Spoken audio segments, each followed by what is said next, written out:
a shooter with a little more knowledge. Leader of the old, truly was a pilot. 55 games later, drafted second with the Heisman. He can run, he can pass, he is the total package. Man, we've been waiting for something that's electric. We could feel it in the air, something big is about to happen. Success is his mission, and the ladder he keep climbing. Jaden, the city we've been waiting for a QB that can lead us back to greatness. I swear we all been patient, and it's you that we got faith in. Let me tell you something about the city you about to play in. It's a loyal fan base, they reppin' hard all the time. Some of them are crazy, but it's fueled by the pride. Left hand up, welcome to the DMV. It's time to raise hell and take the NFC. It's a loyal fan base, they reppin' hard all the time. Some of them are crazy, but it's fueled by the pride. Left hand up, welcome to the DMV. It's time to raise hell and take the NFC. We about to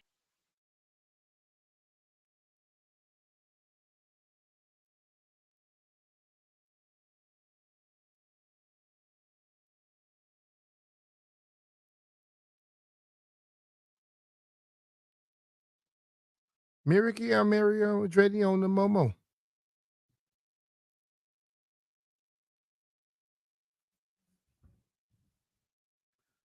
What up, everybody? It is 10 a.m. in the District of Columbia. You're listening to B. Mitch and Finley. It's a Monday morning. There's nobody on the road except where Constitution Avenue is apparently blocked. Good morning, Brian. How do you do? I'm good, Jake. You rode an absurd amount of miles on a bicycle yesterday. 63. Not that bad. Yo, listen, most mornings we come in here and B. Mitch tells us about his latest athletic feat, and I've kind of grown used to that. Like, 15 miles, 20 miles, whatever. That's a lot, dude. You went from Reston to the casino and back. I went Reston to the harbor, and I didn't go to the casino. Okay. I was at Redstone, and then I left Redstone and went back.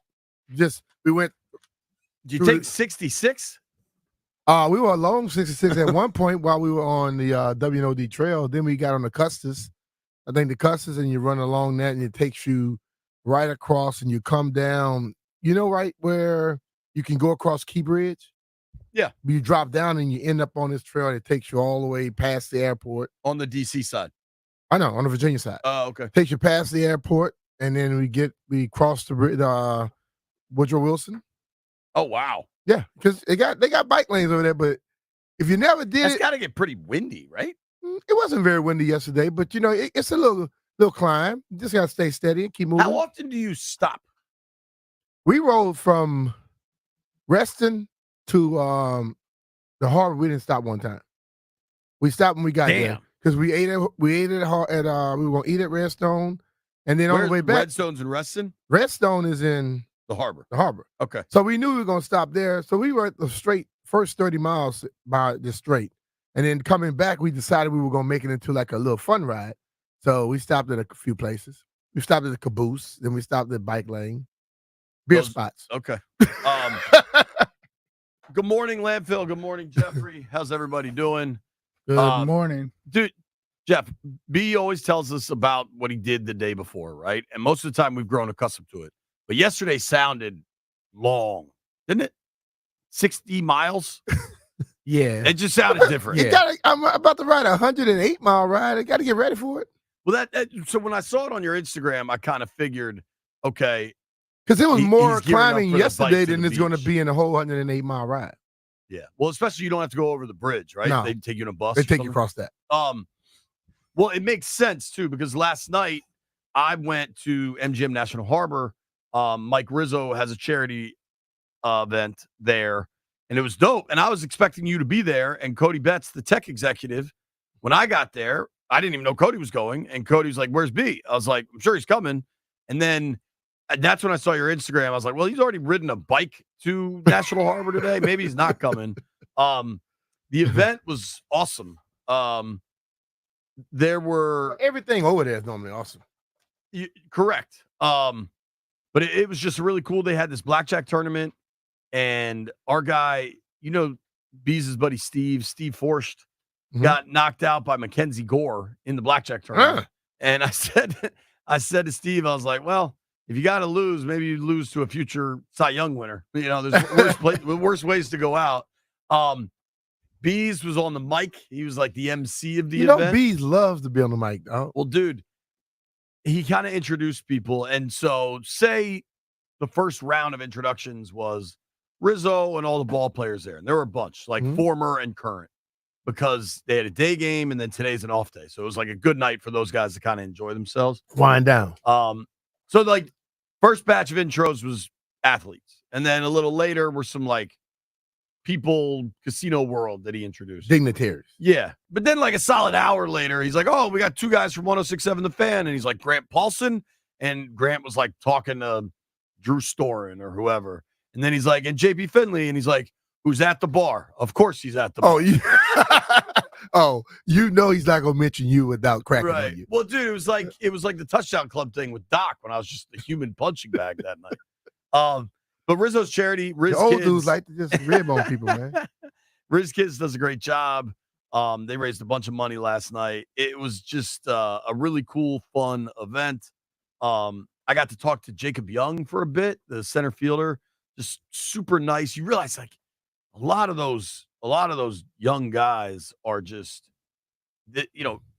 this is a brand new world. You know what I mean? Like, and just talking to him about hitting in the big leagues compared to them, just, and he's grinded his way up every step. And dude, it was pretty cool because he was kind of telling me that he's been in the minors with James Wood, like every step.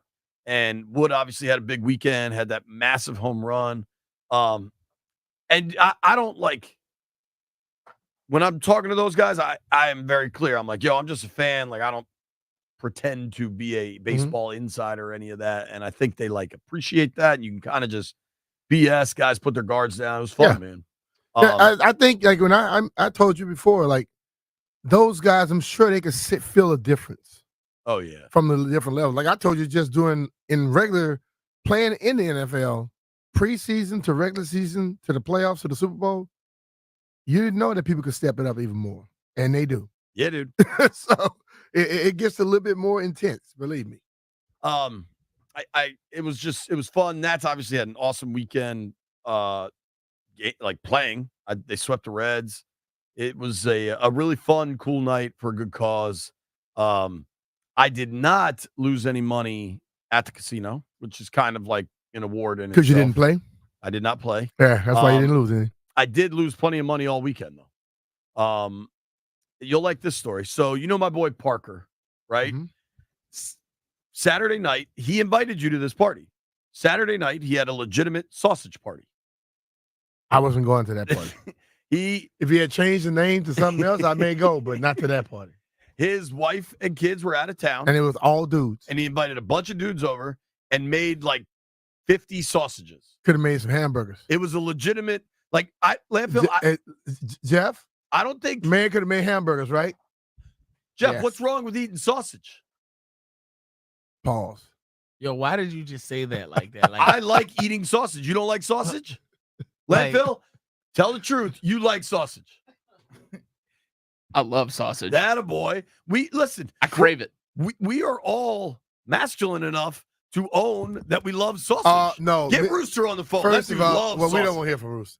But you have become the pause king. Now you're going out here saying that type of stuff. I guarantee there's people all over this little city right now, all the city and all these different states right here. They are probably throwing on break to my. What the hell did JP just say? I went to a sausage party and I loved it. Quote me. Look, B, glad I didn't go. I'll send. You were invited, and Brian said I ain't going to a sausage party. See why people be having dreams in the South.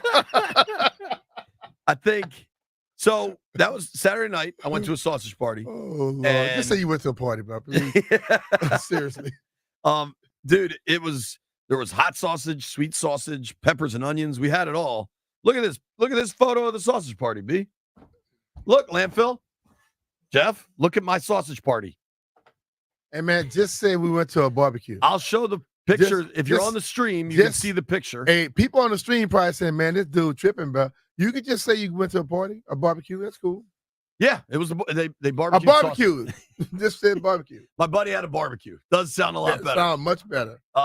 But dude, so we were eating sausage, drinking, hanging out. Not a lot of sports to watch. And what do guys do when there's not sports to watch? You drink and figure out ways to gamble. So we were playing. Should have bet on Pogacar. He won it. No, we played this dice game, Pig. You ever played that? I think I played it. Explain it to me, and I'll tell you, because I play a lot of games. I don't know the names. Two dice. Sometimes I don't know. I don't want to know the names. If I know too much, I don't play well. Well, a lot of places, a lot of games are the same, and people have different terms for them too. Two dice. You go around. Let's say it's the four of us. You roll until you can stop at a certain value. It's just the value of the dice. If you roll doubles, it doubles. But if you roll a 7, you go back to 0. Snake eyes, you go back to 0. There's some variations, right? Mm-hmm. But the point is to get over 100 before everybody else. Okay. And then get to the highest value. But you can play for whatever dollar amount you want. Like if I get to 100 and you're at 35, you owe me the difference, right? So if it's $1 per point, you owe me 6.5. Right. So we were playing for a quarter a point, not that much. But if you finish the round at 0, you're 0. You owe double. Mm-hmm. And I never won. Most of the other guys, it kind of rotated who would win. I was not one of them. And we were just. You guys set up at the sausage party. I did get set up at the sausage party. We were just like drinking, having fun. I proceeded to lose. It's not fun to lose your money, brother. No. Nope. No. Now, what's remarkable, and you've said this before, and you're correct, that it's annoying when people don't tell the truth about. Like, people love bragging about bets they hit, right? Yeah. So I'm going to tell you about bets that didn't hit all weekend for me. Uh-huh. So this most of them. That's my Venmo from Saturday night. That's just, you'll notice that's just money going out the door. It's not significant, but there's some volume to it. You lost a lot, dog. Yeah. Yeah. So you paid 1, 2, like 5, 6 people right here. Yeah, sure did. And that's the small ones. I can't wait to see the big ones. None of them were bigger than that. Okay. So I paid Ryan Mason $41. Don't be putting Ryan's stuff out there, man. They want you to pay for the Venmo thing. Now, he probably said JP paid me back for buying lunch. Damn Mike Kelly, $46. You see the old Mike money a lot. You need to stay away from Mike. Well, you know what's junk is I finally had a golf match. It was me and Cisco against Mike and his son, and we throttled them. And Mike's like, "Oh, I'll just get you some drinks at the bar." See how he did that. So you don't have proof that he had to pay you anything. Well, here's where this story gets even better. So, Landini, you can see this screenshot I took of the Venmo going out the door, right? There's a text thread from the Commander's PR department that just kind of alerts all the media people to different events, right? Okay. Like sometimes times I don't change. guess they have my email on that one. I don't think it's a lot more texting than you probably are in the mood for, but I can pass that along. Oh yeah, we're gonna have a conversation. Well, I accidentally sent my Venmo screenshot to that text thread, which was just a great way to start my Sunday morning by texting every media member in DC that I lost $150 the night before. Then Sunday morning, obviously British Open. I'm sure you were watching. I was watching. Mm-hmm. I proceeded to I fired off 4 bets Sunday morning of guys I thought would break through and win. Was Xander one of them? The 4 dudes I bet on because I was kind of chasing the odds. I got Dan Brown, the Englishman. That was only $20. That landfill was a loser. Justin Rose, Russell Henley, losers. And then the South African dude whose first name I can't even, is it Thriston? I don't know what that dude's name is. I also bet on him, and that was a loser. If you can't pronounce somebody's name, you might not want to bet on him. That's a good strategy. So here's all I'm saying. Every time people only talk about the bets they win, I'm not that dude. Telling you about all the bets I lost over the weekend. I'm with you. What'd you think of the golf? One thing about it is, as I watch the pros, I always say, man, it's unbelievable to watch those guys be able to do that for 4 days straight. But they had the toughest conditions you could think of. And all you have to do is make one mistake. And what we find out, a lot of golfers are the most irritated professional athletes in the world. Like if you're a cornerback and you get beat, your natural aura is to forget it. You know what I mean? Yeah. But you see one bad swing, and it changes the whole damn ball game in golf. Lowry, we had been rolling for 3 days straight. Put in that bunker. He began to make some mistakes, and he could not get over it because I think just like us as amateurs, we try to get everything back in one shot. They do the same thing. Because you know why? Because they're capable of doing it. We're not. Dude. And the sand traps in Scotland and Ireland and all that stuff is not like the sand traps here. You could get out of most sand traps here. They were having trouble getting out of sand traps there, bro. Well, I ended up talking with Toby Saturday afternoon. He was doing maybe the post-Nats game show or the pre-Nats game show. And I said, watching Lowry, as dialed in as he was, when it started to go bad, he completely lost feel with the putter. When these dudes miss, if it's a 10-footer, if it's a 20-footer, if it's a 6-footer, they usually miss that it's a tap-in. Yeah. You know what I mean? Yeah. When I miss, sometimes I have 8 feet, then I have 6 feet the other way, or I have 8 feet and then I have 4 feet. Like, I've seen you have 8 and then have like 12 the other way. Right. Lowry got in that zone, dude, where he had like a 15-footer and left it 7 feet short. Like he just lost touch of the putter, and I thought he was going to be cooked. It's like, I think anybody that's listening to us, when you play golf, if you get to a course, like a course I played, they call it lost balls because people were losing balls all day. If you have if you have trouble left and right, you try to hold on to it. And then all of a sudden you're missing it, so you're scared to swing the damn club. Yep. With them, when they miss a putt and they have that distance, now they're like trying to be perfect. And what happens? They either blow it past it, or they always the ones that's supposed to be breaking right to left, because you know the pros always got to miss on the high side. They blow it right past because they hit it too hard, or they hit it too soft and it breaks so damn hard that you have problems. So when you don't have a miss going one direction, it throws you off completely. Scotty has had an unbelievable year. Mm-hmm. I believe he's won 6 times on the PGA Tour, and he obviously won at Augusta, his second green jacket. Xander now has 2 majors. 2 majors. I don't get a vote, but to me, Xander's had the better year. No. If you 2 majors are great, but Scotty has won a major. He's contending in now he missed the US Open in this one, but the other one he was contending in, I thought. Yeah, until he got arrested. And then he has destroyed people in these other tournaments that are considered top-notch tournaments.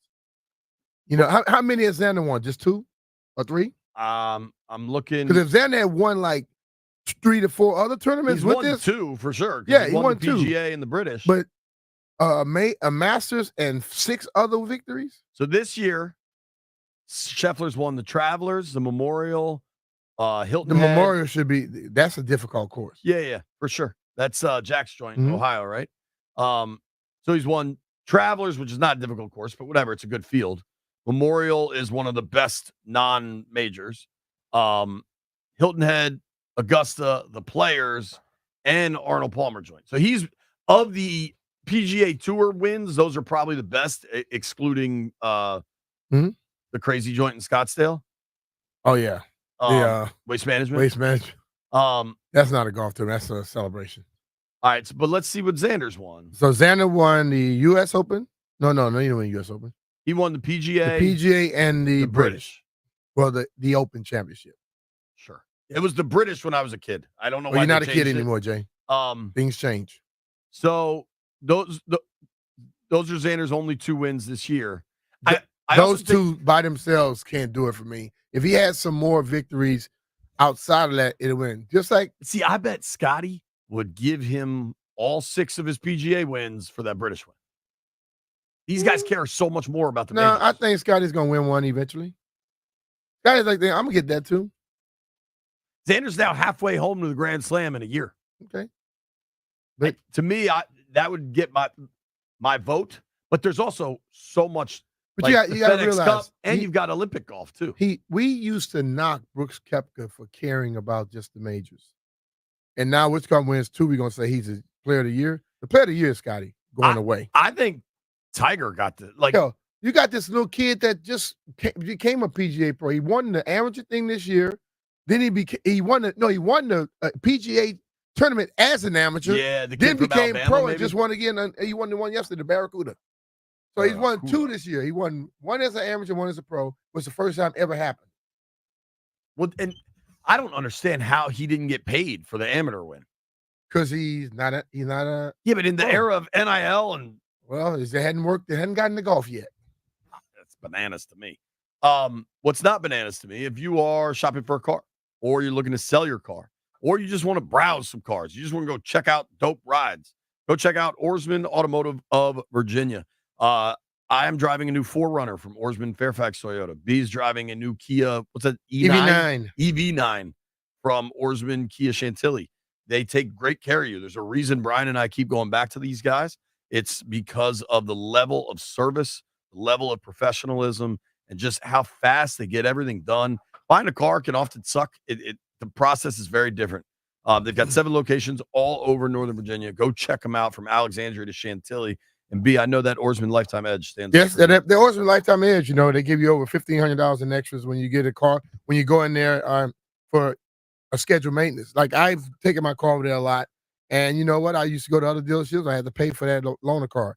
Not with Oarsman. They don't charge you at all. If you go in there and get any major maintenance, when they're going to give you your car. And then they also have the lifetime engine guarantee.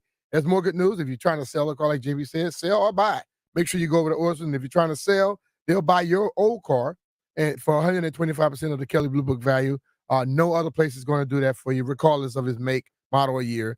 It's simple. They like to keep their customers happy, just like us two knuckleheads sitting here talking to you every day about it. Let's ride together.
What movie, Landfill? You're my only hope on this.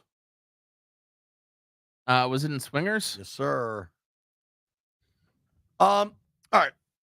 So there's clearly pretty major event unfolding in the world. Honestly, depending if you pay attention, this major news story has been brewing for some time. At least since early June, perhaps longer, depending on what side of what cable channels you watch, right? Mhm. We can't avoid it. We are here to tell the truth and update the world and build an audience that knows they can trust us. So we're going to address the major news event that is unfolding.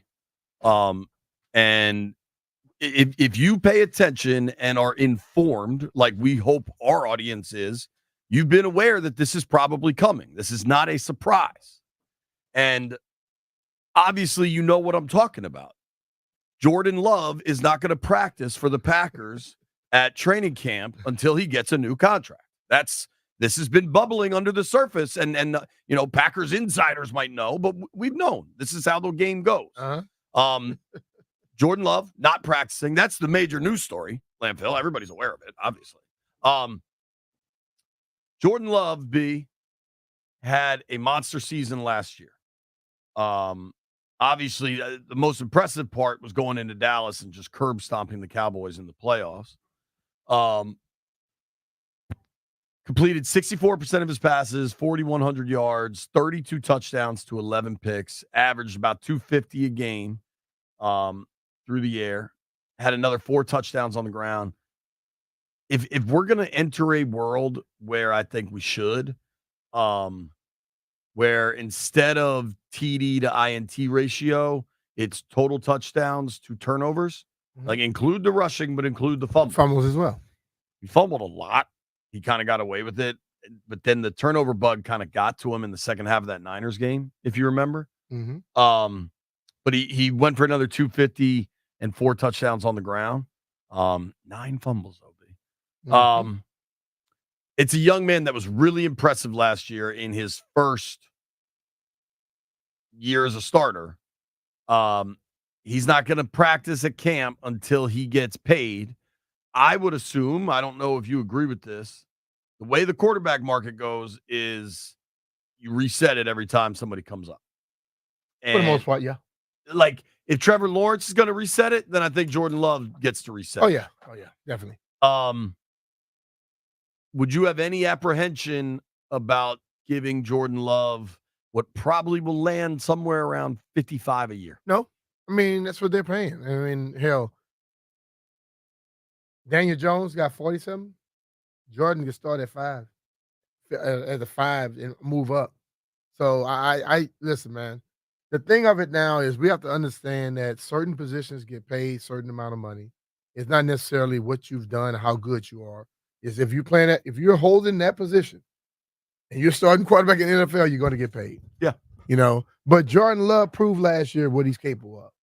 Now, most quarterbacks in the NFL that are not the normal runners, they're not accustomed to getting hit when they're carrying the football. And they have to learn that.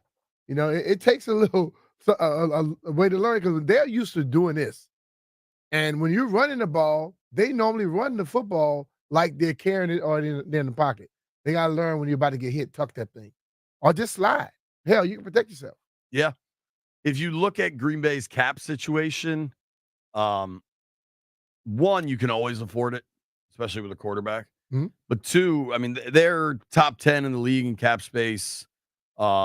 They have about a little under 30 mil, like 28.5 right now. Not to mention, at the level they're going to have to pay a quarterback, it doesn't even. I mean, he has 1 year left on the thing? Yeah, he's going into the 5th year. Oh, yeah. He's going into his 3rd year. No, his 4th. So they just became eligible to start talking contract with him. And what it is, they can give him an extension, and it's not going to kick in until 3 years from now, or 2-3 years from now. Right. So they can work that thing out. Yeah. I mean, his cap number this year is pretty, damn near nothing. It's only 5.5 mil. Next year would be the 5th-year option on that thing, so it would be more significant. It's going to be. I think it's going to be really interesting to see what happens here. I think if you're Green Bay, you got to pay up. If you're Green Bay, you think you have continued. They let Aaron Rodgers go. They kept him around. Last year, what he did, there's no way they're thinking about letting him go. They're thinking about signing him and keeping him there. And we said, they've had Brett Favre, Aaron Rodgers, and now him. And they don't seem to be missing on their quarterback. Their quarterback situation is very much like the Steelers coaching situation. When they get one and they believe in them, they make sure that they give them the time to learn, and then they put them out there and they let them go. When you get to go from Brett Favre to Aaron Rodgers, mm-hmm. and then you think you've got it in Jordan Love, they're not going to mess this up. I don't think they will. So the Packers GM, it's a tough name to say, Gutekunst. I hopefully have that correct. Mm-hmm. He said, we think we're close. That he's confident we got to get it done, and that he's expecting it to kind of get to the finish line. He said a deal could get done in the coming days, but you never know. Says big deals take time. I feel like we're close. So I'm with that. What's cool is we're football's back, man. And you got guys holding out. I don't know when the Niners report, but Ayuk's clearly going to hold out there. It was interesting. I'm watching that receiver show on Netflix, and it's always different because how things finish. But Justin Jefferson's going through his contract stuff. It's just very interesting to watch all that. This is totally normal. I don't think anybody should get excited. Don't get too high or too low on guys missing camp. I don't think Washington's going to have anybody in that capacity. They don't have anybody that is really in a contract situation. But I think even though it's silly, like a quarterback holding out, football's back, baby. Mm-hmm. And I'm fine. I'm here for it. I'm with that. Commanders rookies had a report last week. Commanders veterans report tomorrow. We're going to hear from Adam Peters and Dan Quinn tomorrow. We will carry that live here. First day of practice is Wednesday. Brian and I will be out there Wednesday, Thursday, Friday. They got an off day Saturday. I think, and I'd have to check and see if the CBA has updated this, but generally you can't hit until after the first off day. I think for fans that are going out there, Sunday is the first fan day out there. And I think it's possible that could be your first padded practice. That'll be, if it's the first day with fans and the first day with pads, that'll be a fun afternoon in Ashburn, man. Yeah. I expect a little bit more intensity this year. I don't expect them to go crazy, but I expect more intensity. But you could have the worst coach in the world. The first day with pads on. I want fans to understand one thing. If you're out there and they're doing 7-on-7 and the quarterback runs, do not cheer. Okay, that's not a cheering occasion because it doesn't make you look smart if you cheer for that. Honestly, if you see a quarterback run in August, when you're allowed to watch practice, if you're a fan, you see that quarterback run, unless it's a designed quarterback run, don't cheer for it. Because most of the time, if a quarterback is running in practice, it's basically a broken play that would 99% of the time result in a sack or he'd have to throw it away. Like a lot of times quarterbacks that take off running in definitely 7-on-7. And there's one person we both saw do it all the time. Oh, to play up boy, the fans. let me tell you. God, that was so lame. But 99% of the time, those are dead plays and don't root for them. But whatever. It's also you're at football practice. Have fun. Enjoy yourself. No, I don't want to be. That's not fun. I don't want to be the cheering police. Your boy, B. Mitch, A-Rod, not Alex Rodriguez, but your favorite, Aaron Rodgers, shockingly back in the news. When did Aaron Rodgers become my boy? Shockingly, Aaron Rodgers, Landfill, thinks it was all a big misunderstanding. You know what is not a misunderstanding? How crazy the weather can be in the summers in D.C. You got to be ready for the summers in DC. No matter how high the temperature goes, get a $99 heating and cooling check from the 5-star experts at Crop Metcalf. That's right, for just $99, a Crop Metcalf 5-star technician will check both your home's heating and cooling system and assure peace of mind today, no matter what the weather brings tomorrow. Call 1-800-GO-CROP or visit cropmetcalf.com.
Something worth clarifying with Jordan Love in Green Bay.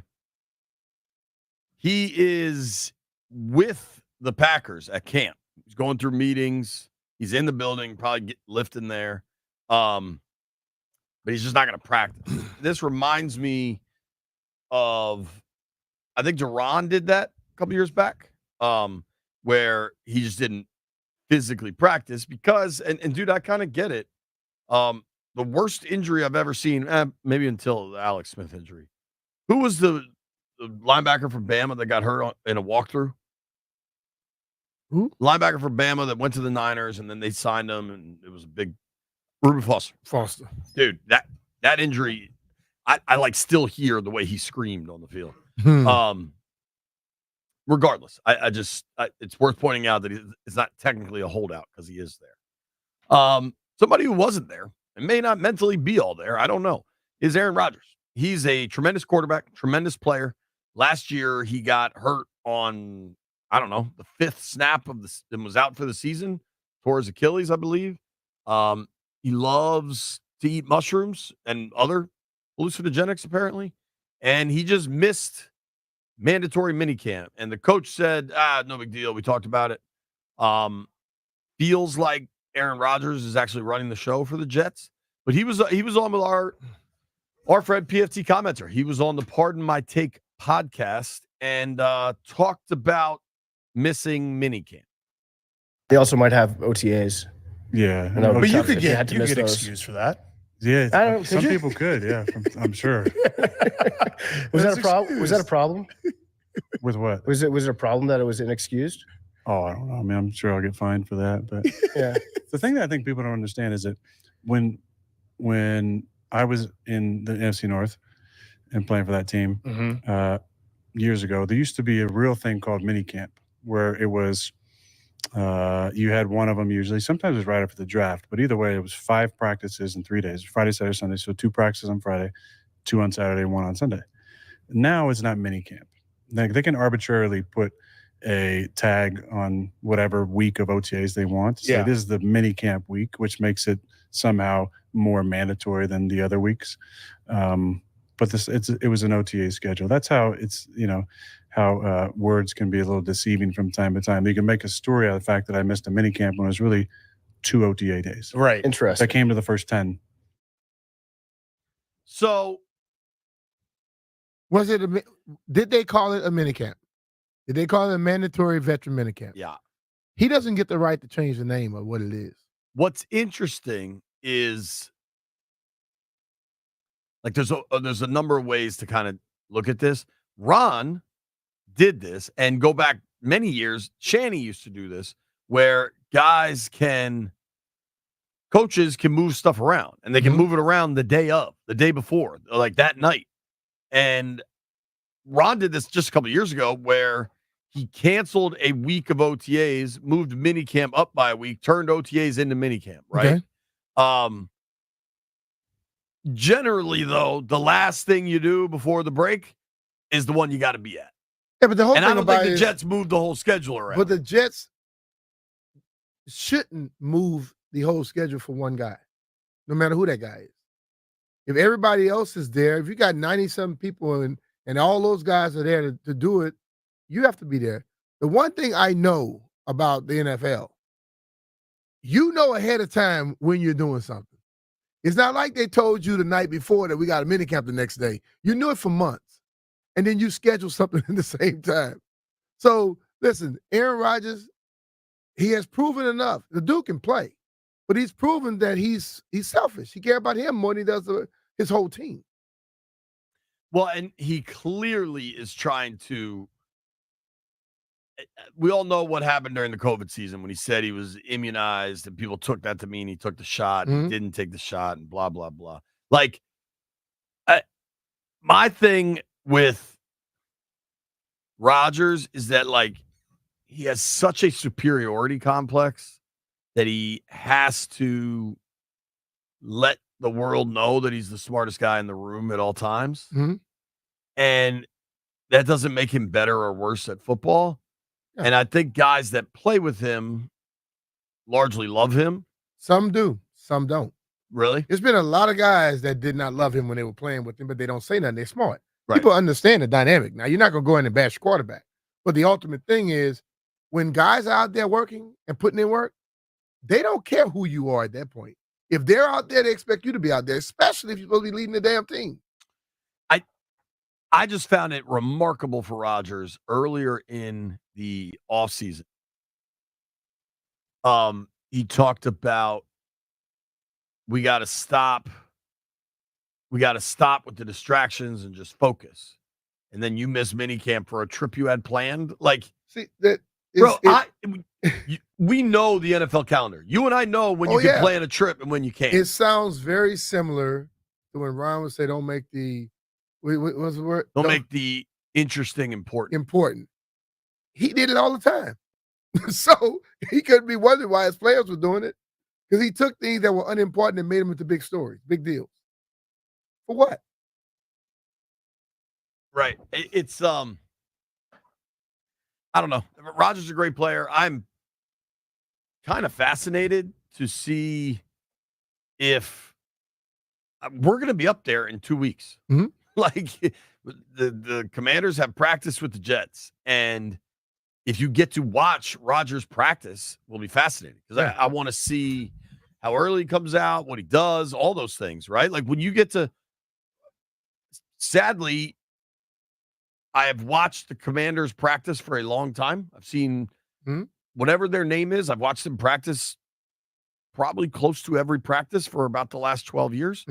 Haven't seen many great quarterbacks, but I have seen a few. They've just been the Patriots came to town. We got to watch Tom Brady. He was a magician. We got to watch Lamar up there last year. Like I've seen great players practice.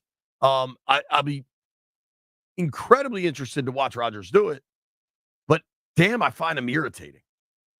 He has an ego, and he's allowed to get away with it because the owner loved him. Hey, let's be real. That owner had that deal worked out before the coach could say anything. Coach not in charge of that operation. So that owner worked it out, and now the thing of it, when we said that Dan gave Robert too much too soon, Robert was a young dude. Aaron Rodgers is old enough to understand and know better how that works. You know what I'm saying? So you hope everything works out well for him. Because if it doesn't, you're going to have people saying, well, maybe if he was doing this, this, and this. Because people always wait for most people will keep quiet until the mistake or something goes wrong. Sure. And they will bring back what you did to let you know you could have done something differently. And it may not make a difference what you do, but the ultimate thing is you gave them something to be able to look at. More or less faith coming back from the injury in Rodgers or Cousins? It was the same injury, right? Well, same injury relatively, but Rodgers has always been a better quarterback. See, I'm not saying better. I'm saying just. Well, I'm just saying I think it'll be Rodgers because Rodgers can go throw 4,000 yards and pass for 40 touchdowns. Kirk gonna have 5,000 something yards. He'll have about 22 touchdowns, right. and he gonna have a few interceptions because he's not gonna throw the ball in tough situations. Kirk also got hurt halfway through the year. It was like November. Rodgers got hurt immediately. Rodgers got to be 2 months ahead of whatever the rehab schedule is. If he took the stuff that they told him. He's taking some stuff. I don't know if it was what they told him or not. Boys in the aquarium, how's Rodgers going to do this year? Terrible. I think he might just be average this year. Really? Yeah, it might. I don't know, man. It all, like you said, it all depends on how he comes back off the injury. But I don't want to give, no irrational thought and say, oh yeah, he's going to be good this year. But if he's average this year, the Jets could be all right. I think he'll be pretty good. Mitch Tishler joins us next.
You know we're back again because Drab's walking around breaking stuff, annoying my man Jeff.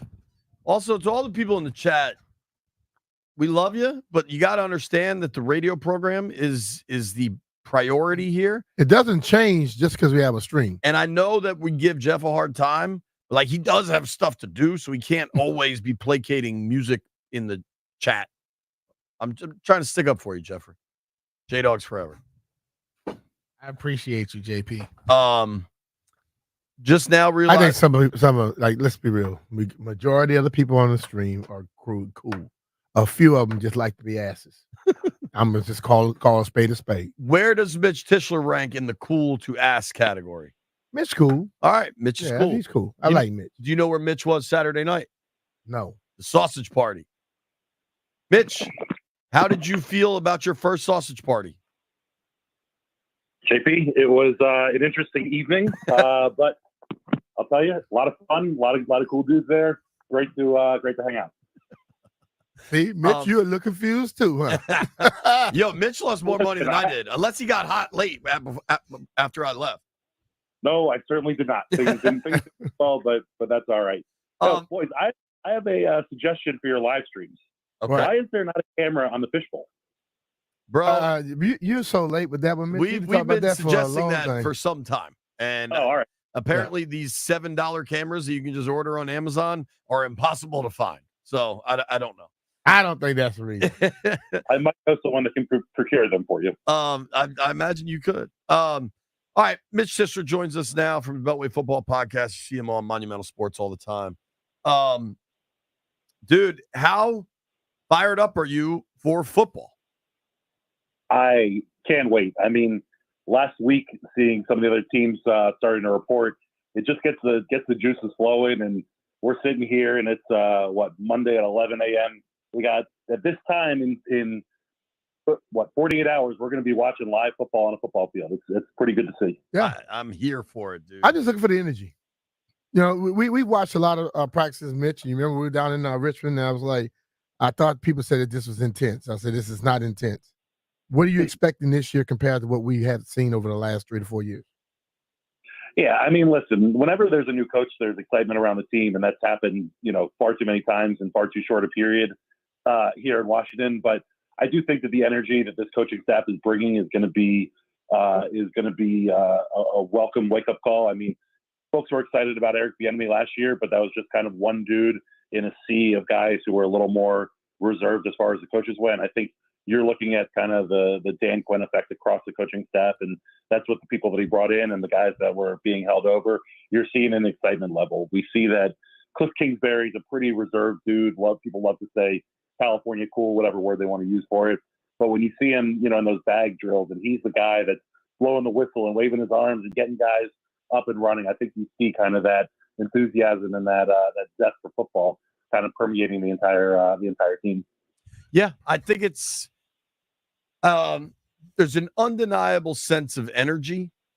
That stuff is awesome, but it's remember when Mike McCarthy, the Cowboys coach, broke the watermelon in the you can get a pop off of enthusiasm and motivation and energy, but eventually you got to just have players and win games. Like you can't go week after week after week of a 4-month season and survive on energy, right? You got to have players.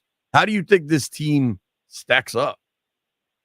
Yeah, I mean, listen, Ron Rivera was throwing rocks in the locker room. Remember, that's always a tactic that coaches use, and but I do think that's important that if you set the bar high to start, then you give yourself something to work off of. You're not starting from a low energy perspective.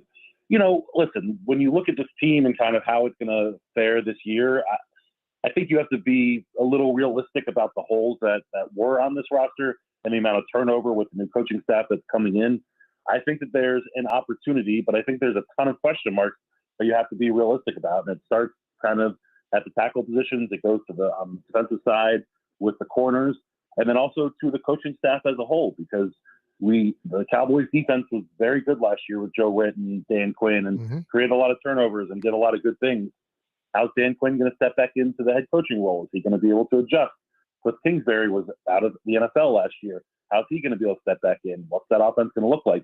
And oh yeah, by the way, they have a rookie quarterback who I am very excited about. But you can't sit here and say that you know what he's going to be once we get to the regular season. So I think that part of the excitement of this is the energy that those guys bring, and that they're kind of starting them or trying to start them at a elevated pace and get them going. And it's not walk before you run. They're getting going running. Well, since day one, they've talked about competition and all that, and the energy, and you have to compete. I look at last year. Eric was here, but a lot of the other coaches did not agree with the way he wanted to do things. I think everybody on this staff, as you said, are chosen by Dan Quinn, and they act just like him. What about the players that didn't want to work last year? They gonna work this year? I mean, that's a big question mark, but I think you also have to look at the number of players that were turned over from last year to this year, and it's been obviously a pretty astounding number. So I would think that they probably got rid of a couple bad eggs in there. I'm not going to point out directly who I think some of those people were, but I think that you've heard from this coaching staff and from the players their excitement about the talk of collaboration and being open-minded. And as much as I think that it's a little bit of coach speak and player speak in a period of the season when there should be excitement about this, I also think it's them voicing some frustrations and some change that they're seeing from year to year, because I know from talking to some folks that there was confusion with the type of coaching that they were getting last year at different times, being told to do different things on the practice field than what they were seeing in the film room, and then being told on the game field different things that they were being told on the bench. And so players weren't able to go out there and play freely and play quickly and fast and instinctively, because they were thinking and trying to figure out what was being expected of them. And I am hoping, and I think, that this kind of Dan Quinn, Joe Witt group, Cliff Kingsbury, are going to be able to be a little bit more effective in their communication with the players in terms of telling them what they want from them and getting them to execute that when they step in between the white lines. Talking with our boy Mitch Tishler here on the BetQL guest line. You can give him a follow at Mitch_Tishler.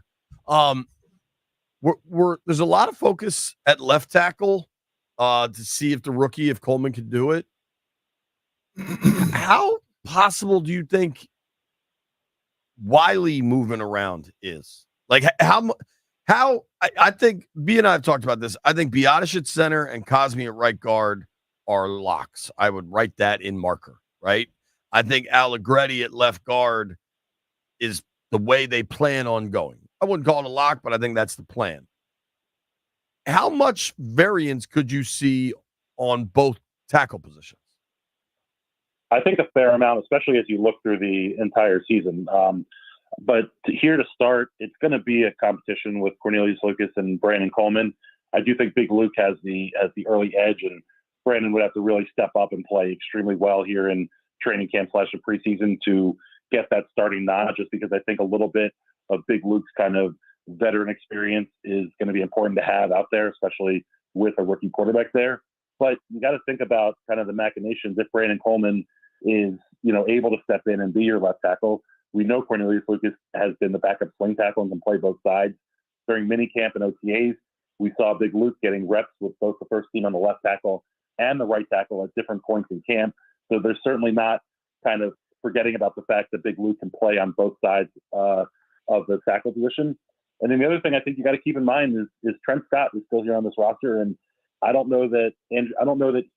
think it will be interesting if Andrew Wiley struggles in camp, because Trent Scott's another guy who just kind of flies under the radar and is a little bit of a, he's big, dude. Yeah, he's a big boy. A big dude. 6'6", 330 or something like that. I mean, he's a big dude, and him and Big Luke on either side as your starting tackles are two pretty big bookend tackles there. So I think that's going to be one of the most interesting places to watch, which obviously I would be saying anyway, but particularly with the possible changes that we might see or different combinations we might see. I think it'll be interesting to see how it plays out here in camp. You know what? I'm just happy to know that when they say competition, it's going to be competition, because I really believe them when they say that, because in previous years we hear about, we're going to have competition. We knew it wasn't. It wasn't nowhere close to a competition. So you put guys out there with all this testosterone and you let those guys go compete against each other, you get the best of the best. Yeah, I agree with you. I mean, you think about it. Last year we went into camp and I think there was like 2 or 3 battles that we weren't sure who the starters were going to be, and it might have even been less than that per se. But like going to camp this year, and there's a lot of different positions that are kind of up in the air. Obviously, last year, nothing on the O line was up for debate, right? I get maybe left guard. Yeah, sort of. That is really interesting. There weren't a whole lot of active. I mean, I guess there was the fallacy of the Howell-Brissett competition, but when one guy gets all the work with the ones, that's not much of a competition. You know what I mean? It was really tight end was the only position on offense that there was any kind of question about. I don't even think that was the question with Logan. Logan's health, I think, was the only. I've meant it as Logan's health was really the only. But yeah, you go into this year, and on both sides of the ball, there are questions across the board at who's going to start. I think you have a pretty good idea of the group of players that are going to see the chunk of playing time. But to see who's going to get those opportunities with the first reps. I mean, both defensive end positions. I would say safety. I think Armstrong's got one, but yeah, no, you're right. Right. There's a lot of questions about who's going to be getting those number one reps, and I like the idea of, like B said, going into camp and having these guys fight it out, because under Ron and for the most part that group, they predetermined where they wanted to go with everything, and there wasn't a whole lot of changes. I agree with that. And things were very much predetermined there, but I think we also got to. Not to be the cynic here, but there are good teams that go into camp to compete, but still don't have a whole lot of questions. Like the Eagles and the Niners know pretty much who's playing. That's they're because loaded. they have the teams, the guys that did it last year. Right. Who did we have in all those positions that were coming back that we go, oh, that guy should have it hands down? Maybe 2 positions. I mean, but they gave. It's probably Terry. Yeah, they gave 20-something. They gave everybody a job. Yeah, but those teams that don't have competition, those teams know what these guys are capable of. Hell, the league knows what the guys are capable of. Well, those are teams that are winning, and those are teams that are going to be competing for NFC, AFC championships, and Super Bowls. Right. And you're right, JP. That's what I'm saying. Like we can competition's dope, but it also a lot of the questions aren't like, man, we got 2 great players here. They're trying to figure out what they've got still. Yeah, and that's what I'm saying. If they would have competed, then maybe you'd have bet the cream of the crop would have came out. We had guys that were bad and playing every week. And they still didn't have competition. Yeah. And I think to me, that was accountability, like the lack of accountability when things continue to go wrong and there weren't changes made. Yep. I think, and we'll have to wait and see, right? Like everything's in such a honeymoon period, but I think that won't be the case. And I think that's a real step forward too. Yeah, and I think it's a realistic view to look at this team, and this team isn't going to, more than likely, isn't going to go win the NFC East or get a bye in the playoffs. I mean, we're still talking in this retooling, building phase of what this franchise is and who this team is. And so I do think they're going to be better than last year, but to expect that they're going to jump up and compete and be, in the same discussions as teams like the Niners or the Eagles or, whatever other, Chiefs or whatever other great teams there are around the NFL. I think, fans and folks should have a realistic view of what this season is. And I think really doubling your win total from last year would be a pretty dang good representation of a step forward. I think 7-8, you're happy. You're very happy, and it's about building for the future. Because inevitably when the Niners report Ayuk ain't going to go, the story that just won't go away, have you made any new decisions? Has your opinion on trading for or not trading for Brandon Ayuk changed in any way? No, I mean, I've been relatively uninterested in trading for Ayuk. Not uninterested, but I don't want to give up the assets that it's going to take to get him, plus sign him to a long-term deal. Plus, you then have Terry coming up that you're going to have to pay as well. It's a lot of money to the wide receiver position, and I do think that if Jaden Daniels hits, you can afford to spend that kind of money at the wide receiver position. But doing that right now, before you know what Jaden is, or before you know what you have at quarterback, I think is kind of getting over your skis a little bit. And then big picture, I know people seem to love Brandon Ayuk, and I think he's a very good NFL receiver. But Like, I'm not convinced that he's a superstar. I'm not convinced that he's that much better than what Terry McLaurin would look like if he was in an offense as efficient as the 49ers. I'm not sure that he's going to be worth the amount of money that he's ultimately going to end up getting paid at whatever point that happens. And so, quite frankly, I wasn't really that interested to start. And this offseason and the petulance and whatever else that he showed hasn't really helped any of my thinking along those lines. Listen, he's good, though. He may be a little crazy, but he's good. But the thing about it, though, in this town, we always say what we can't pay people. Eventually, to compete with the best of the best, we're going to have to pay somebody. I don't want him either right now. I think it's too much going on. You're trying to build other stuff. But if you were in a better position, then I'll be saying go for him. Right now, no. I think it's like Houston. Yeah. Last year, they got the young quarterback, tried to build. Then all of a sudden, they're like, oh, man, this kid's great. You make a major acquisition like Steph Diggs. I think we got to see what Jaden is first. And frankly, with the way the Niners have so much damn talent, they might tag the guy. And like, you might be able to get him next year if you then determine he's the right guy at the right time. I also think he makes this is an unpopular opinion locally for the crowd that wants him. I think he makes way more sense going to Indy or Jacksonville. But that's neither here nor there because I don't think San Fran's trading him in the first place. Big man. Listen, Skins Commanders fans have been patient for 30 years for winning football. You just gotta hold out and make the right move at the right time. And you gotta wait till you see what you got at the quarterback position before you can quote unquote go all in. What you said about the Texans makes a ton of sense, and I think that's a great example of a team kind of doing it the right way. You just say they've been patient for 30 years, man. That just made things seem so bleak. We got to run, dude. Thanks, buddy. Appreciate you, guys. All right, man. All right. That's Mitch Tishler. Give him a What do follow. you really think about that? Well, dude, I had a guy came up to me over the weekend, was like, man, they should trade for Ayuk. They just got to get good. And fans are so tired and beaten down from the losing. But the reality is Peters just got here. If you want this thing to work, you got to let him take his time. Give him a little time. Now, if Jaden hits, we're not taking time. You press the gas, especially a quarterback on a rookie deal. You got to see if it hits first. We've been doing our roster reviews. Let's take a look. No Ayuk, but there are wide receivers on this roster. We're going to go through them. Nobody go anywhere.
Shout out to 50.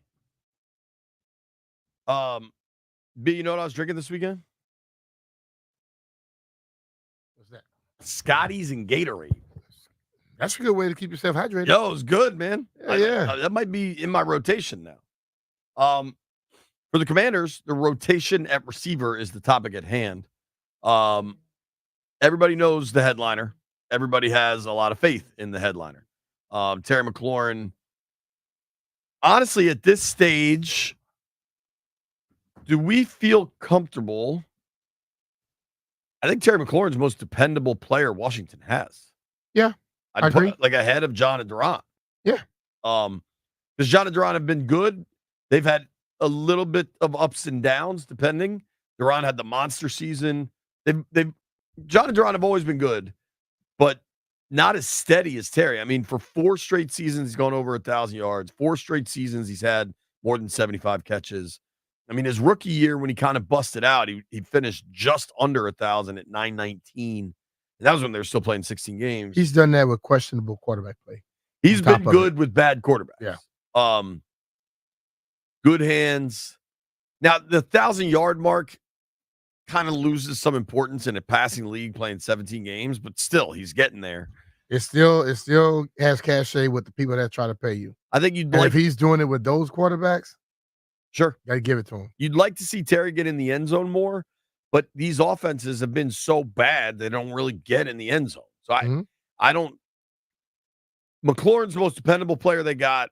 When we're going to do the roster review of wide receivers, whatever you want you want 2 thumbs up, 4 stars. We can just talk about everybody but Terry. Right. We already know what he's about. Whatever the grading system is, Terry's cool. Yeah. That's the only dependable thing you got at wideout, though. Period. I like Dotson a lot. I think Dotson's going to have a big year. I think he's going to bounce back. All that being said, he wasn't that good last year. That's just the reality. The offense was really bad. The quarterbacking was bad at times. So we're all aware of that.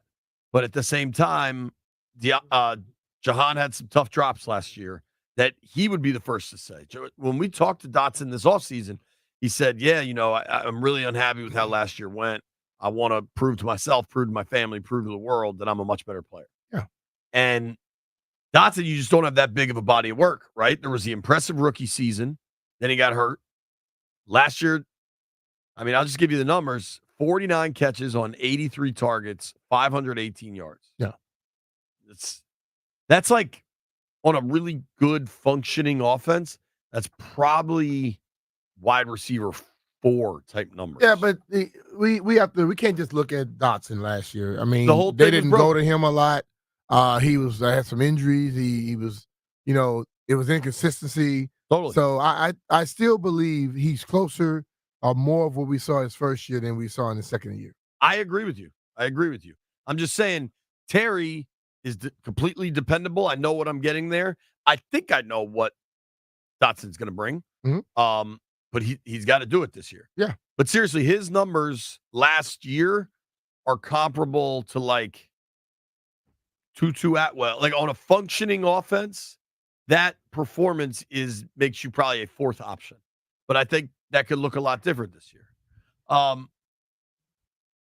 Now we get to kind of complete unknowns or frankly people that have disappointed in the past. The 3rd wide receiver is probably De'Ami Brown. I think a lot of people would say it's Luke McCaffrey, who is a rookie that has played the position for 2 years. I am really excited about Luke. I think he can get a lot done. Mm-hmm. But he's raw and hasn't done it yet, so we don't know. Do you think De'Ami Brown going into the last year of his rookie deal? Give me a guess. De'Ami Brown played in all 17 games last year. All 17 games. Uh-huh. Who had more catches, De'Ami Brown or Byron Pringle? You asked the question, must be Pringle. Crowder or De'Ami? Crowder. By a hair. De'Ami Brown last year finished with 12 catches for 168 yards. Yeah. I mean, that's a good game for a good receiver. You know what I mean? Yep. I think the problem for Brown is that he rounds his routes at the top. Like, And a good corner will jump on that in a heartbeat. well, yeah, like you have to plant hard. You have to cross the face of the safety, and whenever the level of physicality steps up, he just doesn't seem to want to match it. That doesn't mean he can't perform this year. Like, there's nothing stopping him. He's big, he's strong, got really good hands, he's fast. It's kind of up to him. I'm fascinated to watch that at camp. People are always in a hurry to cut people. They did give Mike Sanders still number 2. Now he's 2 in red. Diami's going to be wearing white. So, like, they do this in camp. Guys can get new numbers once they get through roster cuts. But Landini, I do believe you feel strongly that that doesn't bode well for Diami.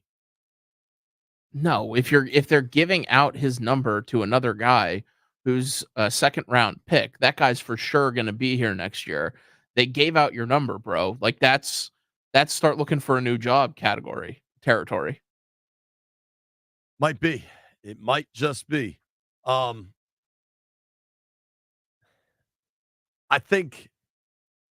don't think that's a given. I don't think the position group.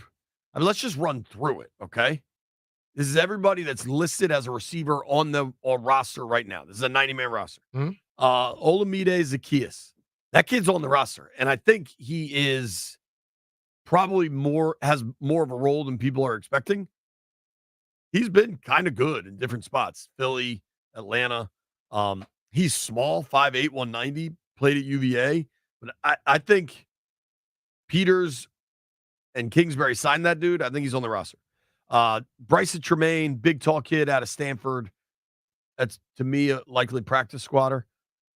Tinsley was kind of the fun story last year, had a good preseason, made the roster, did not get much playing time. One dude's kind of good story doesn't necessarily translate to another good story the following year. Trying to see if Tinsley even got a target last year. I don't think he logged. I don't think he did. Yeah, I don't think he logged a single target. I don't know what happens there. But based off of Dan's comments, he's not worried about last year. He's gonna figure out have the competition this year, which is smart, dude, because they were so broken last year that I don't know you learn a lot from it. Rookie free agent to watch. This kid made an absolutely bananas catch when we were in the bubble. So that must have been one of the OTA sessions. Marcus Roseme Jacksaint. He is undrafted kid out of Georgia. You know, if you're going to UGA, there's some serious raw talent there. 6'1", 205, plays long. The catch he made such an impression on me that I'm going to at least watch for that young man. Dax Milne still on this roster. McLaurin, McCaffrey, 6'2", 200. Dotson, Devon Davis, Jamison Crowder. Crowder has a little, I think, edge over some guys because he can do the special punt returns. Well. Yeah. Demarier Bird, Diami Brown, Kaz Allen. So that's your group. You're probably keeping 6. We know Terry. We know Dotson. We know McCaffrey. Done. I would put Zaccheaus as my 4th. Who gets the 5th and 6th spots? Well, you didn't put Crowder in none of those. I got 2 spots. I got 2 spots left. I think Crowder might be a lock before Zaccheaus. Yeah. Okay. We got 1 spot. We'll tell you who gets it next.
B. Mitch and Finley, 106.7 The Fan. I wasn't ready for this song, but that intro did not. There we go. All right. Commanders wide receiver situation. Probably 6. Maybe they keep 7. You never know. Terry, Jahan, McCaffrey, done deal. Crowder, Zacchaeus. Crowder's your kick returner. Now, they do have a bunch of people in there, a bunch of new people, so maybe they're trying out new punt returners. You know what I mean? Maybe McCaffrey can return punts. Kind of doubt it, but maybe. I think those 5, and then Diami at 6. I think Diami going to have a tough time. Do you? Yeah. He's been here, 3-4 years now? He's going into his 4th season. And it's going to be tough. There is increased competition, and they did give the second-round pick the same number. So, Diami Brown in 3 seasons, this is just remarkable, dude. In 3 seasons, has 29 catches for 476 yards and 3 touchdowns. 2 of those touchdowns came in the same game. Carson Wentz just aired it out against the Titans. Remember that? Think about this. 22. In 22, the offense was way more functional than it was in 23. Maybe that's attributable to Heineke. I don't know. 22, the offense was better than it was in 23. Numbers will show you that. Diami Brown that year, for the year, 5 catches, 143 yards, 2 touchdowns. And I know, but damn near. When you look at that, you think if we get him more involved, he can probably put up that type of numbers. But the question is, why hasn't he kicked down that door to be more involved already? Against the Titans, that game, 2 catches for 105 yards, 2 touchdowns. There you go. But I'm saying he has that capability. Why is it they only go to him so seldomly? I don't know. Hey, Cliff can come in and figure out something and get him more involved, but you have to ask that question. Because I know we talk about the coaching, we talk about the system last year and things like that, but players got to stand up eventually and act and make you want to play them. Demand the play time because of your play. And if that's not happening, then we'll see. Jeff, you always tend to nail your receiver predictions. Please. What do you like here at the bottom of the receiver roster? Honestly, JP,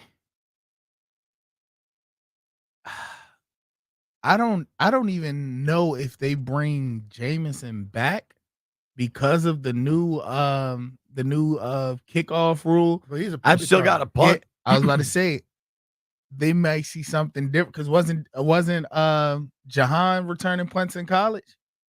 I don't think he actually did. I think that was talked about. If he's a starter, he's not going to be your punt returner. Okay. I don't know, man. I just have to wait and see because we've seen. To Jeff's credit, real quick, Jahan did return 14 punts his senior year at Penn State. So he didn't do it much, but occasionally he did it. Yeah, I think it's really going to come down to who show off in camp because I like Crowder. I like Mitchell. I like Mitchell Tinsley last year. Kaz Island too. I don't know, JP. I can't even make a pick off of this. I really have to wait and see. My guy Marcus Rosemy Jackson, man. And let's do this too. He made a great catch. Okay? A great catch in a bubble with no pads on. Accurate. Because I wonder if he had made that catch and somebody put a helmet in his side, would he even caught it?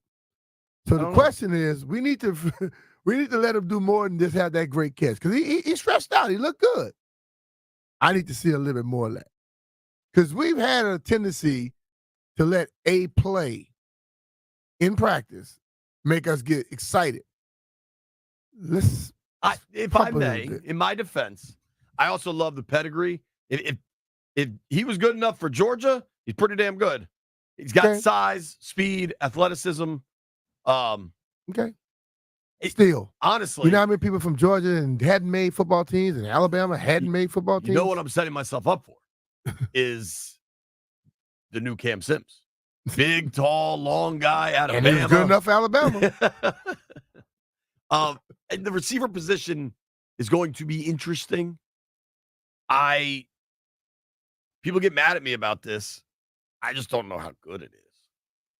Like, when you talk about the best receiver rooms in the NFL, I can't imagine Washington cracks the top 20.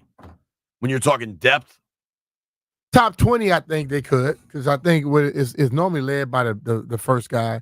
And I think in his first year, Dotson did get a lot of hype.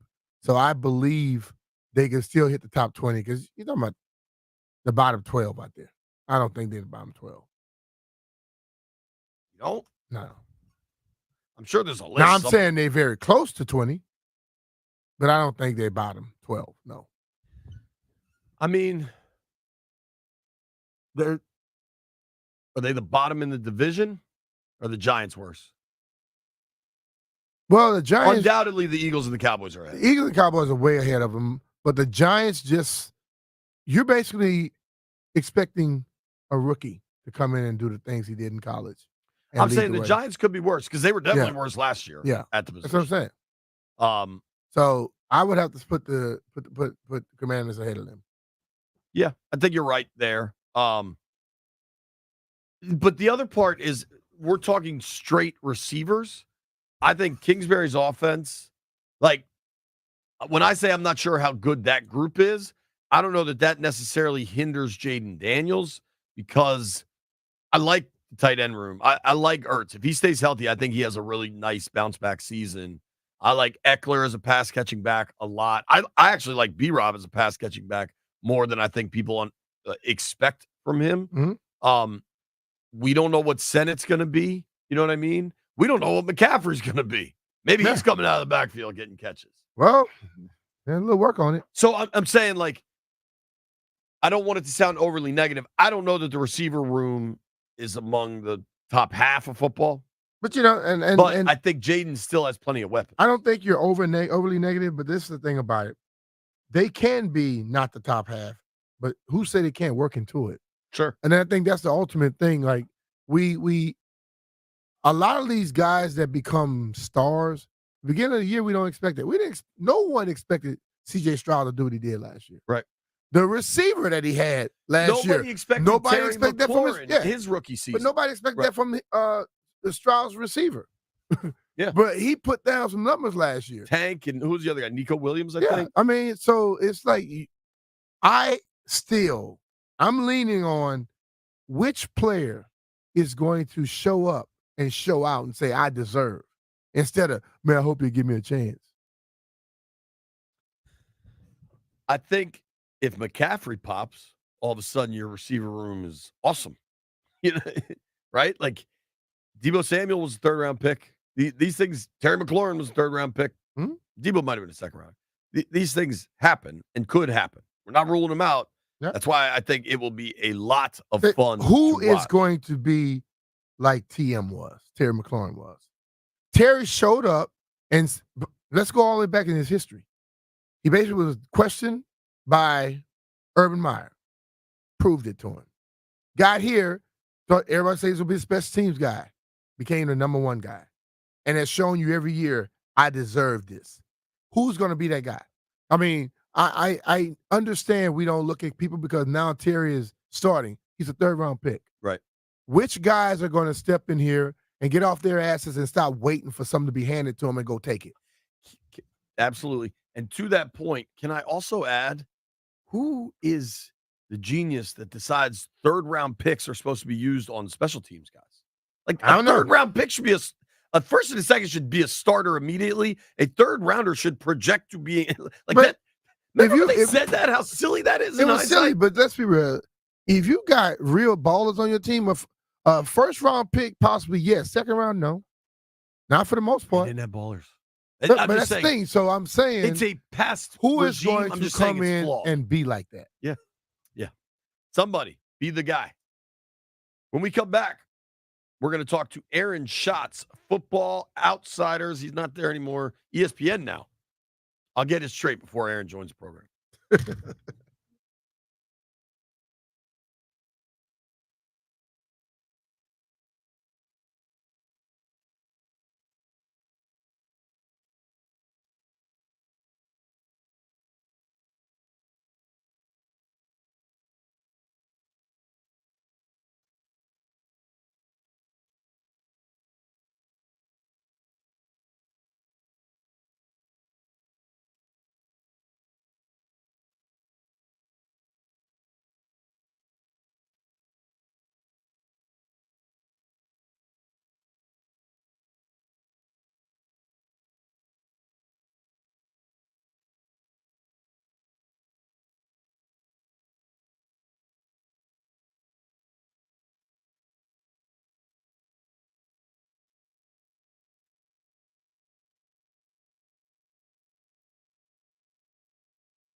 I see B-Mitch just retweeted breaking news.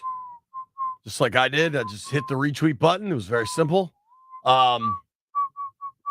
Breaking news on the Fan. Unless he just said in the update. I don't think he did. Commanders have announced the date for Daryl Green's jersey retirement game. October 20th against the Carolina Panthers. It's a 4:00 kick. I wonder if they knew this all along, because when I saw that Commanders-Panthers, the two worst teams in the NFL last year, were a 4:00 kick, I was like, why? Is it late? No, it's – what do you mean? Late in the season? No, it's week 7. Oh. If it's late in the season, they can always move it. Right. I just didn't know why two East Coast teams would have a 4:00 kick. Maybe it's so they could show the Daryl Green ceremony to a broader audience. Daryl Green, undoubtedly, absolutely, whatever, unequivocally, pick your adverb, deserves to have his jersey retired. I'm excited to see that and be there. That'll be really cool. Congrats to him. I know they're selling a ton of tickets over there. I don't know if they're sold out, but I imagine that joint will sell out. Oh, that quick. game be sold out. I wonder if they'll let's go to their website. Season tickets are available. I think with Jaden and new ownership overhaul, they're spending money out there. I think fans feel more respected. Totally. And I think when a fan is respected, they will support. If they feel disrespected, they stop supporting. We all saw that. You can get tickets. So, dude, I told you this, and doesn't Bria work for SeatGeek? Mm-hmm. Dude, I used SeatGeek when I bought tickets for that O's game. It is a really, really easy, good website. So the Commanders are with SeatGeek. Now, is this a pair of tickets? You can get, let me see here. Dude, you can get a pair of season tickets, lower level end zone, for $1,400. That's $700 a person. Like you and your buddy. Mm-hmm. $700 for 9 home games. What's that work out to a ticket? $80? Mm-hmm. That's pretty sweet, honestly. I don't know. I mean, these are good seats. Lower level, end zone. I know that section gets really rowdy. That's like where the hog farmers are. And when the players come out of the tunnel, that's a good deal. And you can get on the 25 or so for about $900 a person. That's not bad. And then I'm looking at this B. They're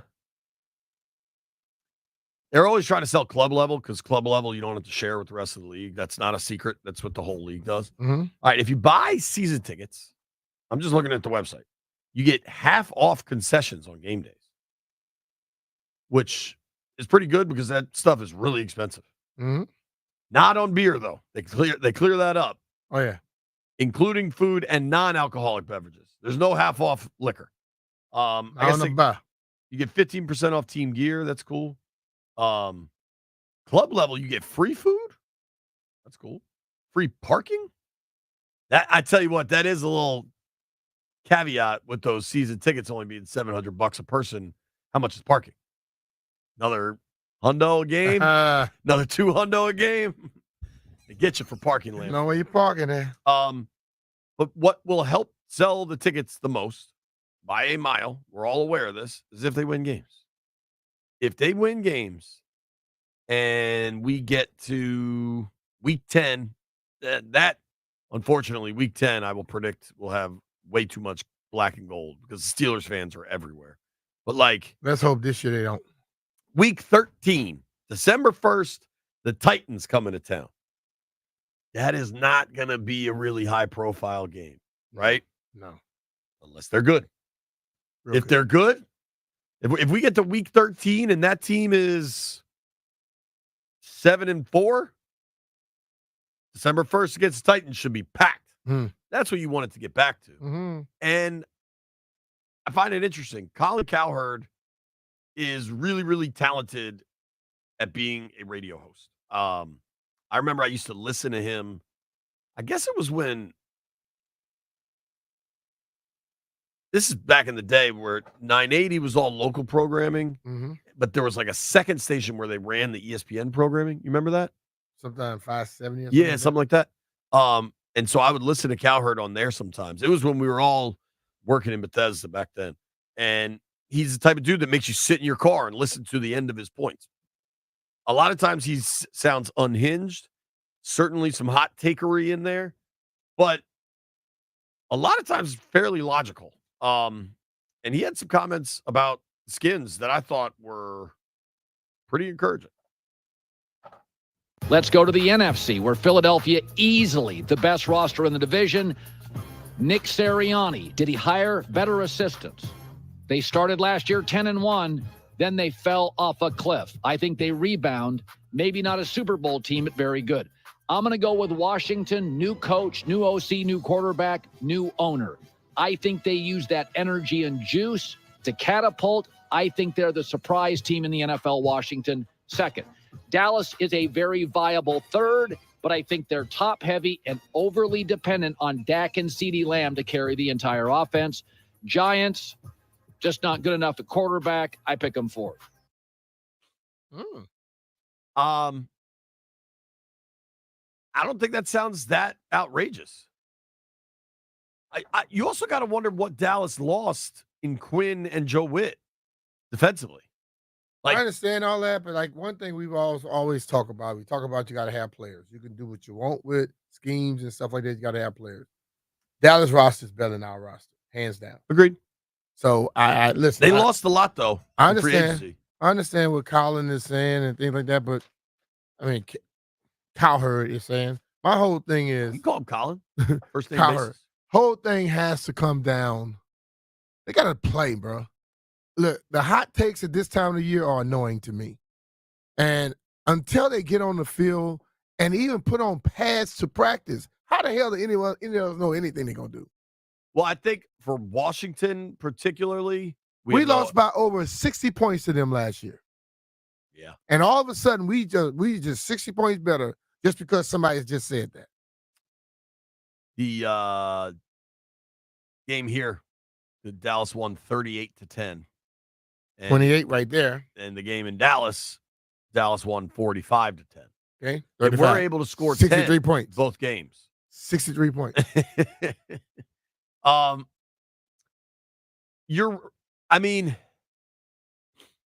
feel more comfortable in my I've planted a small flag that I think Philly's going to regress. I just read this article from our friend Dave Zingaro. I think that's hope. On your part. Bro, just every time they seem to look like they're going, they're back. Hear me out. They've had so much turnover on the coaching staff. Not at Sirianni, but their coordinators. Hurts in 2022, when he maybe should have won MVP, got hurt late in the year. Completed 67% of his passes. This is 22 touchdowns, 6 interceptions, 15 touchdowns on the ground, 760 rush yards. The following year, 23 touchdowns to 15 INTs. The rushing total dropped about 20%, went from 760 to 600. Same amount of TDs. Obviously, they're lethal in short yardage goal line situations with that tush push. It's another new OC for Hurts, and it's Kellen Moore, who is a pass-happy. If you go back and look at Hurts's numbers from 22 when he was so dominant and didn't turn it over, he still had, if you charted out the PFF stat of turnover-worthy throws that just didn't result in turnovers, his percentage of turnover-worthy throws was the same both years. It's just 1 year DBs caught the ball and 1 year they didn't. There's going to be some variance to that. That's going to fluctuate. This is a quote from Hurts. You get to a point where you kind of feel, hey, I'm going to feel comfortable with this. I'm going to like this. But that time comes when you can rep it later on. But right now, it's been a lot of new inventory. Majority of it, probably 95% of it being new. It's just been that process, and it's been a fun process because you get to see what works for other people. The number of coaches that I've had since I've been here, I've been able to take in a lot of new knowledge and new understanding. I understand that, but I'm going to say the thing that you understand as you play in the league longer, it's easier to decipher things. And Sure. Also, you get to a point where you're more established to where people start going through you. I don't think Kellen's going to roll in there and try to completely change everything up about Jalen Hurts. Like when Donovan came here and the Shanahans wanted to change him completely. I don't think they're going to do that. It'd be absurd. It'd be crazy. Right. But like my whole thing is, with all that being said, they have a better roster. They added corners. They were getting torched at corner. They had some people in. We have a whole new coaching staff. True. And we went and got a lot of players. And look, I think this team should be better than it was last year. I'm not ready to jump and act like they're competing for the playoffs. And if they do, I'll be thoroughly happy. But I don't just automatically see that. I understand it takes a little time to build in this league. And when you make that quick jump, is it sustainable? We've seen them over the last 20 years have little pops of good football. Or you had 2012 with Robert. The good Kirk year, I think, was 15. I mean, if we want to count the 7-9 NFC title with Ron, we can. I mean, even going back to Gibbs 2.0, that was the only playoff win, but none of it proves sustainable. I do wonder how much of that related directly to Dan, and I think a fair amount. But I'm totally with you, B. I think, are they the surprise team in the NFL? If Jaden has a CJ Stroud like rookie season, then yes. But it's pretty hard to bank on an all-time. Stroud delivered an all-time historic rookie season. You could take that doesn't happen very often. There's two approaches. Jaden Daniels has a potential to be damn good. So I'm going to say, this team is so-and-so. Or you could say, kid's going to be young. He got a team he's learning. They got a lot of new faces on his team. Let's see what happens. Now, if they go out there and they're very good, the guy that said they were going to be great, now he can say, see, I predicted this. But you probably go at the other 10 predictions, and he'd be wrong in all of them. People only talk about that big one. Yeah. I mean, nobody remembers the misses. Yeah. Let's go to the king of Ashburn syndrome, Jeffrey. The question is simple. Landfill, put it on the show sheet. Are the Commanders the surprise team in the NFL? Yes. Of course. Of course. I mean, we've got more national coverage than the Bears, and they got the number 1 pick. That don't mean they're a surprise team. I just mean that they got a lot of coverage. No. I don't even think they're getting that much coverage. We the surprise team, bro. I know Valdez was saying that too, that they're so much coverage. You saying Valdez was saying that people were giving them credit, like they did better. Then he didn't like the fact that they were giving credit for doing what they done. 2 weeks in a row, our quarterback have been basically the talk of the NFL because of being mentioned on a nationally syndicated television show. What did your quarterback win last year in college? He won the Heisman. And he's already a nationally known person. And what happens is when you come from a big school with great success, that normally follows you, that coverage follows. It doesn't go away. Jaden stuff was because of Ayuk. And you know why? Because Ayuk Ayuk, like my boy over there, and they about to turn around in NFC East. I want to be a part of that. I don't think Ayuk said that one time. Ayuk say, I want to get paid. Yeah. But he know it's a reason why he forcing it to come here. I mean, if he felt any different, he wouldn't be forcing it to come here. That's not true. He would go wherever the check is fattest. But dude, when in the last 20 years, when have we ever heard of I'm not gonna say that because we did go and get some people, Albert Haynesworth. But when have we heard of a star that's basically in their prime saying, "Oh yeah, I want to go to Washington," or pushing the issue to go to Washington. Never. They know it's something about to go down in Washington. I'm holding it in. My Ashburn syndrome. I would not say you're holding pumping it through my shirt right now. They were 4-13, didn't have a Pro Bowler last year. Hey, we seen teams go from worst to first before. Let's check in with the opposite end of the spectrum. Professor Landini, he has a PhD in BS. What do you make of Jeff's assertion that yes, Washington is the surprise team in the NFL? I'm not ready to say that they are, but I do think that they could be. I think they sucked last year, so if this team can come up and contend or even make the playoffs, to me that would qualify as being the surprise team. And the fact that they got a new quarterback, that's the type of team that really surprises and improves by 5 or 6 games. If Jaden Daniels can come in and kind of exceed people's expectations, I absolutely think they could be the surprise team. I think the roster that was built that has kind of been taken apart was probably like what we saw with Ron. They're a 7-8 win team, right? So to me, basically the NFL, 32 teams. The design of the league is that about 24 teams are going to go about 500, 8-9, 9-8, 7-10, right around there. Yeah. Then you typically have 3 or 4 legit awesome teams and 3 or 4 legit terrible Awful teams. And the terrible teams kind of move around a little bit, and the awesome teams tend to kind of stay awesome as long as they have health at the quarterback position. Mm-hmm. I think Washington's in the middle of that. I think 7-8 is right. I think they could be in the hunt. You know the graphic late in the season where it's like they show all the division leaders, then the wild card teams, and then the teams in the hunt. I think they could be in the hunt. Yeah, but my whole thing is this. If they win 7 games this year, I am happy because they did improve. I wouldn't call that surprise. If the next year they win 7 again, I'll be surprised as hell. If they win 9 to 10 the next year, that's expectation. Right. I think we have to 7 change. doesn't count as a surprise. 10 is surprise. If they win 10, that's surprise. We got to change our mindset in this town, man. We have gotten so comfortable being mediocre that we sit up here and we talk about certain aspirations as the simple things. Winning double-digit games and when you lose the others, you're barely losing them. That's my aspiration. Shout out to I'm not happy with 7 and 8 games.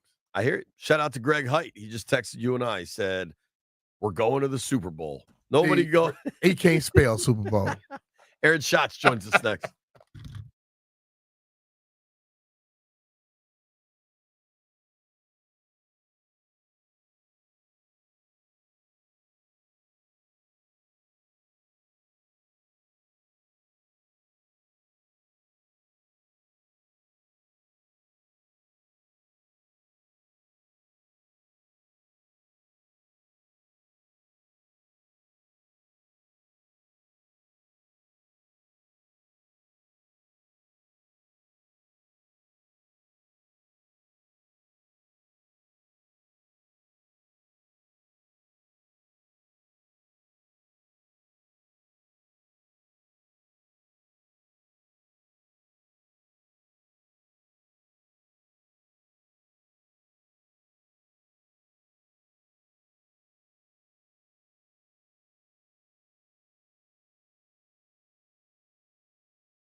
B-Mitch and Finley, 1067 The Fan. Really fired up to get on the BetQL guest line and welcome in Aaron Schatz to the program. Aaron is the godfather of DVOA, one of the most respected football analytics stats. Really kind of changed everything with his old website. He is now the chief analytics officer at FTN Fantasy, and you can check out the FTN Football Almanac. It's out now. Aaron, what up, man? How are you? I'm good. I've had a good off season, but I'm ready for some football. I'm ready for training camps. Me and you both, dude. It's all kind of getting going right now. Let's start with the local 53, and then we'll zoom out. There's a lot of optimism surrounding the Commanders. New ownership, new GM, new coach, new quarterback, all that. Probably still like in the early stages of a rebuild, though. Yeah. So what I would say is to tampen down the optimism when it comes to what you can do in 2024. Like, I very much understand the optimism in the long term, but you have to expect that a rookie quarterback is going to be bad, right? The range of possibilities are they could be good, they could be really, really bad, but the most likely scenario is that they'll be run-of-the-mill bad and learn. And that is the most likely scenario for Washington, no matter how much talent Jaden Daniels has, and he has plenty of talent. So, and I think what you're saying is exactly right. But I think what happened last year with C.J. Stroud is kind of like making some people get all these outlandish thoughts because of the talent that Jaden has. But the more than likely, most guys will be average.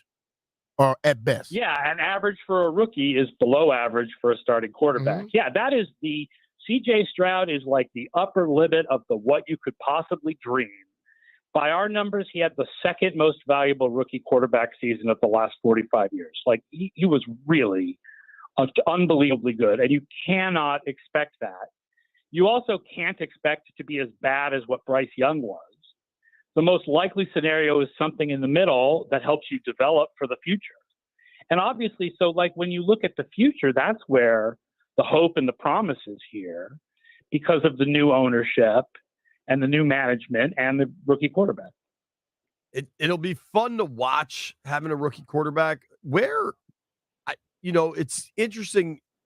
I think some of like what gets described as analytics actually kind of gets proven to be like that term gets thrown at every number that surrounds football, and that doesn't necessarily make it accurate. Mm-hmm. And I'm a little hesitant with like college football analytics just because the gap of like talent dispersion is so wide.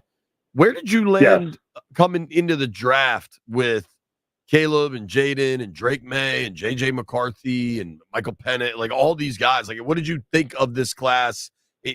What did you think of Jaden in comparison to the class? I mean, not that our projection system is incredibly accurate, because projections of rookie quarterbacks are it's a very difficult thing to figure out. Sure, who's going to be a star in the NFL. But we had Jaden Daniels as the number 2 quarterback in the class by our projections. Behind Caleb, I'm guessing. So, yeah, he went where you would expect him to go. Yeah. The surprise was that we had McCarthy a little bit ahead of May.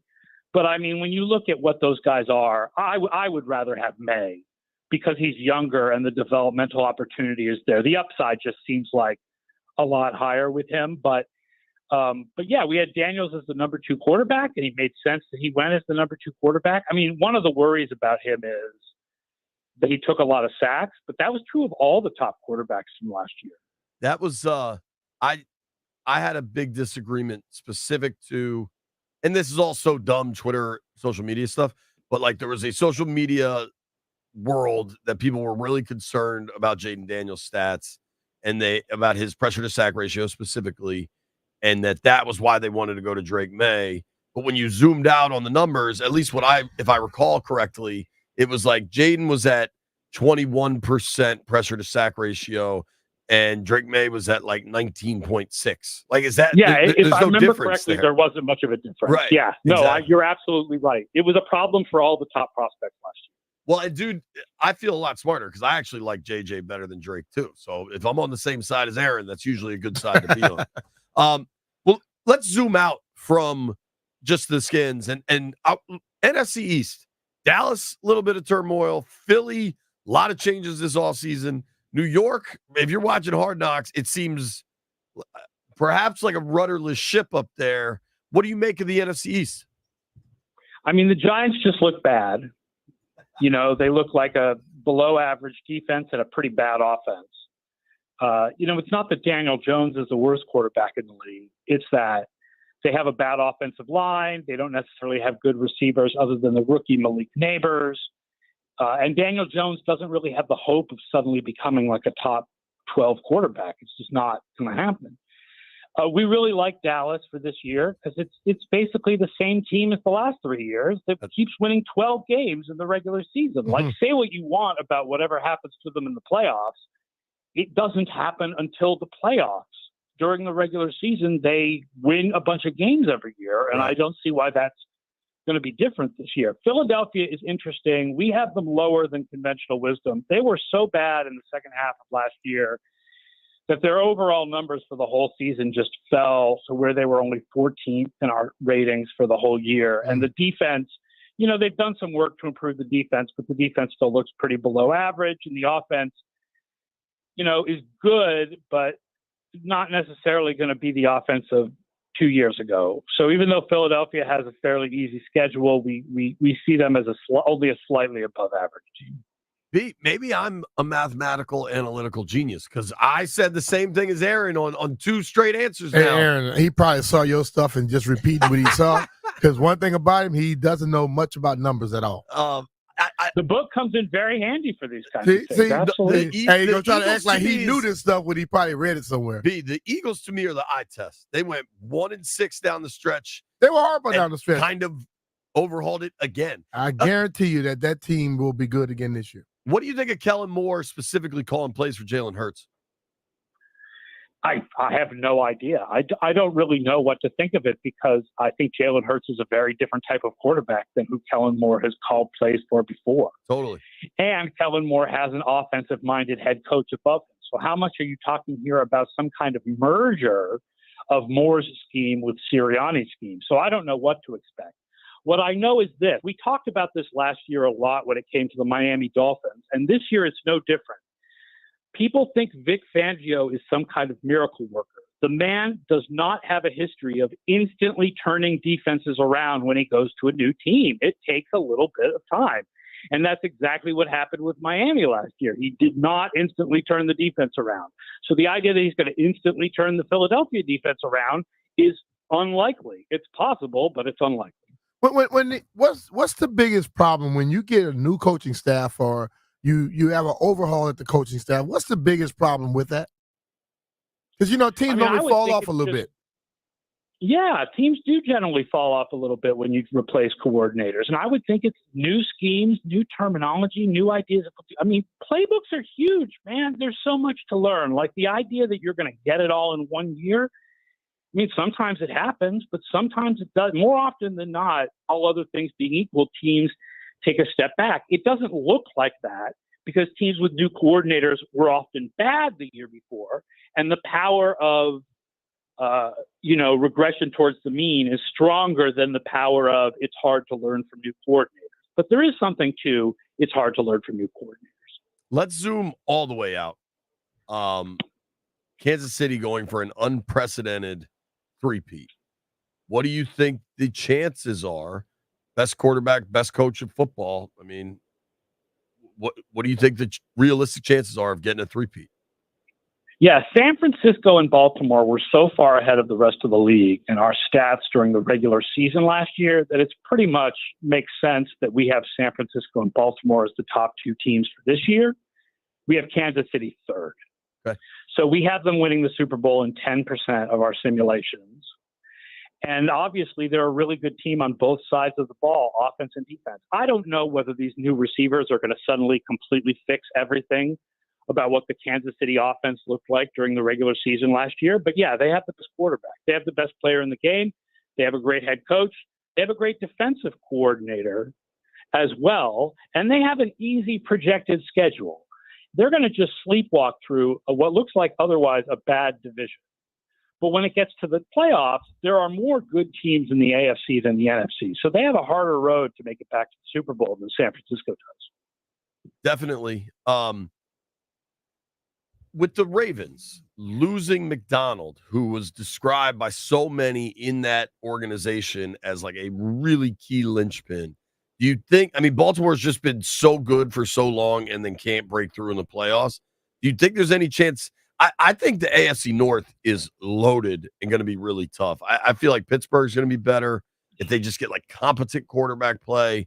I like Joe Burrow and the Bengals. The Browns have been awesome. That defense was phenomenal. Any chance the Ravens take a step back? Oh, yeah. I mean, it's definitely possible that we're not counting enough for the loss of McDonald. I'm more worried about the loss of McDonald for them than I am about some of the changes in the personnel on defense, because Baltimore has always been able to kind of draft and follow guys. Totally. You know, they already have a guy set up named Trenton Simpson to take over for Patrick Queen, no sweat. But yeah, the loss of McDonald is a pretty big one. One thing about Baltimore that's interesting is you always have to account for the fact that their special teams are good every year. And it gives them a little bit of a bump up compared to other teams, because your expectations always have to be that while special teams are really hard to predict, Baltimore's will be good. But this year is a little weird for that, because this new kickoff thing is weird. And we don't really know what it's going to do to any team. Right. Mm-hmm. But it's funny. I mean, the ones that were always good, Aaron, the teams that were always good with special teams, they're going to be good with this new stuff too. Well, yeah, well, part of it for Baltimore is they're still going to be really good at field goals. They're still going to be really good at punting. So that's not going to change. Sure. I mean, there's a reason Harbaugh values his special teams, and there's a reason why they're really good every year. I mean, even Andy Reid, if you go look at the Chiefs Super Bowl, the last two, they've had a huge special teams play in both games. Yeah. What about where you at with the Rams? That NFC West, the Niners are killers, but that whole division looks pretty good. I like the Rams. I mean, their biggest problem is that they're in the same division with the 49ers, and they have the toughest projected schedule in the NFC. But all the teams in that division have hard projected schedules. I think the Rams have to take a step back on defense without Aaron Donald. It's just hard not to expect that. Mm-hmm. But their offense is good, and their special teams will not be the colossal black hole that they were last year when they had one of the worst special teams units we had ever measured. Wow. And that's going to actually make a big difference for them. Yeah, that's crazy. They were horrible last year, really horrible. CJ Stroud. You know, everybody remembers the awesome playoff performances, but if Gardner Minshew throws a 4-yard out route a little bit better, they don't even make the playoffs. Like, what is next for the Texans and Stroud?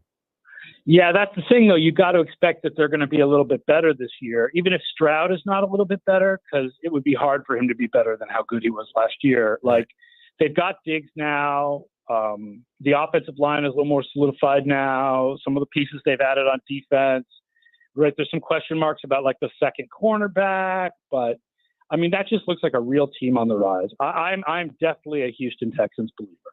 Houston Texans believer. Aaron, dude, thank you for making time for us, man. We appreciate you, brother. Always love to be on. The book is at ftnfantasy.com/almanac. There you go. Got you, brother. Aaron Schatz, Chief Analytics Officer at FTN Fantasy. Check out the book. The 2024 FTN Football Almanac is out. ftnfantasy.com/almanac. Aaron, we will talk to you soon. Plus, 1 o'clock. Not only do we have berries for Luga, we got berries for Luga from Paris. How about that? Oh,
I give him a hard time often. Got to shout out my guy Jeff. Now, this is one of these unique experiences that would only happen to Jeff. But we just got Chinese food delivered, and Jeff had to go to. They delivered it to the wrong building, and Jeff had to track this thing down. He was running around Navy Yard, and he came home with the prize. Thank you, Jeffrey. No problem, man. Now, this China food is banging. But Landfill, they have steadily, the delivery joint we order from, I'm not going to name names because it's a small little restaurant. We don't get anybody in trouble. They're consistently like underperforming in some capacity over the last 2 to 3 months, Landini. Does that seem right? China food is by far what we order the most of. Mm-hmm. So let's put it out there. If you get, I don't want to have to do DoorDash or Uber Eats or any of that. I like when the actual restaurant delivers the actual food. If somebody has a recommendation in the Navy Yard-ish area, holler at us. Jeff, you want to give out your cell phone number? Nope. Nah, I'm good. So in the chat, I just noticed this. They're debating in the stream in the chat. They're debating who's starting where. Who starts week 1 Pittsburgh? Quarterback? Yeah. Russell. Who starts week 1 New England? Jacoby. I'm agreeing with you so far. I got Russ in Pittsburgh. I got Jacoby in New England. Who starts week 1 in Denver? Where's the second guy they have up there? They drafted Isn't it Drew Lock? I think it is. No, Drew Lock's with the Oh, Giants. he left now. He's gone. Drew Lock's with the Giants. Dude, they traded for the kid from the Jets from BYU. Zach Wilson. Zach Wilson and who else? You asked me who he's there. Jarrett Stidham.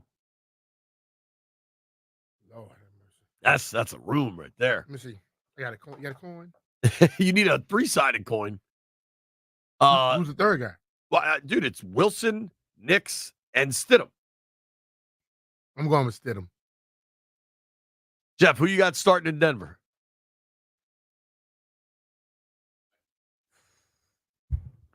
That's a bad batch. Yeah, Stidham probably start, but Bo Nix going to end up being the guy. I think Wilson is shell shocked. I think he's cooked. I don't know. Maybe he could get uncooked. Who's starting in Minnesota? Your boy, Landfill. Sammy D. Who? I think Darnold's in Minnesota now. And obviously they drafted JJ, but JJ going to start. think? Sam Darnold's is awful. He got that fresh 49er cologne. People are buying into Sammy D again. Last year, what, he start one game for Purdy? Once you are a first-round pick, I said it to you before, that was the team that drafted him wasn't the only team that had him as a first-rounder. The rest of the people are still trying to justify why they had him in the first round. They'll give him a chance. He's on his 4th team now. Mm-hmm. That's wild. After going 3rd overall in 2018. Are there any other kind of debates? Bryce Young's starting in Carolina, right? Yeah. I don't think there's any real. Who starts in New York? Danny Dimes. Didn't he get hurt at the end of the year? He was hurt. He got hurt last year significantly. But I think he's opening. I think he's.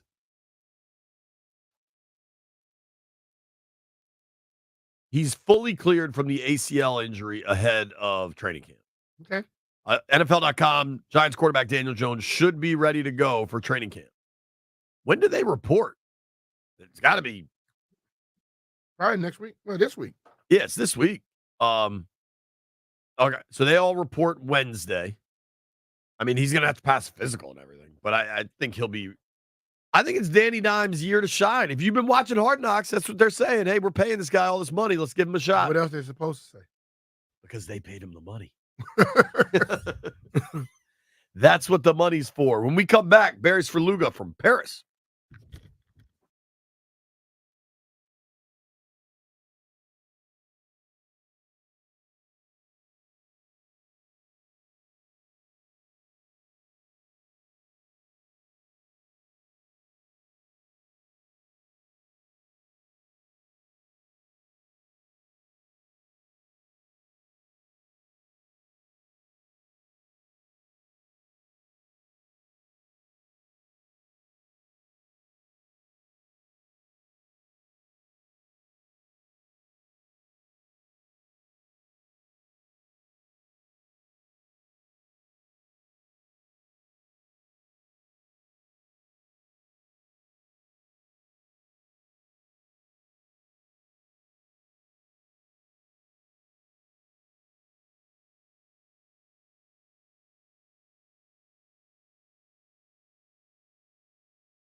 And because this is kind of a reintroduction of the games to the West, they are looking for what's the most spectacular thing that they can do. And that is, forget the stadium, the track stadium, and the show of, there's going to be a focus on French culture and French food and all of the stuff that French people are so proud of, but put it in the most French backdrop. And that is on the river that runs through the capital city, which is one of the most spectacular cities in the world, backdrop of the Eiffel Tower, backdrop of the Arc de Triomphe, like all of that stuff. I think it's going to look amazing on TV. I think it is a complete pain in the rear for any of the businesses or the people that are down there, because there's so much security already and so many places that you can't access, that to make essentially a television program for NBC and the other rights holders around the world, it's a huge inconvenience to the people here. I get that. And my mic's off. I get that, and I think it's probably driving people crazy, like locals. This is a question I never expected to ask you on the air. What is the status of Notre Dame? And I know it had that terrible fire, and I'm curious, is it rebuilt? Is it finished? So, yeah, the funny thing is I haven't been there this trip, but on the way back from the Beijing Olympics, I had a one-night layover in Paris and dropped by there. It's in a rehabilitation status. I could be mistaken. I don't think it's open to the public right now. It will be what it once was. But if you think of like the National Cathedral in Washington that went through an earthquake 11 years ago or whatever it was, 12 years ago, and still isn't fully done, I think you're looking at a long view with Notre Dame. And it's a shame because it's such a centerpiece to a city that's kind of full of centerpieces, to be honest. Yeah, it really is. And it's right there on the river. And yeah, that is, that's a bummer, but ideally they get it all the way back. Which sports are you looking forward to covering most, Barry? So, Brian, I like the fact that I get to bounce around. As I said, I have a long history with swimming, and I'm kind of pulled that way. And that's such a big deal the first week. And right out of the gates on Saturday night, Katie Ledecky, who is, arguably the greatest female swimmer of all time, she's going to be in a battle in the 400-meter free against an Australian rival and a Canadian rival. And it's going to set the tone. I mean, I love that stuff where the characters, their stories. It's not, I don't know much about a swimming stroke, but I know what people go through to get in that pool and get to that point. And I love getting behind stuff like that. So I'll do some of that. I think there's some interesting stuff with like Chinese doping that was kind of brushed under the rug in Tokyo that I think needs to be revisited. There's stuff that's like, how do Ukrainian athletes feel about Russian athletes being able to compete here, not under the Russian flag, but being able to, go for gold on their own. People don't get into the geopolitical stuff, but it's like you can't steer away from it at an Olympics. And then a couple other things. The U.S. women's national soccer team is always fun, and they're in a state of flux. So this is their first major international competition with a new coach. The U.S. men's and women's basketball teams, particularly the men, I think will be really interesting to see how they're pressed. They beat South Sudan by only 1 point in an exhibition in London over the weekend. Yeah, crazy. And they're better than that, obviously. And there was a lot of travel involved and weird stuff there. And then the track is just going to be just explosion after explosion, night after night. I mean, Noah Lyles, a week from Sunday in the 100-meter finals, if he were to win that, and I don't know that he could be considered a favorite, but he could win it. He is the favorite in the 200. And then you're talking like Michael Johnson, Usain Bolt territory if he were able to pull that off. So, I get into this stuff, guys. I know it's kind of every 4 years for most people, and in a way it is for me. But you lay out the calendar, and it's like that's a menu that there's a really juicy palatable item every single day that'll be interesting to. I think I'm very much like you because I could go from the swimming to the gymnastics to the track and field. It's basketball. I'll check it all out because And then when you look at the fact, like the ones that we were lacking in for some years, now we're back. It makes you get even more intrigued by it. And I didn't even mention, Brian, you're right. Like, I mean, you could argue the most interesting character at the games is Simone Biles because no one's ever been as good at what she does and separated from the field by as wide a margin as what she was, to freeze up in Tokyo and essentially take herself out of most of the competition, a competition that she was supposed to dominate, and then choose to show up again 3 years later, not as a kid anymore, but as a married woman, and subject herself. Her legacy is secure. She didn't need to put herself through this. So I don't know anything about the flips she does or what her strengths are as a gymnast, but when you watch it, her brilliance is obvious, and putting herself in position to have to pull it off in front of an international audience again it's just a really, really nuanced, kind of interesting choice she made. And she'll be a clear focal point for every time she steps on the mat. Well, I have to tip my hat to the Chicago Bears because they have given her husband 2 to 3 days off to go view her performing in Paris, and that says a lot. That's amazing. Yeah, he was with the Packers at first. Now he's with the Bears. Okay, cool. Talking with Barry Sverluga, who's live in Paris, France for the Paris Olympics coming up. Starts Friday night. They're going to be marching down downtown Paris, which is pretty cool. We just learned this today, I believe, or at least I did, that LeBron is going to be carrying the flag for the U.S. In the opening ceremonies. What did you make of that decision, and have you heard anything more about it? Yeah, no. So that decision only came down this morning here, or was announced this morning here. And I think it's a good one. You know, they really put thought into who gets that honor. It is, it's never a first-time Olympian. It's somebody who has represented the country.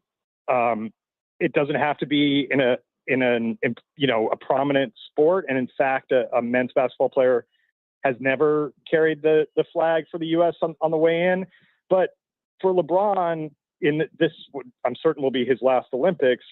If you remember, like, he was a cornerstone of the group that got the best players to commit to do this tournament, coming out of what was a disaster of a 2004 Olympics in Athens, where it was like a hodgepodge of a team coached by Larry Brown. Like, it felt like half the guys didn't want to be there. It was not 1 through 12, the U.S.'s best roster that they could send. And LeBron and Kobe and others set a tone in 2008 that, like, this is our sport, and we are going to commit to doing this through an Olympic cycle. And yeah, that's tough on our bodies and extends our season, but basketball is innately American, and we need to reestablish ourselves. And the result has been 4 straight gold medals with rosters that leave your jaw kind of hanging. I mean, I asked people who know better than me, Ben Golliver, who's here covering basketball and is our national NBA guy, Jerry Brewer, columnist for the Post, who's covered the NBA for years. Like, would you take the U.S. men or the field? Because just that South Sudan game, like, leaves me with a weird feeling. Yeah. And they both said, I'd take the U.S. men versus the field, but it's more like a 55-45 proposition or a 60-40 proposition than it is they're easily going to run the table. So I just circle it back to LeBron. Like, he's deserving of that honor not because of being the NBA's all-time leading scorer, however many championships he's won there, or the debate with MJ about who's the best pro basketball player ever. It is because he committed to USA Basketball when USA Basketball needed a commitment. And the results have been those golds and kind of restoring the American Olympic team to its point of prominence that they kind of took for granted for a long time and were, turned upside down in Athens all those years ago. All right, you know what? It was probably about an hour ago when at least when I saw that LeBron was carrying the flag, and this was off air, and I said to B, I was like, man, I don't like that. I feel like the flag bearer should be somebody that plays traditional Olympic sports so they get their moment, like Noah Lyles or pick whoever the biggest traditional Olympic sport star would be. And Brian said, man, we had a good conversation about it. And hearing you explain that to me, Barry, that when LeBron decided he would commit, it was Coach K back then, right? That he would commit for Coach K to get U.S. hoops back on the map, and all those other guys kind of followed suit. I'm cool with it now. That is worthwhile. Like that, and that's is much more worthwhile than forcing the Lakers to draft Bronny. yes, but did he get Bronny right on the Olympic team? Yeah, right. No, he hasn't gone that far yet. But the choice, if you can separate LeBron, the NBA legend, from LeBron, a four-time Olympic gold medalist, that's what you have to do here, because he put into the U.S. Olympic movement, and that's what this is honoring. It's like a separate category of achievement for him. They've got my support. It's great. I think it's great. Like I told him, I say LeBron is more international than almost all those people. Sure. They all know who he is. Right. My previous point had been like these people that don't get the national recognition all the time, like let them get it during this period. But I'm with that. That makes that. Thank you for explaining that. Makes me like that. That's what I'm here for, man. A lot more. Yeah. Will you go to any breakdancing events? I plan not to attend breakdancing. I need you to go to one, Barry, and also get somebody to teach you how to do it so you can have like a story on it. And then you'll know. We need Barry Svrluga covering breakdancing in the Washington Post. I don't want to speak for your editors, but if they don't want that story, we'll take it. We'll put it on. We'll put it on the 106.7 The Fan website. Have we met? Because I might be the whitest person out there. I'm not sure I'd be allowed in the venue, but maybe I'll work on it. Do you go to any of the random stuff, like when you stumble into ping pong or anything? I think I probably will, but you know, my job is a little bit like wake up at the beginning of the day and figure out what meets the moment, what's needed, and if there's a frivolous day, I'm all for a frivolous sport, no problem. I feel like the Olympics has a lot of frivolous sports. More and more all the time. There's so much pride and passion behind everything, bro. And everybody, JP, has a story, and that's like, to me, put the sport aside. Like, somebody put in work to do it and got there. And that doesn't mean I embrace every sport and every athlete, but I do think there's a potential for real interest and real kind of overcoming whatever they've had to overcome that can appeal regardless of what their chosen sport is. Will you be able to watch the golf at all? So I think I probably will go out to the final round of the golf, which I feel like they should not play in 72-hole stroke play. It should be more interesting than that. They should do something cool. Some sort of match play. It just feels like a PGA Tour event without the whole PGA Tour, So right. It's cool. And the guys who have won gold, I mean, Xander won gold in Tokyo, and Justin Rose in Rio, they value that. And the event has Rory played in Tokyo and was like overwhelmed by how cool he thought it was. So it is really neat, but it just feels like there's a better way to do it than just the format that we see every week on the PGA Tour. Well, and Barry, you talk to Jeff every week when he calls you, Jeff Walker, our producer, and he's a huge fan of horse dancing. I don't know if you're going to watch cover any of the horse dancing. I've seen the video. So horses be the horses go. The horses do the stanky leg, dog. So funny. The horses do the stanky leg. I'm telling you. I'm more likely to cover horse dancing than break dancing.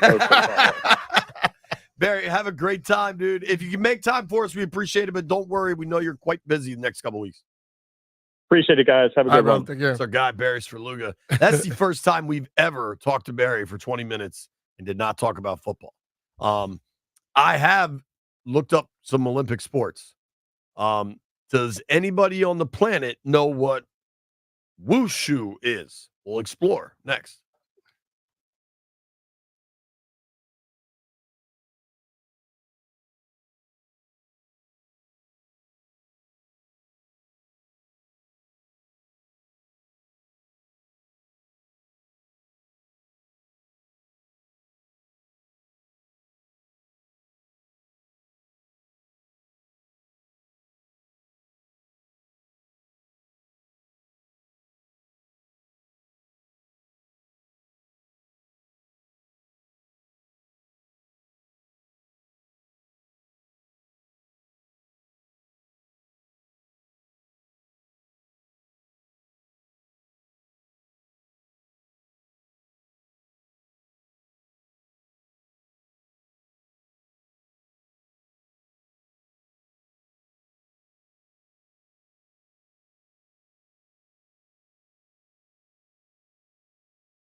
Happiness.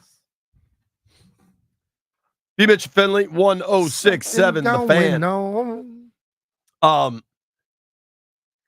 I feel like we've been very complimentary of baseball lately. I think the rule changes they made are the best that a league has made in a long time. Make it right. But how dumb are they? You know that the Baseball Hall of Fame was this past weekend? Really? Oh, I did see. It's like completely off the radar. I saw Ben had a post and he put the names. That's all I saw. I didn't hear anybody saying it was coming up or whatever. All I saw was Ben posting something. Like, why not do that?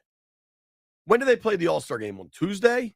Do that during the day on Tuesday into the All-Star game. I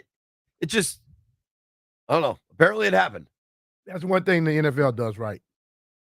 That whole Hall of Fame. They blow it up. Yeah. Yeah. The Basketball Hall of Fame is just funky because it's not the NBA Hall of Fame. It's everything. like all of Basketball Hall of Fame. Yeah. So that's just a little more bizarre. And I'll confess, I have no idea what hockey does. Is it in Toronto, I'm guessing? Mm-hmm. New York, maybe? I don't know Jeff, where's the Hockey Hall of Fame? What do you got for me? Just give me your guess. Canada. That's a pretty broad guess, but I think it's a safe one. I think Toronto's. The league office is in Toronto. But dude, so I was at MGM last night, and they had, I guess it was Red Sox Dodgers on at the bar. Did you see the homer Shohei hit last night? No. Just an absolute. The one he hit in the All-Star game, it left quickly. Well, it's funny because we have McAfee on right now, and they're showing all these just. It says Babe Ruth hit a home run. It was 570-something, 80-something feet. Who said that? It's up there. It's the longest home run in history. Really? And I'm like, all the bats they had back then in the balls, I don't know if they went that far. Damn. That's the one from last night, B. 473. It was a bomb. Dude, it was like out of the stadium, basically. Oh, Mickey Mantle's is second all time. They said Babe Ruth hit a 575, then 565. And then Reggie Jackson is 539. Adam Dunn, he played here for a little while, 535. Willie Stargell, And 535. And they talking about people taking stuff win. Because if you hit a 500 in 1921, I don't think the stuff was made to go that far. Damn. But I'm also surprised that the top three are from at least 50 years ago. Yes. So Babe Ruth, 575, 100 years ago. Mickey Mantle, 565 in 1953. And then even Reggie is 539 in 1971. Wow. I am shocked by that. I am too. Because 575? Listen, man, let's think about it. Something that's close to the baseball, golf balls. Golf balls wasn't going that far back then. They've got way better. I don't think a baseball went that far. I'm just saying. That is shocking to me. Shohei hit one last night, 450 something, 430 something. 470. 470. Yeah. That's 100 feet shorter.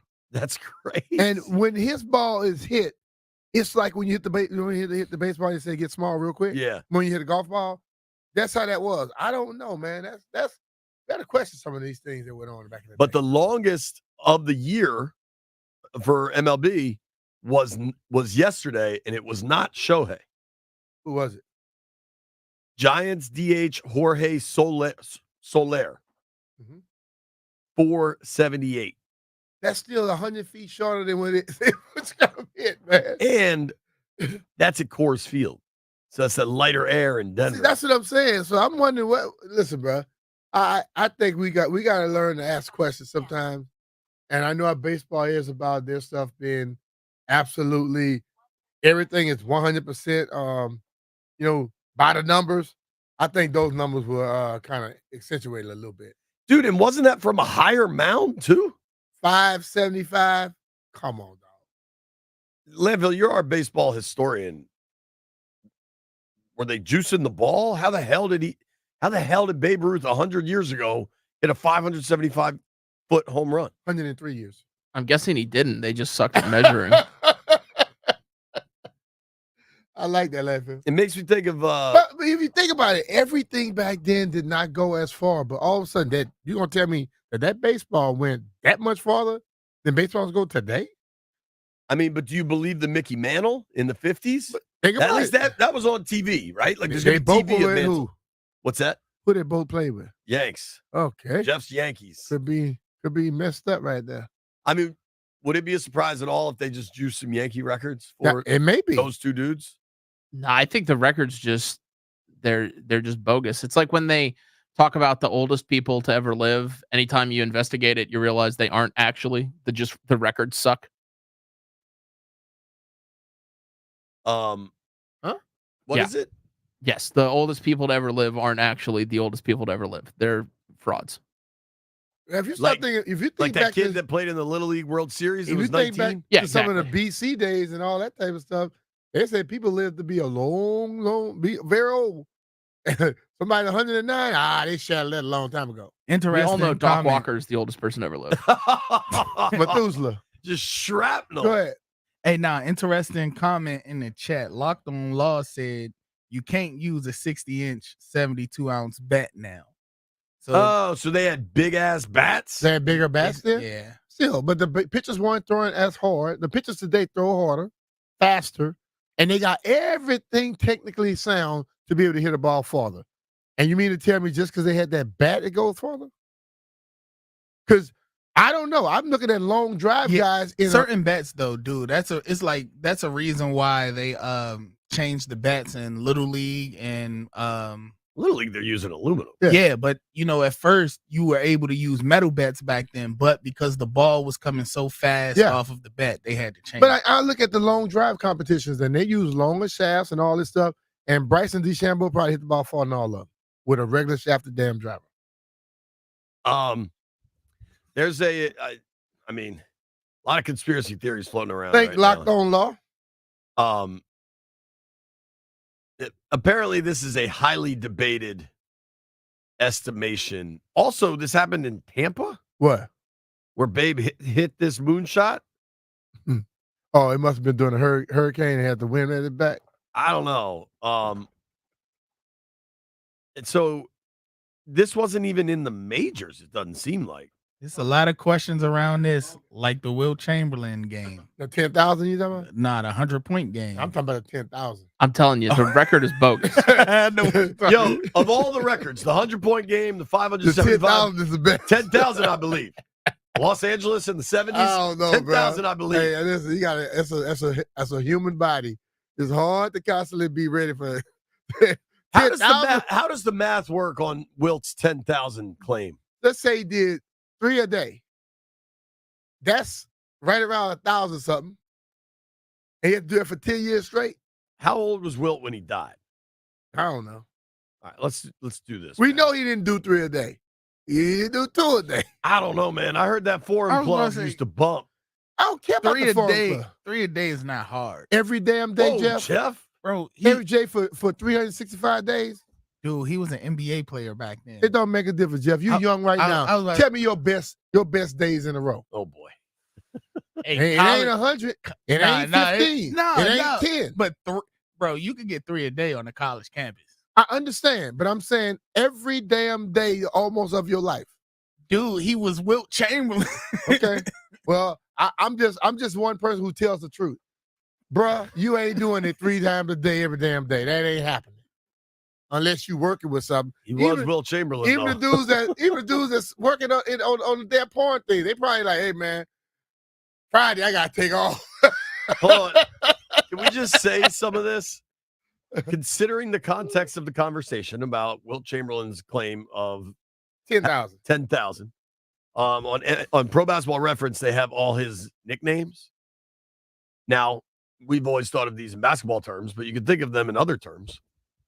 Wilt the Stilt, the Big Dipper, Dippy, Dip, the Load, Big Musty, the Record Book, the Hook and Ladder, Wilty, Whip, Whipper. He wasn't Wilty. And I don't know how and some people just called him Norm. Because he is not normal. Shout out to Wilt Ooh, Chamberlain Lord. and all 10,000. We got to make some bets.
Some funny. I don't know how we got to Wilt Chamberlain, but we did. Some good lines here. Locked on Law in the chat said finding 3 women tall enough was a challenge. And then dude James Schneider on Twitter had a great line. It said Wilt's gravesite still looks like the handle of the shovel is sticking out of the ground. Rest in peace, Wilt Chamberlain, and all of your conquests, sir. Something of actual importance. I thought this was pretty cool. This is from Kevin Seifert, covers the Vikings for ESPN. The Vikings will cover a significant portion of the expenses for Kyrie Jackson's funeral. It is scheduled for this Friday. A number of folks from Minnesota are going to attend, including the GM and the head coach. They all talked about it. I like this. I imagine they didn't have to do this. The Vikings will pay Jackson's signing bonus of $827,000 to his estate. The team says it's our understanding that the NFLPA will support his estate as well. They didn't have, I mean, they don't have to, but what I've heard about that kid is that everybody he touched, he has some level of influence on him.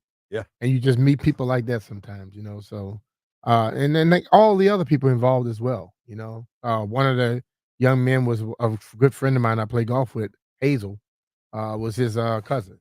So that was a tough one. But you know, some teams sometimes just do the right thing. Yeah, you're always encouraged when people do the right thing. When you do something because you want to, not because you have to, right? It says a lot more about you. Totally. I'm glad to see that. Fresh week. We're all going to be here all week. Let's make some bets.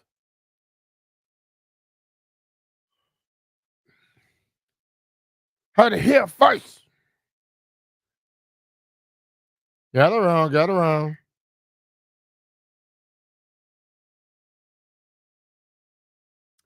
All right. Anybody got any ideas? Are there any sports going on? Baseball, Yes. baby. We got summer league going on tonight, and we got baseball going on. Well, Since damn. I want her to hear first last week, I'm gonna go ahead and take the Grizzlies to win summer league tonight. Money. Did anybody watch the South Sudan game? Yes. No, I just watched some highlights. Yo, Yes, I did watch. It's a lot of tall dudes from Sudan you know that they that don't are even athletic as hell. So South Sudan has only been recognized as a country for like the last 10, 15 years. Mm-hmm. There is not a single indoor basketball. Yeah, I was listening to that in South Sudan. Mm-hmm. And it was a lot of, former college and NBA players. That game was wild. And I hope will just be the exact I would wake up call. I would hope the NBA now is going to South Sudan to start to recruit. Right. Instead of just going to Europe all the time, you need to go to South Sudan because they almost took it to the team. I mean, that was wild. Just the fact that they lost by 1 point says a hell of a lot. Well, dude, they almost. So the U.S. got it to like 6 with 2 minutes left, and it looked like they would kind of cruise. And then South Sudan does not back down. They came right back. It was wild.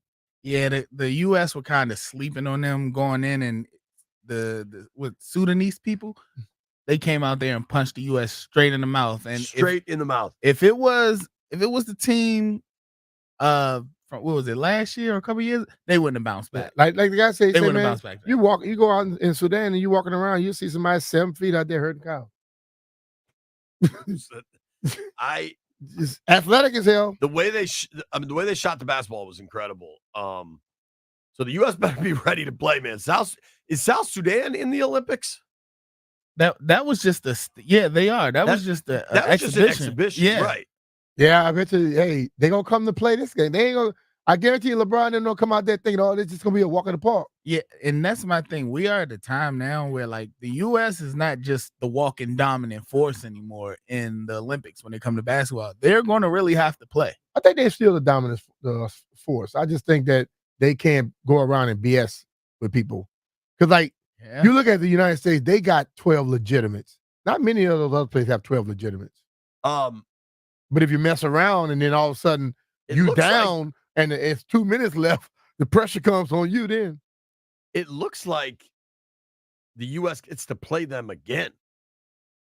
So South Sudan plays Puerto Rico in Group C on Friday. It looks maybe Puerto that's Rico. Saturday. But then on July 31st, the U.S. plays South Sudan again. Ooh. Better be ready. That's all I got to say. Hell, I think I might lay the points that one. They might have something for him. I guess Olympic basketball is kind of like, you know how they do the soccer, like the groups, and then you get out of the group stage and go to the medal rounds. Anyway, shout out to South Sudan. Yeah, they play well. What do you got tonight, Landy? I'm taking the Guardians plus 1.5.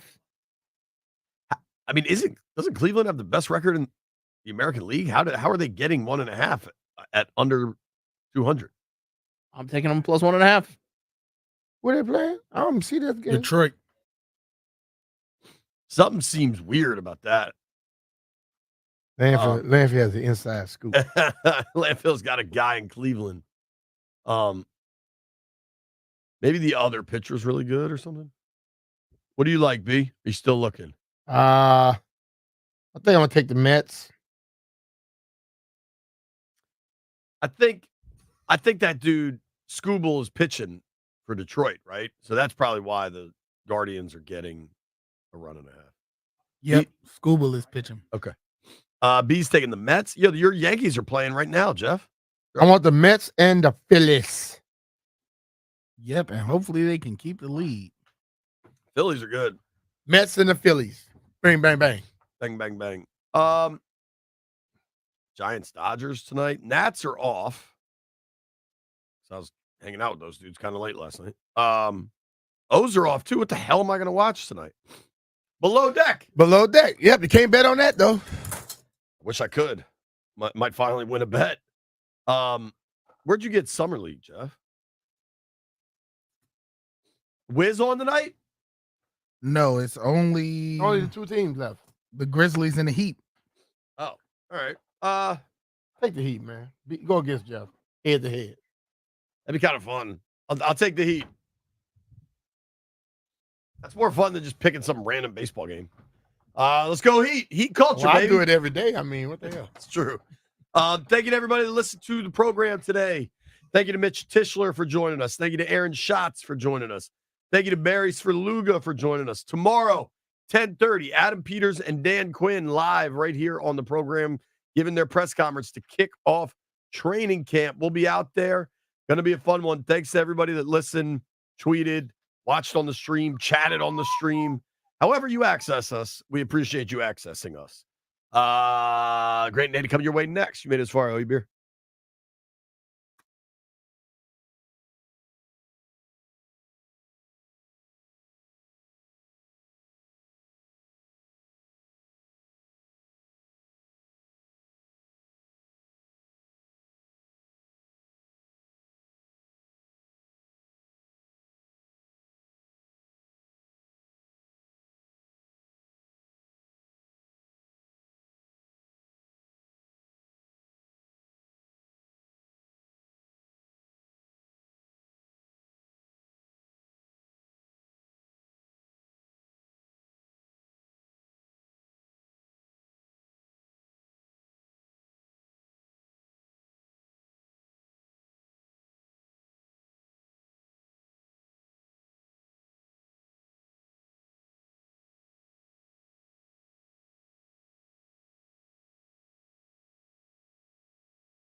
Yeah, Monday. What's up and welcome in. We're Grant and Danny. This is The Fan. We are happy to be with you as we kick off a training camp week in the nation's capital on G&D. Got a great opportunity for you today. We've got tickets we're giving out to see Creed at Jiffy Lube Live. We'll do that at 4 ahead of the Beltway Blitz. Danny, what's up? What do you say, dude? Anything in the news this weekend? I always love that, by the way, where it's like, what's the biggest thing in D.C.? We're doing our sports thing over here. There's some big national news going on. You guys might have heard about it. We were just a little engine that could over here. Training camp, 53, right. The rosters. We got it. Friday night, I'm putting my son to bed. Yep. First time he's ever done this. This was such a seminal moment for us.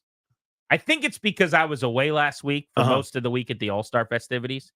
But I'm putting him to bed, and he is at his, sweetest before he sleeps. Then, yeah. Mostly for 98% of the day, he's just a terrorizer. Yeah, he's a little dude. But that right then when he goes to bed, he's at his cutest. And he says, Dad, are the Nats home this weekend? And I said, yeah. And he goes, can me and you go to the game, just me and you, for Daddy New Me time? Not with Mom and Reagan and McKinley. That's how they get you. And I was like, yeah, I think we could probably do that. So, again, he's never asked for this. So yesterday we go to the game. Nats get a sweep of the Reds. All I've wanted since James Wood got called up was to see him hit a homer in person. Got to see the 3-run bomb. 8th inning, took a 5-2 lead. But he was locked in for about 7 innings. He ate pretty much an entire box of popcorn. He ate an entire bag of peanuts. He sang "Take Me Out to the Ball Game" in the stretch. He got pictures with all of the racing presidents. He had a great day. And then James Wood homered in the bottom of the 8th. In the top of the 8th, he fell asleep. No! And he fell very asleep. Yeah. He woke up when I lifted him up to carry him out of the ballpark right after the sweep was complete, the old wet paper towel. But we had a whale of a day at the park. So we were across the street at the exact same time. My oldest and I went with his club team, travel team, whatever you call it, a whole bunch of us in the stands to the DC United Celtic game. Celtic or Celtic, however you pronounce it. They're the best in the Scottish Premier League, and DC United is not the best in the MLS. And they got boat race, but whatever. 2 things. Number 1, Audi Field rules. Audi Field is great. I don't know if we can call it a well-kept secret because I think the secret's been out. Yeah. But a big part of the experience there being awesome for everything is that the venue itself is excellent. It's really good. There are a couple food trucks as you walk in. The space, it's never cramped in the concourse, even though, listen, it's not as big as Nats Park or some of the other places, but their food options are really good. Everything about it was great. His team got a really cool experience. So because there was a big enough group and they're trying to do outreach and give these kids cool experiences, they got to go down into the tunnel where the players come out. So they leave their locker rooms. You know how in soccer they do this weird formation where they have to line up next to each other in single file and come out onto the field. So they're down there right outside the locker room, meeting and greeting the players from both sides and getting high fives and all this other kind of stuff. Really, really cool for them to be able to do that. So that was awesome. Thanks to all the folks with DC United for letting them do that. That's really great. Yeah, it was neat. And that's the kind of thing, honestly, they should be doing is with the young kids coming out to watch games. You make that memory. You make a soccer fan potentially for life. He's going to be sitting at a bar in 20 years watching Copa in the middle of the afternoon in D.C. He kept telling me, he's like, Dad, I high-five Ben Tecca. And I'm like, that's great. Go to my phone, Ben Tecca, Google. I'm like, that sounds good. Are you excited about that, buddy? You sleep on Ben Tecca. Who's Ben Tecca? I have no idea. What position does he play? He's a defenseman. Yep. Is he? No. Okay. He's a forward. I learned that by watching him play on the field. He moves around real well. Next, I was going to go midfielder, but good for you. Yeah, he's fluid. And good for Ben Tecca, for sure. A lot of quarterback news in the NFL we're going to get to today. Jordan Love's not going to practice until he gets a new deal. I have no problem with that, by the way. As long as he's there with his teammates, he's doing everything. He's going through all the meetings. He's not holding out. He's not a distraction. And when the first team offense goes out and starts to run drills, you're just standing behind the play, kind of with your helmet on, listening to all the calls. That's your leverage. That's what you got. You got to be team first, and I think mostly he is. He's also making a business decision, and my guess is he's going to get paid really, really soon. Daniel Jones has been cleared for training camp for the New York Giants. So as they pushed all their chips in on Jones, we've watched the decision that they came to do so in Hard Knocks offseason on HBO. They at least get to hit the ground sprinting with him and don't have to rely upon Drew Lock in training camp. We'll get to that. Aaron Rodgers made an excuse for why he wasn't at minicamp. He was on Pardon My Take with Barstool Sports, and he was telling the fellas basically, minicamp now is not what it used to be. It used to be a real thing. Now it's just a couple more days of OTAs, and I was at 10 of the 12 of those, and this was overblown. Somehow the rest of your teammates found it important enough, and all over the league, people decided to come. He might be right, by the way. In fact, I'm sure he is, that minicamp is not what it used to be. They're about to get rid of minicamp probably next offseason for that reason. It's still currently the 2 days that you got to be there, and the rest of your teammates showed up. He's just a lot to deal with. So this is so fascinating to me because, again, the student has become the master. I used to resent the hell out of Brett Favre when everyone else was like, this is great, as he throws into triple coverage and leads the league in picks and, is pulling horseshoes out of his tuchus all the time, but couldn't be bothered. Like, teammates had to fly down to wherever he's from and beg him, please come to training camp, please come back, please. Just this endless process. All this is you just change the date, right? It's a new deal where now there's social media. Like, Brett Favre didn't have podcasts or his own platform to say whatever the hell he wanted to say. Just, your regular kind of run-of-the-mill stuff that it was in the 90s. And Rodgers has probably superseded him in terms of that kind of stuff that used to drive me crazy. Like, I was such a Team Rodgers guy for so many years. I'm like, he doesn't get enough credit. He's excellent. He's been settled by a boob of a head coach. They should have won 7 Super Bowls, whatever. Now I'm kind of like, I'm so exhausted by you. Like, I wish you would just be so much more quarterbacky and less talky. The other quarterback in the news is Lamar Jackson, who is not able to start a training camp because he's sick, which is not really notable or a story, except he is constantly sick. Like, nobody has more, I don't feel good today, sick days than Lamar Jackson at quarterback, which is just an observation. It's not a knock. He's one of the great players in the league. He's a 2-time MVP. The Ravens might win the Super Bowl, and it's because of him. If you do quarterback wins and losses, he should be your guy. Second highest win percentage, I think, in the modern era as a quarterback. He's outstanding. But am I wrong, or does Lamar Jackson run out of sick days most years? I just tweeted this. I'd find it Danny Grant Expulsive. Like, I am such a huge fan of his. I think he gets unfair. I think he's held to an unfair standard at quarterback as a multi-time MVP. A lot of guys haven't won Super Bowls because Pat Mahomes is sitting there taking them away from people. Whether it's Burrow, I know they went to one. Josh Allen has none. But for whatever reason, like Lamar, there's this moving goalpost. They could never win it with him. Well, they haven't yet. And Pat Mahomes has them all. So sorry, but whatever. Period. The next sentence, or maybe you have to do a new paragraph. Nobody gets sick more than that dude. Like, mix in a Zycam. Like, let's have a couple orange slices, bro. Can we get this guy a doctor? Seriously. And if he has one, which I'd assume he does, he visits someone and gets his physical and whatever else. Let's get him a new one. You get a little airborne from CVS. Somebody swing by. Help him. I don't know, man. He gets sick a lot, but when it matters, he's normally on the field. Indeed. And playing really, really well. I do want to talk about him at some point. Maybe it'll be tomorrow before we get to it. But I'm sure you saw the John Harbaugh comment. I did, yeah. Over the weekend, where Harbaugh went in on kind of what you were just talking about. This idea that people still doubt him or he catches a lot of heat. And Harbaugh's point is it's unfair and he's one of the best players in the league and he gets way too much negativity. But the difference I'd say between him and some of the other guys you mentioned is when they've been eliminated oftentimes in the playoffs, he has struggled. Like this past postseason, if you remember, I think he completed 54% of his passes and turned the ball over 2 or 3 times in that playoff game. And so when you have games like that at home in the playoffs and you get eliminated in winnable games, you're going to catch a lot of heat. I mean, that's a long list of guys who has, but that's certainly something we could talk about. But let's start locally here on the gridiron with the Commanders as training camp is ramping up. Adam Peters and Dan Quinn are going to talk to the media tomorrow, and we will have those press conferences for you here on the Fan.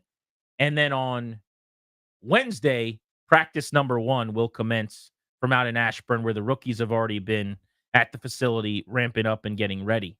But I wanted to start with Warren Sharp of Sharp Analytics, who ranked every single position group in the NFL as part of his new analytics magazine that he puts out at the start of every season.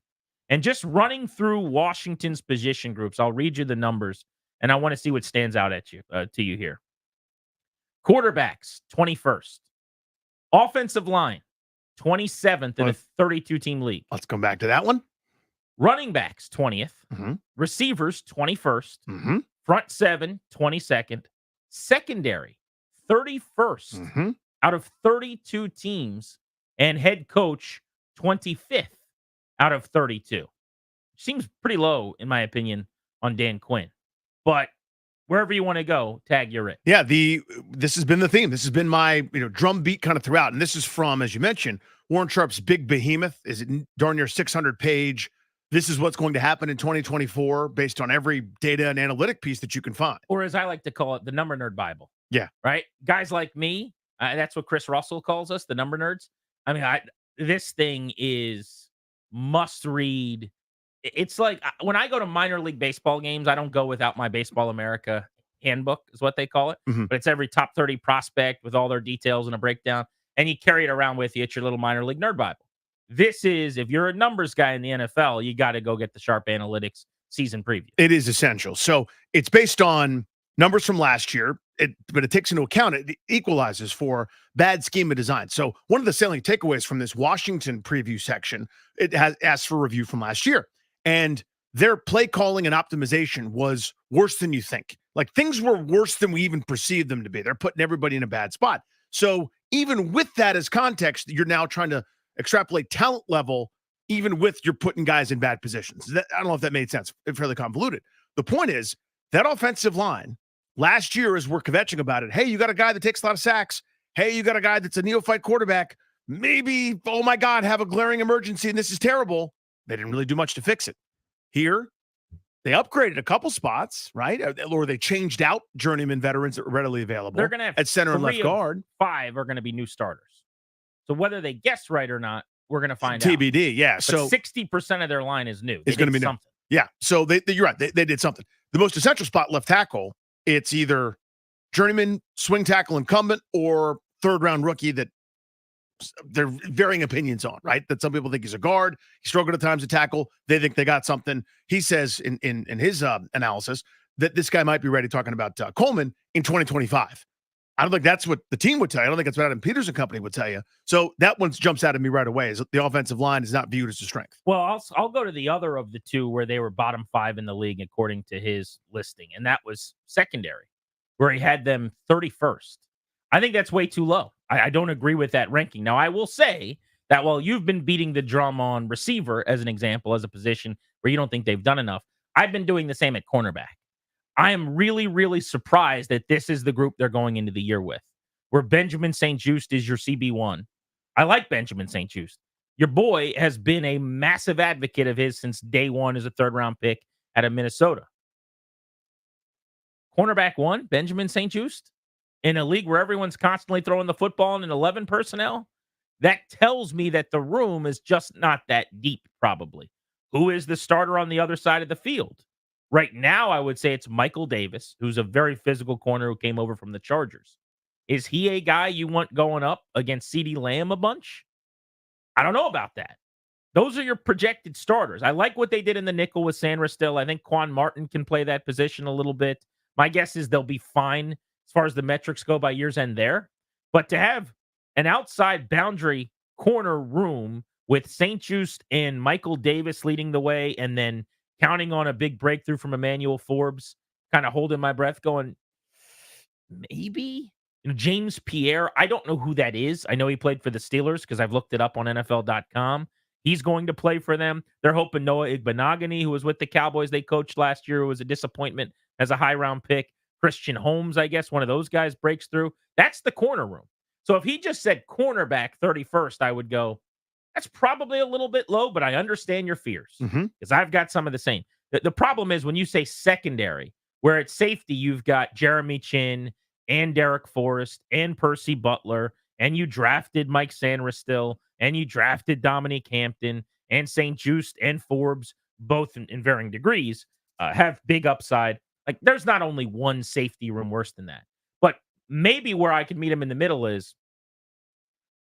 this secondary is laced with potential, but in terms of known commodities, like, I am sure that this guy's really good. They are light on that. Yeah, there are not a lot of pelts on the wall there. Jeremy Chin had a really good rookie year in terms of creating some takeaways and a couple of returns for a touchdown.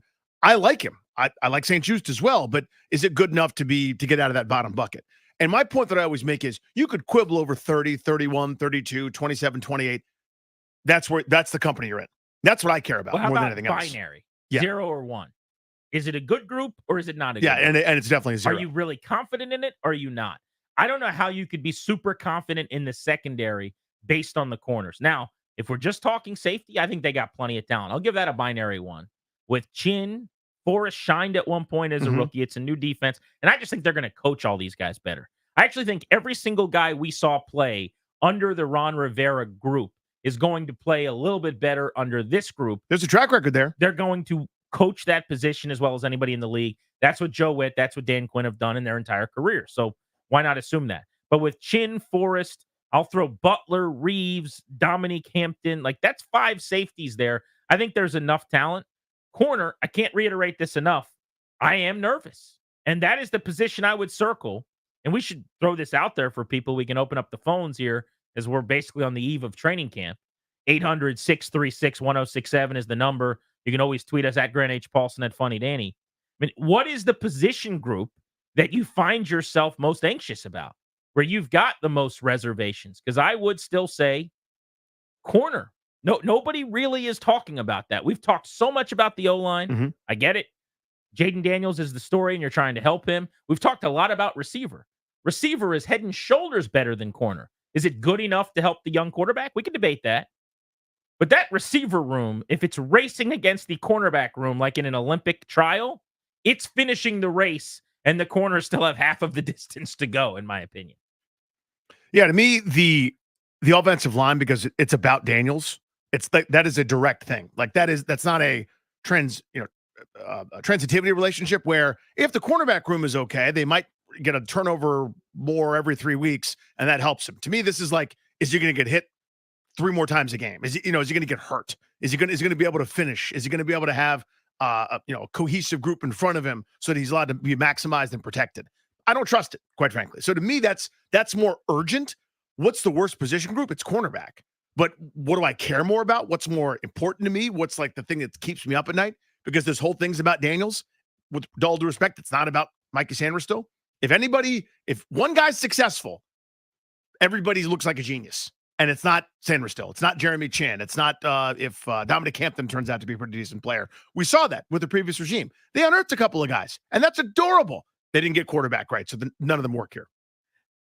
I also want to dive back into next the ranking of the head coaching, meaning Quinn. Didn't that jump out at you? 25 and 32 seemed low, considering their excitement and certainly the staff that he was able to put together, so we can get to that next. But here's the question, 800-636-1067. Danny is going O-line. I'm going a little deeper, off the board maybe, and saying corner. What position group are you most worried about as we start training camp here in the nation's capital? MGM National Harbor listener lines available, 800-636-1067 on G&D.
It's training camp time in Ashburn. Practice number 1 set for Wednesday. Welcome back, Grant and Danny on the Fan. At 4 o'clock ahead of the Beltway Blitz, we'll be giving away tickets to see Creed at Jiffy Lube Live. If you want those tickets, you better be listening. Warren Sharp went position group by position group for every NFL team for Sharp Analytics in his season preview, and he ranked how each group stacks up. For the Commanders, notably, he had the offensive line 27th. He had the secondary 31st. And those are two of the groups on Danny and I's lists here as to what you're most worried about as it pertains to this roster. Danny's going O-line. I'm going with specifically cornerback. I actually think the safety room is solid and really raises the tide. I think ranking the secondary 31st is way unfair. I think they're better than that. But let's go to our callers. 800-636-1067. Joe's out in Reston. Joe, what position group gives you the most nerves going into the season? Yeah, I think you guys hit it pretty good. With O-line was definitely my number 1 and then corner number 2. But I think if I had to pick number 3, which kind of goes with it's going to be edge rusher. I think we really don't have anyone proven that's going to go out there and get sacks. I mean, I know they went and got Dorrance Armstrong, but he's never been more than a rotational guy with Micah Parsons on the other side. He's not going to have that here, and if they're going to thrust him into like that much of a bigger role, I just don't see where this production is going to come from, and it's only going to magnify how bad the corner room is because if we're not getting pressure, those guys are going to be covering way too long, and I just think we're going to get diced up. Smart call, man. Appreciate you making it. To me, there's 2 ways to do it, creating pressure. Way number 1, the way that the New York Giants got to and won 2 Super Bowls, the way that Ron Rivera's Carolina Panthers team got to a Super Bowl, ultimately lost it, but is that you've got 4 really good, working together, cohesive pass rushers up front that can win one-on-one. That's the easiest thing to do, cover with 7. If you don't have that, which they don't, then you do what Washington has done.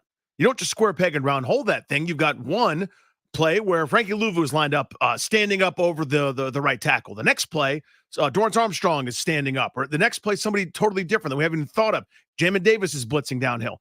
You mix and match. You make it so that nobody knows where the rusher is coming from. You force the offense to adjust, and you dictate in that way.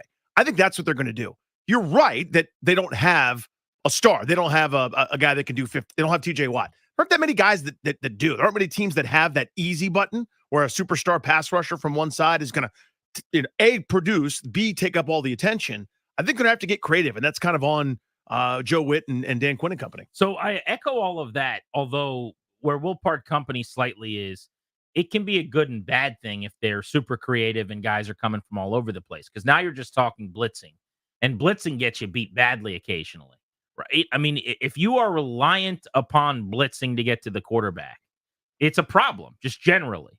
You need guys on the edge who can win. You need pass rush win rate, edge rushers, or in their case, you need your D tackles, Payne, Allen, eventually Jerjon Newton to do that too. But Dorrance Armstrong's 7.5 sacks last year, playing the snaps that he did, gives me some hope that maybe he could be a 9.5 sack guy. He had 8.5 when he had a total of 5 starts. And if you look at percentage of snaps played with the Dallas Cowboys that year, I think it was like around, 70 on a good game, and a lot of times closer to half the snaps. There's no reason to believe maybe he can't go up toward 9 if he has a great year, double-digit sacks as an edge. That's certainly their hope. That's what they paid him to do. But other than that, Clelin Ferrell, Dante Fowler, KJ Henry, this is not a great plan. This is kind of just throwing bodies and resources with very little money at a problem, quantity over quality. So I hope they don't have to end up having to blitz a lot. But the key to their pass rush is not going to be the edge, in my opinion. It's going to be Daron Payne getting back to being the guy they paid him to be as a game wrecker up front. It's going to be John Allen, who I think is playing for his next contract this year, because it's my personal opinion he's not going to be back here, and they're going to move on from him next offseason. He in the back of his mind, he knows, I got no more guaranteed money left. I got to go out and show out. Those guys, Newton, you're allowed to kind of lead with interior pass rush, kind of minor and exterior pass rush, and I think that's the type of defense they're probably going to have to be. Let's go to Steve and Bowie. Steve, the question on Grant and Danny is, what position group are you most nervous about going into training camp? Definitely good day, guys. Definitely offensive line. I mean, when you look at it, going against the Cowboys, the Giants and the Eagles is bad enough, but then also you got the AFC North this year. You're going to be a murderer's row going against linebackers and trotting Jane Daniels out there. He's going to be tough sledding all year. So definitely want to shore the offensive lineup, or I mean, they are who they are, so you can't shore them up. But hopefully Your phone's you're breaking up up real bad. Appreciate you though. But yeah, point taken. I mean, you look in the division. Where are they weakest? If we're sort of being objective here, cornerback, offensive line. As I said, look in the division. The Giants, thank goodness, still don't have anybody at wide receiver other than Malik Neighbors that scares you. But Philadelphia does. So did Dallas. Speaking of defensive ends, the Giants have beaten the brakes off them for a couple straight years because they haven't been able to block those guys, Thibodeau and company. Now you add Brian Burns to that equation. I'll let you know when they block Micah Parsons for the first time. And Philadelphia is a year removed from setting the sack record. So that's an uphill climb for sure. Go through the O-line. Is there a decent chance they end up above average at each position? Let's just go through them. I would say at right guard with Sam Cosmi, they will end up above average. I think they're above average right now, yeah. He's outstanding. Okay, let's stay on the right side. Andrew Wiley. Is there a decent chance they end up above average there? No. I would say no, but I do think they'll be about average. He played much better down the stretch than early in the year. Do you agree with that? I do. So I'll say they have a chance to be average at right tackle. They'll be above average at right guard. Is there a path at center to being above average after they paid Tyler Biadasz $10 million a year? Yes. I agree with that. Nick Allegretti, who they're projecting as a starter, has been a backup with the Chiefs.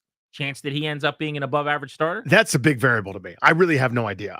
Same, but I would say yes because we haven't really seen him get a chance to start. Right. So there's no great negative sample either. So I'll say yes, but there's a big degree of variance on that one for me, where he could be another 1 year guy that was readily available that's not particularly good, and we have to do this exercise again next year. Left tackle Cornelius Lucas. I would say no. No to that one. Not because I don't think he's okay. I do actually. But again, you're talking about the chances of him playing at a top 15 level. And that I find a hard time seeing. Agreed. Yeah. To me, now the chance for that is if the perfect scenario that Coleman takes over by week 5, week 6, or even earlier, they can't keep him off the field and they have the gem of the draft. They have a guy that nobody saw doing what he's doing, and he's now the guy that, how did everyone miss on this dude? Again, that's a moonshot. That's hard to predict that. It's hard to count on that. I just got a text a couple of minutes ago from our buddy Zach Kruger from Roto World Football, who said, I'm guessing you know this. He was talking about my corner point. He said, but looking up some of the numbers, Benjamin St-Juste and Michael Davis allowed the 2nd and 6th most receiving yards against for cornerbacks in 2023, according to PFF. He said over the last 2 years, they're both top 10 in terms of most receiving yards allowed. I think you being nervous is justified. The numbers aren't great. Now, I happen to project still that St-Juste can be good. I really like how physical he is. I like that he plays press and he gets up on the line of scrimmage and he can beat people up. And at times he gets called for penalties, which tells me he's right there and he's around his guy and he does a lot of things well in terms of coverage. I also think he's done a lot of that without great coaching, certainly last season, if nothing else. So I still have some potential, but I am putting a lot of eggs in the just closing my eyes and assuming Dan Quinn and Joe Witt are going to help fix some problems basket. Yeah, now he seems like a Dan Quinn corner historically, talking about St-Juste, right? Like if you designed one in a lab, it would be Benjamin St-Juste. Yeah, the big physical long arm, gets a little handsy sometimes and maybe gets called for one more penalty, per game than you'd like, but that's the cost of doing business if you got a guy that's going to maul you a little bit. So, yeah, I mean, I could see that being a good fit. What's interesting is we talk about some of these position groups. I mean, they're not going to come out and say, hey, we didn't go for it this season. But I wonder what their logic is behind the scenes, because one of two things has to be true. They either think they're really good in these positions and we're wrong, which I don't quite think that's the case. They're too smart. Or they just decided we're not going to fix everything in one offseason. We're not going to spend all of our money. Because Adam Peters told us as much on this show, if you remember. He's like, we're not going to not roll money over. We're not going to spend everything. We're thinking about this as a 1-year plan and as a 3 and a 5-year plan. And it's pretty clear next off seasons when they might be more aggressive, hopefully. If they're not, we'll have a whole different conversation to have at that point. But if I'm a first-time general manager and I'm a part of a new front office trying to prove that we got a good thing going here, it would be hard for me to build a few position groups where I go into the season really scared. And either they are, or they think you guys just don't know what you're talking about. So my response to that is it's not a contradiction. It's a thought based on that. If I'm inheriting this group, again, I'm Danny Peters, so now my hair's excellent. I've got like a 5 o'clock shadow, and I'm way more handsome than I am. I've got a first-round draft pick from last year at corner. I got a second-round draft pick at corner, safety, whatever you want to call it, from last year. It's not financially sensible just to jettison those guys. If I turn over rookie contract Derek Forrest, rookie contract St. Juice, rookie contract, go down the list, and replace them with guys that I think are a little bit better, what does that really get me, right? Other than like a bad cap situation. We'll roll with this. To me, this is one of those, I think we're going to fix this later. We'll see if we got something here. Maybe we do. The chances are we probably don't. I think they know that that's an issue. Shane is in D.C. on Grant and Danny. What's up, Shane? Commander Danny and Grant. Grant, I got to tell you, man, I first of all, how you guys doing today? Good, bud. Hey, look, it's good to be back in D.C. I brought the rain with me. But here's the thing, man. If you're saying St. Juice has all this potential, we're in trouble. Like, our corners right now are in dire need of help. Everybody's talking about the quarterback, the offensive line. If you do not get that CD Lamb, all these number one receivers ate us up last year with a somewhat decent secondary. Look at our corners where we got going in next year. And you tell me who you're going to stop. Like Ralph to get up the first 6 games. I just don't see it. I think that's the weakest part of our team right now is the corners. We got to do something about the corners. We got to. You had Forbes last year that came off a horrible rookies campaign, and you got Juice coming in. Right now, our safeties, I'm not too worried about our safeties. I think our safeties can play. They just need more playing time.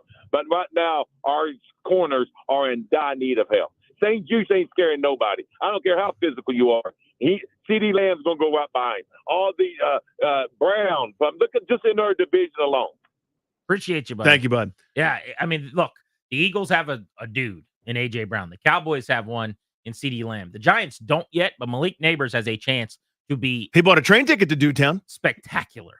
So if he is who the Giants and a lot of other teams thought he might be coming out, then you're dealing with a top 10 receiver 6 times in your 6 division games just by the 3 teams you're playing twice. One of the greatest stars in one of our country's most popular sports will bear the flag in Friday's opening Olympic ceremonies. We'll tell you who and why the honor is history in the making. Next on Grant and Danny.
Grant and Danny on the Fan. Top of the hour, what one of the Commanders' minority owners had to say about a possible rebrand. Some good intel into their thinking and update. Not that it's necessarily overly newsy, but on just where they're at and why right now isn't rebrand time. And we'll get to that right at the top of the hour. Danny, LeBron James is going to be the flag bearer for the U.S. team. From what I can gather, it looks like one woman and one man, I should say, both get to carry flags walking in. So there's a female, there's a male Olympian, and they get the honor. So two will do it in kind of front of the line as captains of the American Olympians. And two-time Olympic gold medalist LeBron James was selected by what appears to be over 590 American Olympians in a vote to be the guy that gets to hold the flag, which has to be an unbelievable honor. That's cool. Here's what I couldn't believe. I saw in a couple places he is the first men's basketball player to ever lead the Olympic processional with the flag. Like Jordan never did that, I guess. No one has ever had this honor until him. So I initially saw that and I balked too. I went, wait, what? How's that possible? Then this is my thought process. I'm throwing this out there. You don't like it, you throw it right back. Most of the time, your Olympians are going to be guys in their 20s. They don't have the longevity and the career and the reverence that LeBron does, who's my age, basically, who's 40 years old. So because he's done this across multiple Olympics, multiple generations of NBA careers, a lot of these athletes remember him from when they were in diapers and they've seen him. And so now you have that multi-generational deity-like figure that all these guys have looked up to for so long, and that's how he gets voted in. So most of the time, it's like when Jordan was in the Olympics in 92, what was he, 29, 30? He's still the greatest ever at that point, but it's still not that, that reverence that he would go on to do that much more in the 90s. You know what I mean? Like he was in the middle, I think it was championship number 2 he just finished. Sure. Not 6. I just would think that Jordan was the biggest star, I would imagine. For sure. All of the Olympic athletes in 92. Mm-hmm. Or certainly thereafter. I think whether it was the Dream Team or not, in subsequent Olympics, I'd imagine he participated after the 92 Olympics when they won gold. Never did they get together and vote and go, oh, the Chicago Bulls champion that everybody loves and thinks is one of the greatest athletes ever. We could have that guy. We're all wearing his shoes. He didn't do it. I just think that's surprising. I mean, frankly, I would have guessed Kevin Durant or Steph Curry recently. There's no bigger star than the guys that are walking in the USA gear that play in the NBA. I just would have thought someone's done it before. The other thing that I think of when I see this is it kind of feels good to get to root for LeBron a little bit. Here's what I mean by that. Did anyone check out us playing against South Sudan when we almost lost to South Sudan? Yeah. I don't know anything about South Sudan as a basketball entity. I think they're better than North Sudan, apparently. I would hope so. Yeah. Because they almost beat the United States of America. We were favored in that game by tens of points. I think it was something like 40 points. I could look it up. But it was a crazy line where it was supposed to be Alabama versus directional Louisiana or something in week 1. Like the tune-up preseason game for the SEC champions in week 1, right? We almost lost. Yep. Now, it wasn't the Olympics. It was a friendly. It's kind of the ramping up and the preseason of the Olympics, so to speak. So I don't know that it goes on record if we lose as one of the worst games in team history or biggest upsets in sports history, because you could make the case they're just getting their work in and whatever. But the only reason they won was because LeBron at the end of the game just decided that we weren't going to lose that day, luckily. Yep. And to be able in the final possessions now, just as an American, watching the game going, somebody help me. Somebody do something. I don't want to lose to South Sudan. This is kind of embarrassing. And when LeBron drives to the rim, throughout his entire career, 99.9% of the time, I'm going, miss it, miss it, miss it, miss it, miss it. And to be going, make it, make it. Felt kind of good. It's nice. And when he takes over and he makes the big bucket and he does his 6'8", 270 thing where no one can defend him and he's ramming into people and going to the line, normally he's just the biggest guy on the block. And I'm like, okay, that's cool. He's one of the greatest players of all time, but it's not really my thing. But it felt kind of awesome to be like LeBron James saving the day made me happy. You know what I've always felt is that crab dribble's not a travel. I've always thought he never walks. And I think all the charges called against him are bogus when he's wearing that USA uniform. For some reason, his complaining to the officials wasn't annoying. He's justified. Every time he's being fouled, FIBA official guy. But am I onto something here? Doesn't it feel kind of good to get to root for LeBron? Because now I don't just want him to do well. I need him to do well. Too. Yeah, it is a bit of a relief, honestly. Funny how you put USA on the front of the jersey and things change. A lot of things change pretty quick for yours truly. I'll sell my soul as long as that USA team wins. It's fine by me. Obviously, Sidney Crosby's Canadian. It'd be the same kind of deal, though. That would feel really, really weird to me if I'm jumping out of my chair, screaming and being excited because Sidney Crosby scored a goal for Team USA. Yeah, like if somehow, let's say the Winter Olympics are here in DC, and you and I are going to like a semifinal match, and Warren Fogle is an American, and he skates around after the game-winning goal, and everyone's like clapping for him. Maybe like, I don't care about that dirty hit on TJ Oshie, buddy. Warren Fogle's my guy. I love you, pal. Always have. Oshie got in your way. You were going to those boards, and he got in your way when you collarboned him. Another, luckily, Canadian hockey player. There you go. But in a hypothetical. That's what we're talking hypotheticals. Red, white, and blue. That would be hard. But go LeBron. Is Brad Marchand an American? You won't hear me say this a lot. Save this one in the archive. Go LeBron James. Team LeBron over here. Oof. Tough to say. He's my guy for the next couple of weeks. What a minority owner for the Commanders said about a possible rebrand. Next on G&D.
As the exclusive sponsor of Grant and Danny, the law firm Condori and Murad can guide you and your family in the right direction. Help you draft a will, set up a trust, create a healthcare power of attorney. Schedule a free consultation with their estate planning attorneys at kmlawyers.com. Be sure to tell them we sent you. Get a discount if you mention the show, kmlawyers.com. In 1 hour, we're giving away tickets to see Creed at Jiffy Lube Live right here on the Fan. We've got tickets all week long ahead of the Blitz at 4 o'clock for those Creed tickets on Grant and Danny. Mark Ein, who is one of the minority owners with the Washington Commanders, was on Kevin Sheehan's podcast, and he was asked about a possible rebrand and why it's not more of a priority at this point, why we're not hearing more about the name being changed. This is what he had to say. Actually, rebranding is a really big lift. It is a way bigger than people understand, probably on the face of it, between trademarks and uniforms and colors, if you would ever even think about that. And so it has not taken a moment of focus, because the focus has been building a great organization with a great culture, getting the right pieces in place on the field and off the field, and then investing a lot of money and a lot of time into making sure our current stadium is a place our fans like to go. And that's what we've been focused on. That is essentially what they've been saying the entire time. So I wouldn't say that it's newsworthy in that if you just read the transcript, there's nothing new in it. However, it's a minority owner on the record directly answering that question, which is rare. And we have not heard anyone, maybe Mitchell Rails on the investing podcast he was on several months back, or Josh Harris at some business luncheon seminar on a stage in DC over the last year or so. I mean, it's been very rare, but occasionally they'll answer the question about a possible rebrand with rhetoric, something like that, which is to say, it's a lot harder than you think. It's not something we could just touch a button and do.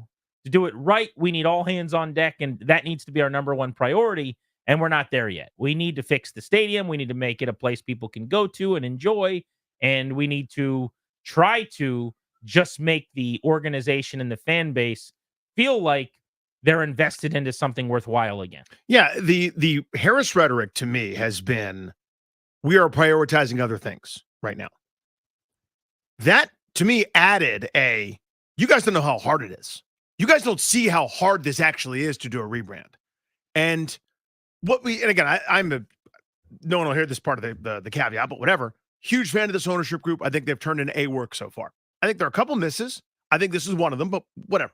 In general, I've been thrilled with their attitude, their approach, their understanding, their community outreach, everything from trying to improve the experience at FedEx. The proof will be in the pudding, obviously, but the general manager, coaching stuff, beefing up the front office. They've done so much well and so much right. And it's obviously such night and day from that little twerp tyrant. Obviously, it goes without saying, right? They've been awesome. This, I think they are not doing the right thing here. And when you tell me that one of the reasons why you're not prioritizing it is because it's hard, I cannot stomach that. I don't like that at all. It's hard for the restaurant to serve fresh food. It's hard for the plane to land every time. It's hard for my business to take good care of customers. You know what's hard? 3 decades plus of no 11-win seasons. What's hard is being embarrassed to be a fan of your team and having to justify it and swim through nonsense and the news, instead of who's starting at outside linebacker, it's another investigation. That's hard. I've done the hard. You don't tell me how hard it is. You tell me that you're working on it. You tell me that it's done, or you tell me you're not doing it. I'm a big boy. I can take it. I did not like that at all. Again, huge Mark Ein fan. Seems like a really nice guy. On the up and up. Appreciate him. These guys being accessible. They've already done more interviews and talked to people than Dan Snyder did in a decade, right? They're great. Again, I don't like this one bit. I don't need to hear how hard it is. Get my ship to shore, dude. Don't tell me how tiny the parking spot is. Parallel park that SOB. I don't like that. So I view it differently, because you hear him saying, I can't clean my room. It's too difficult. And I hear him saying, I can't clean my room because it takes 3 hours and I don't have 3 free available hours today. And I think that's very, very different. He is saying, to clean my room correctly, here's how I need to do it. That run time, that runway for me needs to be X number of feet long. I don't have that many feet in front of me. And I buy that to an extent. Now, here's the debate that I think is actually, in my opinion, the one to have, which is, are they miscalculating where this should rank on their priority list? And that's the point I was going to counter with. He's saying, I can't clean my room. I don't have time. My television show starts in 5 minutes. Get that room clean. Well, he's saying I need to have the kitchen and the living room clean because people are coming in the front door, and those are the 2 rooms they're going to see. I can keep them out of my room. I can't keep them out of the stadium, and I can't keep them out of, just the general fixing of the organization and fandom is what he's talking about, culture, so to speak. He's saying we don't have a choice on those. That either happens right away or we're done. We get one shot as an endangered species organization to try to keep people coming to our games and caring and wearing some of our gear and being moderately invested. And we're trying our best to take this swing. But we've got to focus everything we got. All of our artillery, all of our guns are pointed at this one bad guy. We don't have time to worry about what might be coming over the other hill. But I think that what we could talk about, and we'll get here in a second because I want to stay with your angle for a moment, is their calculation right? How they put their list together is, I'm sure, based on a lot of research, maybe even some kind of data analysis, polling. I don't know. But they've got really smart people that I would imagine they're paying a ton of money telling them, here should be your tasks. They're also really smart people. Mark Hines, a genius business person. Smarter than me. Mitchell Rails is unbelievably brilliant. Look at what Josh Harris has done in his life. But beyond just their really, really smart minds and getting guys that are super sharp like Magic Johnson and others in the mix, I think there are people going, okay, first thing you got to do, this stadium is an abject disaster. This is untenable. People need to not hate going to games. Other thing you've got to do, being a fan of this team is not only uncool and you don't get to ever see them win, it's unpleasant. And when you admit to someone you're a fan of the team, you kind of whisper it and you hope that they don't follow up. We need to fix that. You can't be the team that you go, I like the Commanders, and everyone stops what they're doing in the record scratches so they ask you why and how it happened and how long you've served time for, like that can't happen. And so those things to them are at the top, and then the name is below.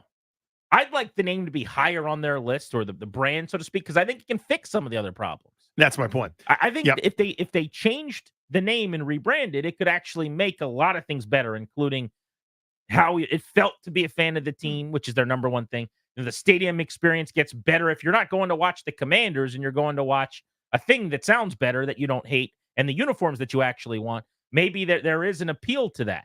So to me, that's my angle, as opposed to I don't hear that answer and say, oh, they're being lazy, or to better quote you and not exaggerate, like you're saying, don't tell me it's hard. Everything's hard.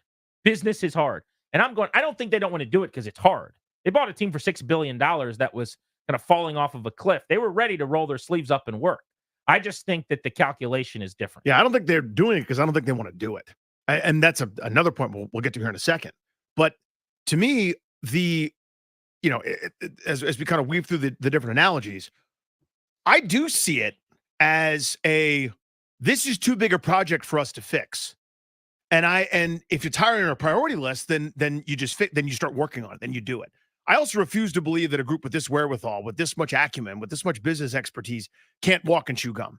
You can have a construction crew reinforce the railing so it doesn't fall on Jalen Hurts and have a team working on a rebrand. I refuse to believe that this is too big of an undertaking. But secondarily to that end, I do hear that you guys don't understand how big a deal this is. That's why we're not doing it right now. And I think it solves almost all those other problems. How many Redskins fans or WFT fans or Commanders fans in this country are there conservatively? We think there are 2 million people that are fans? 1.5? I have no idea. I'm making up a number. Let's say there's 1 million fans. Less than 4% of them are actually going to games or will go to a game this year for a million different reasons. They don't live close by. They hate the stadium. They're like me, whatever. Touch the rest of them. Build that brand. Fix that. Like, improve it. It's not, the arguments against it's not perfect and it's hard. Do better. The whole point is to try to strive to do better. And they're not interested in that. And they've told us time after time that they're not, but they're not closing the door on, we're not doing it. If the door was closed, I'd stop harping on it. I go, that sucks. Bummer. It's over. It'll be like Wizards, and I'm stuck with it forever. A team name that I'm embarrassed about that I think stinks. So here's my disagreement with the way that they're handling this. My disagreement is that if they are eventually going to change the name, I think they should say that. And if right now they know that they're not, I think they should also say that. It is possible, I guess, that they don't know what they're going to do, which is essentially what they're saying. Mm-hmm. Hey, we're going to, when they talk about we're going to discuss that or we'll revisit that, we'll look at that is a phrase you hear a lot of. It just means like we'll do our research and we'll get to that and we'll have lengthy conversations and we'll get a bunch of smart people in a boardroom and we'll decide what we're going to do in the future. Kicking the can down the road. I don't believe, just my own personal opinion, that they don't know right now whether they are going to be rebranding or not. I think they might not know exactly when, but they either know that they are or that they're not. That's my opinion. I don't know how you couldn't. Right. And if that's true, if my theory is true, my first hypothesis that they know the reality, I think they should level with people a little bit. Because if you are sticking with this name, or even if you know it's going to be the name still in 2030, I think you should come out and say that. Now, maybe someone would say, well, they're kind of telling you the name's not going anywhere anytime soon. But they have not come out and said, listen, guys, we're not changing the name in the next several years. They have not done that at any point.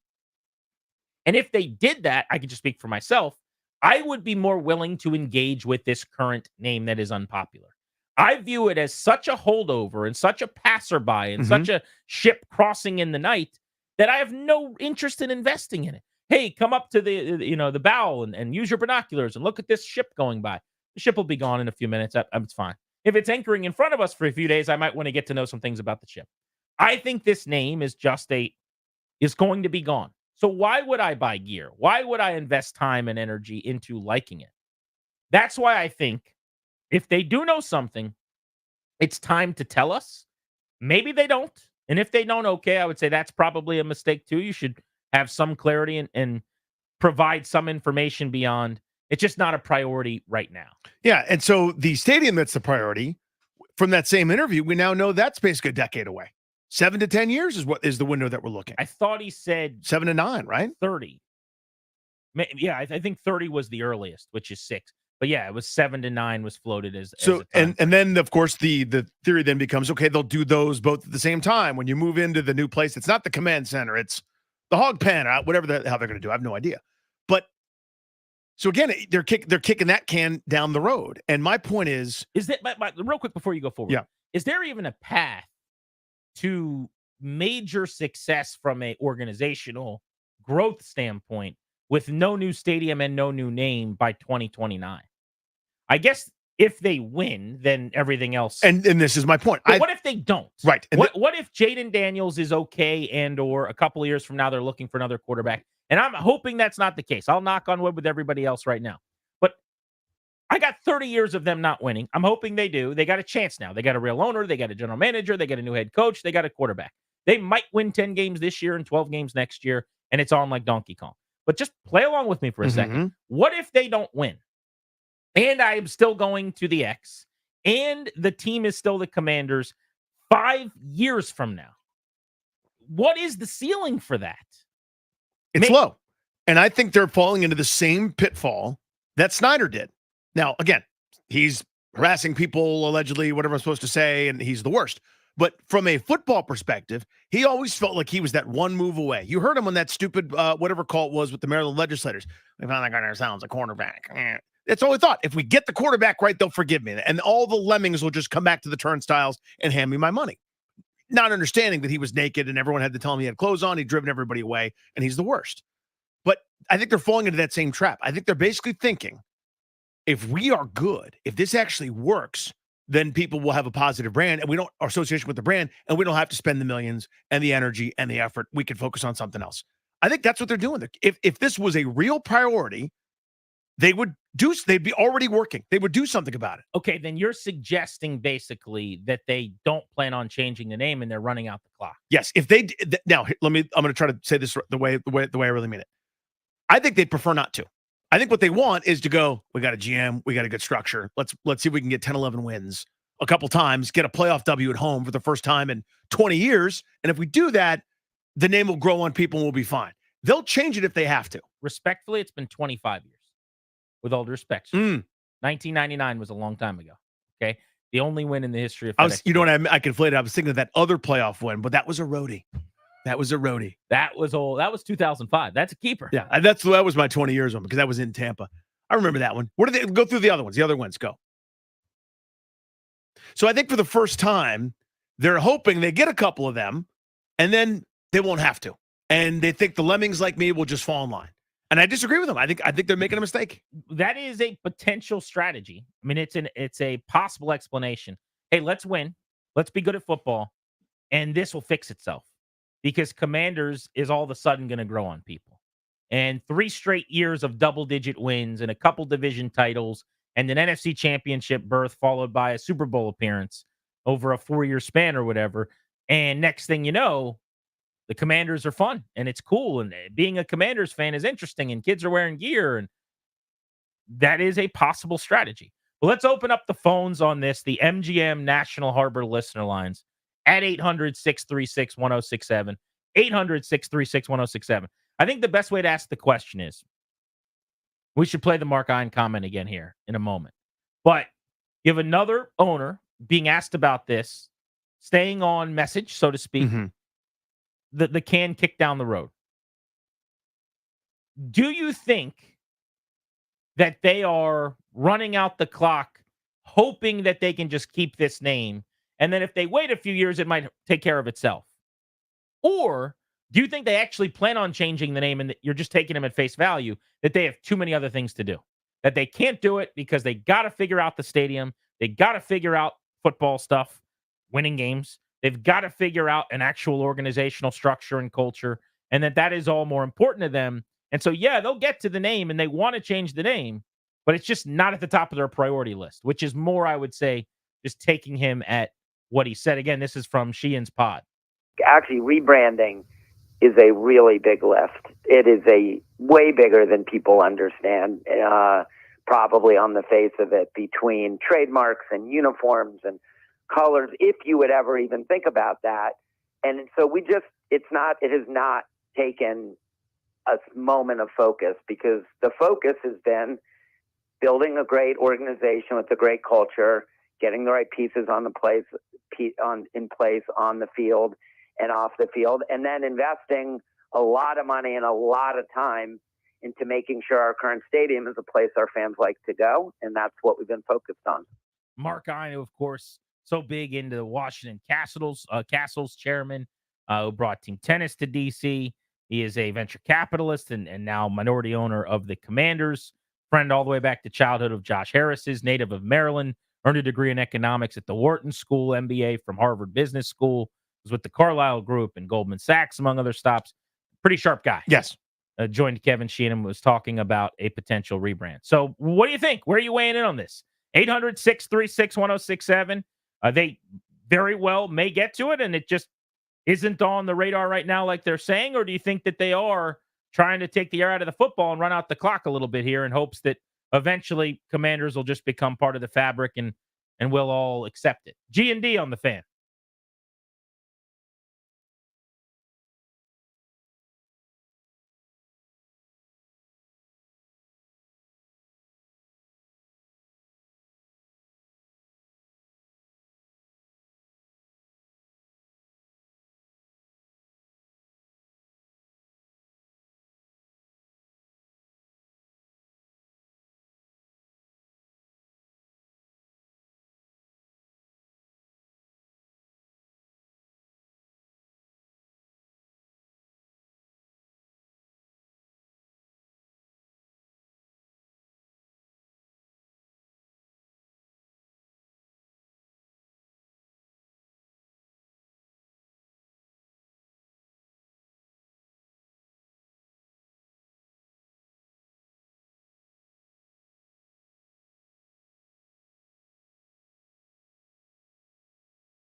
between trademarks and uniforms and colors, if you would ever even think about that.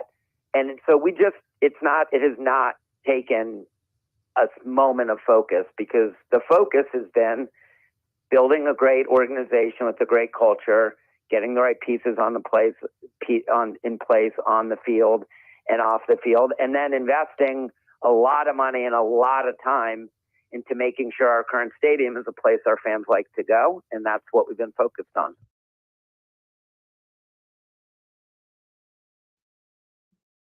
That's Mark Ein of this ownership group on the Kevin Sheehan podcast. Welcome back to Grant and Danny on the Fan. Eric on Twitter said it's called time to market. They can't say they're changing the name now because it would kill all revenue streams based on the name. Think jersey sales at Christmas. They can't change the name for this season, so they can't also ruin sales of merch this year. Maybe. I mean, if that's how it eventually comes down, that they change the name going into next season and it was a multi-year process and it was kept under wraps or whatever, and they didn't want to just put the complete boots to Commanders for the reason he talks about, understood. I don't get the sense that they're working toward having a new name next year. They're kind of saying the opposite of that. Yeah. Now, it could be the ultimate smokescreen. It could be the ultimate smokescreen. It could be that everybody in uniform is saying this to a certain degree, coming up with various reasons, and every public statement is to one end, and behind the scenes there's a secret committee. They're just going to have a video like the Guardians did, where Tom Hanks is like, "We're the Guardians now," and that's the end. Maybe. I don't know. I'm kind of doing I'm cherry picking here. I'm sort of taking them at their word, big picture, that they're not working on this, that it's not a priority, that they're not thinking about it right now, and then going a step further and going, here's what I think that actually means. So, you could have different perspective on it. I totally understand that. But to me, this doesn't sound like a group that's real excited to do it. And I think they'd rather not. Another excellent tweet here from a guy named Johnny, who says, I'm not sure what the merch sales are on this chart, but this is what they care about, and this is why they care about the stadium. And it is basically a pie graph of every team's revenue that comes in 2023 and how it breaks down. So NFL, Major League Baseball, NBA, NHL. And not surprisingly, the NFL has the much largest piece from national TV media, meaning the television deal. Yeah. The NFL, 66% of the money that comes in is from the TV deal. That's just the check you get stroked from the league that gets deposited. You're in the league. Congratulations. The other four slices, after 66% of the pie from the national TV rights, 17%, the second biggest piece, is ticket sales, which is a little bit surprising that it's that high of a number. It certainly isn't for the Commanders, I would say, because I don't know that their ticket sales are big enough for that. But this is the average for teams, and it's why they care about butts and seats and tickets. And I understand that. My point is, I think that a rebrand would actually benefit them immensely from a ticket purchase standpoint. We hear from people all the time that are, I'm a Redskins fan, not a Commanders fan. Okay, well, that guy might be out no matter what because you're not going back to Redskins. But maybe if you went back to Hogs or something that better appealed to him than a weird arcadey name that, is out of nowhere and looks like it's from a spring football league, maybe you get a few more of those people to come back. I don't know. They have to dig into that deeper. 10% from team sponsorships, 6% for concessions and parking, 1% from what they call like local television deals. That's like Channel 9 pays them a bunch of money to get the interview every week with Dan Quinn and get to sit down with Daryl Green after they find out his jersey. Yeah, the old NBC Sports Washington had their preseason games, that kind of stuff, those kind of relationships. So that chart is interesting as it points out ticket sales are going to be really, really important. But question for you guys here, 800-636-1067, you want to hop in. Do you take the ownership group at face value when they say we got too many other things and we'll get to it eventually, or we'll consider it at some point down the road? Or do you think this is just their way of basically thinking if we cover our ears and say la, la, la loud enough, a few years will go by and it's not going to be an issue anymore because we're going to win and it'll fix the problem? Let's go to Bill in Arlington. What's up, Bill? Hey, Bill. I don't think it's either or. We spend 25 years complaining about a team that doesn't focus on putting a quality product on the field. Now we've got somebody that wants to put a quality product on the field and they're willing to put everything else on hold until they get that. I think that's fantastic. And I think, of the three factors you just read beyond the national ticket revenue, all three of them are based on putting a winning product on the field. You put more butts in the seats, you drive more merchandise sales, you drive more parking concessions, and the television contracts locally are more valuable. So these guys are real smart folks. They're going to spend the least amount of money to accomplish the most. And the best way to do that is to put your money into the football program. I think that makes a lot of sense, and I think they're doing that. But let me ask you this question. What they can do as an ownership group is find really smart football people and spend a lot of money on their front office, which they did. They've done that. Peters and Newmark, and I could go on, right? Hire the staff that Dan Quinn wants and the best at every position. They've done that. Give money when they want a free agent or whatever. There's so many things they could do, and they've done as many of them as they can this offseason. There are other things as they go on that they'll continue to have to do, whether that's beefing up an R&D department, all kinds of little things we can't see. Maybe it's a training room. Maybe it's the weight room, whatever. But the idea that as an ownership group, which is really more about business than football, that they can't do both, I disagree with that completely. Adam Peters and Dan Quinn are in charge of winning football games, not Mark Ein. I think there's some logic to the argument that if they focus on that, they buy themselves a few years, and it solves for the stadium and potentially the same time frame for a rebrand standpoint. That makes sense to me. Appreciate you. Yeah, and I think that's the strategy. I think that's what it is. That guy, I think, represents a lot of people who just called. The responses I get when I said, "Hey, I saw these quotes. Here's my thought." I met Funny Danny. 80% of the people that respond, "Just win. That's all that matters. I don't care what you call them. Just win. Just win." Well, then maybe they're in good shape. And that's my point. Is for the rest of us who, understand that there are different offices that handle different things. You know what I mean? That get that there's different silos there. Where sometimes you don't win. Sometimes your quarterback has a sprained ankle and you got to start some jag down the stretch and you end up 8-9. That's going to happen. The controllables right there. The just win thing is silly because they need to focus on the football part. What does that mean for Josh Harris? Staring at the R-Lads depth chart? You see what I'm saying? Yeah. Does that mean watching the game film over Adam Peters' shoulder? Hey, Cliff, I had a play call suggestion for 2nd and 6 in the first quarter there. No. They are doing other things. Jason Wright is the team president, or was until this past week. They're going to have a new team president. That guy has nothing to do with football, everything to do with business and getting people to come to games and getting deals with sponsorship people and marketing people. That's what the ownership group is focusing on. With all due respect, I think Mitch Rales is awesome. He is really smart, and he's been great at getting guys back involved, including Daryl Green, and he's done an incredible job. Do I think Mitch Rales is pouring over Bobby Wagner's tape to try to figure out what he should do on 3rd and 6? He's doing replay decisions on game days, like Bruce did. No, that's not a thing. He's coming up with ideas, really good ones, to build a Hall of Fame and shuttle in kids from every school in the area and giving them a T-shirt and a hat. Awesome. Smart. Do more of that. But they have to focus on winning. Yeah, they're focusing on it. That's what the offseason was, and that's what Adam Peters and Dan Quinn and the football people are trying to do. Let's go to Ernest in West Virginia. What's up, Ernest? Hey guys. Thanks for taking my call. Hey, man. Again. You bet it. No, I mean, it seems to me, I guess we almost have to kind of trust the process. They are all business people. They will not, Josh Harris, he's not going to sit around trying to worry about it. He's going to hire, some great people, which they have, great people who can make, who can help them with the decision. But if they have a list of things that they feel they have to accomplish first, I'm all for that. The name can come because football seasons come around every year. So they have to, they're trying to, win the fans back. That's going to take some time. They will win some back this year, but they're still going to have to try to win some more back for next year, to build this whole thing back up again.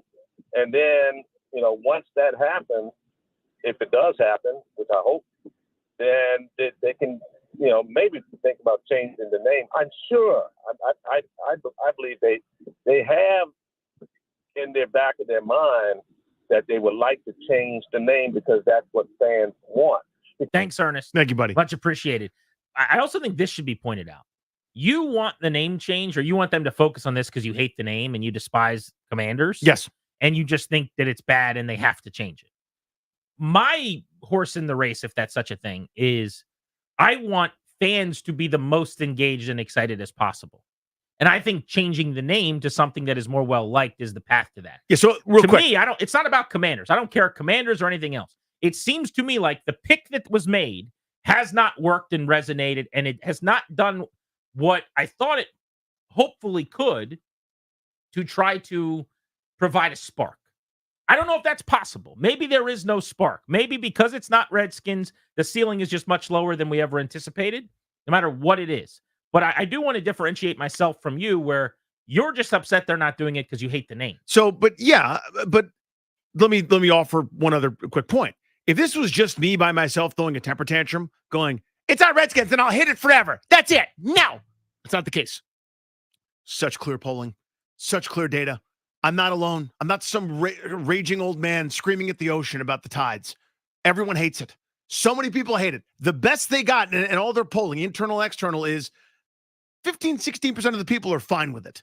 That's as good as it has. It has not stuck. I'm not a crazy person who's by myself just yelling about stuff just to yell about stuff. This is the layup of all layups. This is standing next to fish in a barrel. You don't have to hit one. Just raise your hand, go, I'm near the barrel. It's so easy. Everybody hates it. And I'm not crazy. It's right there for it. The data, they got the same stuff we do, and probably better. Oh, I bet they got better data than we do. You know? Let's go to Jared in Rockville on the Fan. Hey, Jared. Hey guys, Grant, I think you were dead on the way I took his comments the same way you did, in the sense of the whole cleaning room analogy. That yes, it's hard to do, but it's harder if it takes 3 hours. Danny, but I also see where you're coming from in the sense of like this needs to happen. So my question would be, I'd love to hear your top 3 to 5 moments of focus. What do you think? I would like to hear your prioritizing of things, A, and B, like, you can do them all at once. You can just keep hiring people to do certain jobs. You pay someone a couple $100,000 to rebrand it, like, you're going to be able to find people to do that. Yeah, I mean, to your point, but my first priority is that nothing collapses, nothing leaks on fans that are coming to my games. Like, shtick aside, like, no sprinkler systems, no sewage, no Stadium railings. upkeep. Yeah, that has to happen. That's like a safety thing. That's just getting that piece of crap up to code. The second meeting that morning is what are we doing about this thing that everyone hates? What is this easily controllable thing that we can improve and do a lot better at to get people more excited? We got one crack at this. We can't change our name again in 5 years. This is the one. That little tyrant is in the rearview mirror. We got control right now. What a great way to sort of roll this whole thing out. I would do that morning. Do you guys think that they are trying to run out the clock? Or do you think, like they're saying, it's something they'll consider, but they can't yet? There's just too many other priorities, and you don't have any problem with the fact that it's not higher on the priority list. 800-636-1067 will also sneak in a quick double play. You're listening to Grant and Danny.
In 15 minutes at 4 o'clock, Creed at Jiffy Lube Live tickets right here on Grant and Danny. If you want to win those, you better be listening.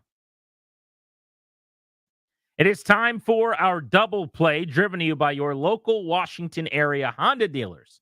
Stop in for a great deal on the rugged and capable Honda Pilot. Contact your local Washington area Honda dealers today.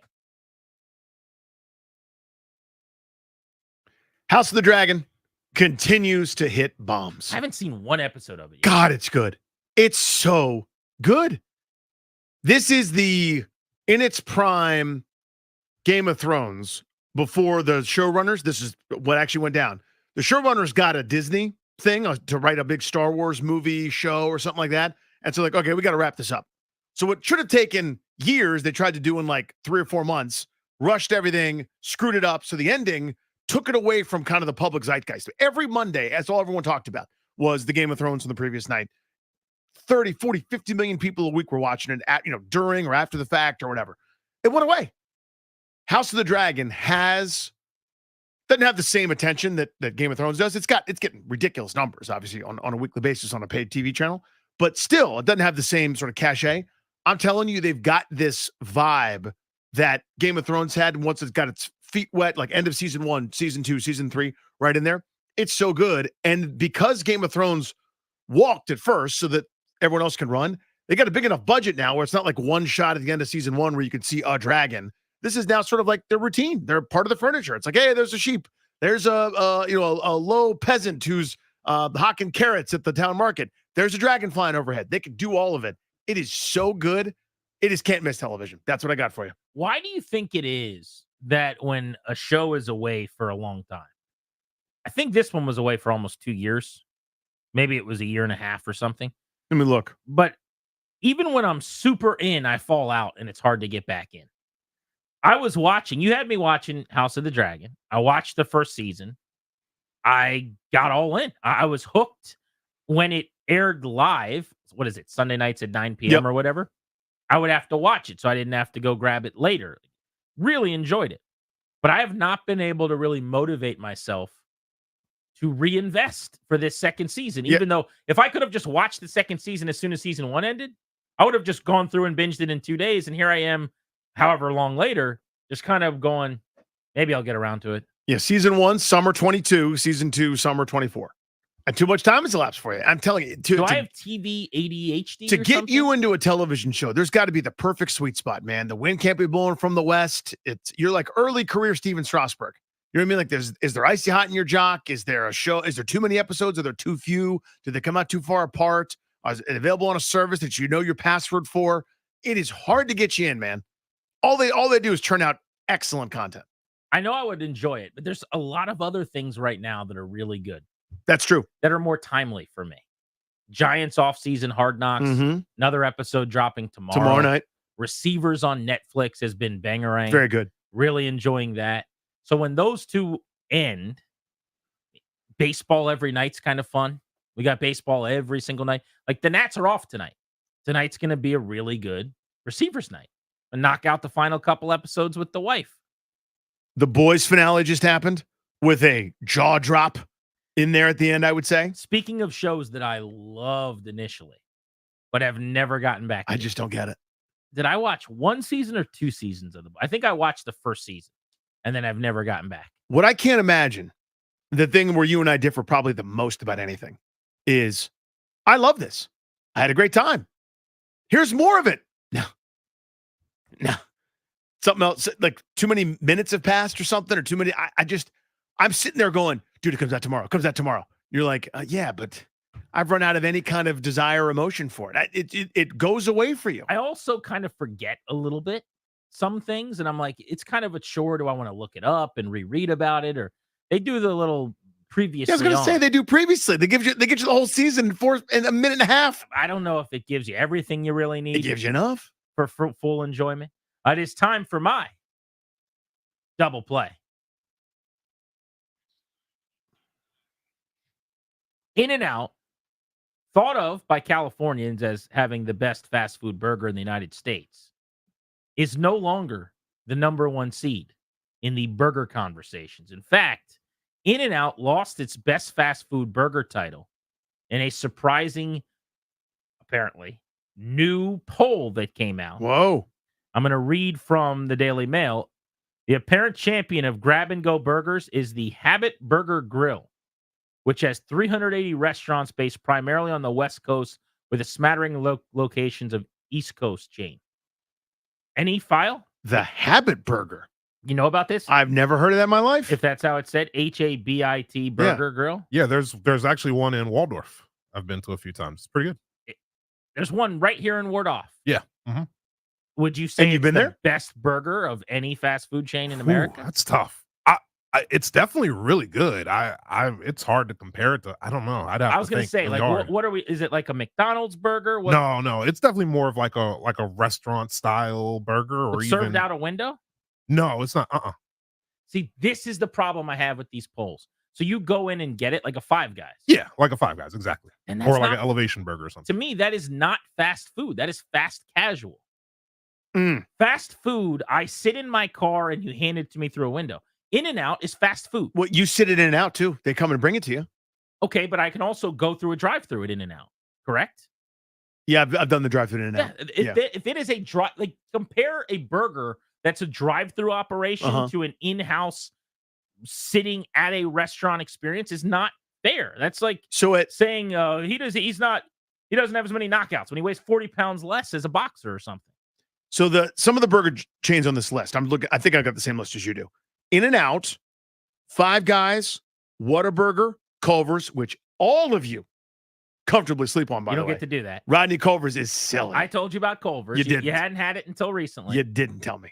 I'm You didn't so tell me sure. about that. Oh, don't do this right now. You didn't tell me We, about we that. talked about it like 6 months ago. You said you never been there When I until you ate went at to Culver's. Arizona. Yeah, and I ate there. I know you did. And I Welcome loved to it. the party. And I told Congrats. you all about it. Oh my God. It doesn't feel as good when you're doing it to me. Right? I'm going to tell you this. I informed you of that place and you went, I should try that. That's how the convo went. I'm not doing that. I'm not playing along. I'll admit it if you admit it. What do you want me to admit? You know what I want.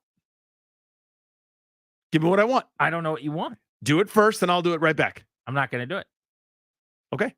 Then I told you about Culver's. You do it first. I'll do it back. I offered it first. Tell everyone the truth.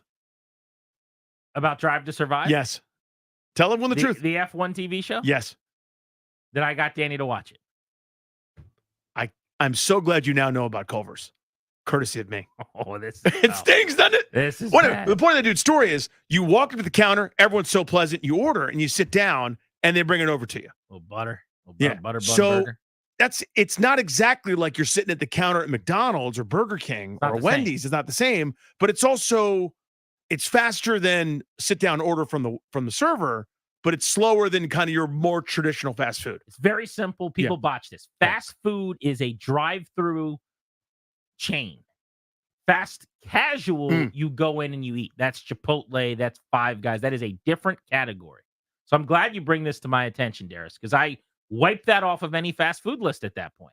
Fast food is Wendy's, Burger King, McDonald's, Chick-fil-A, obscure stuff too. Sure. Long John Silver has a drive-through, I think. If there's any of those still left, I think there's one off Route 3 in Fredericksburg. That's fast food. I mean, we're all getting. I think everyone understands. I think everyone gets it. So I've never had Habit Burger. Number 3 on this list, by the way, is BurgerFi. What do we know about that? Wait for it. BurgerFi I've had many times. That is also not fast food. That is a little walk-in burger place. Tell me about BurgerFi. What do they do? We can get back to BurgerFi. Okay. BurgerFi. TCB on Twitter just said Habit Burger in Bowie does have a drive-through.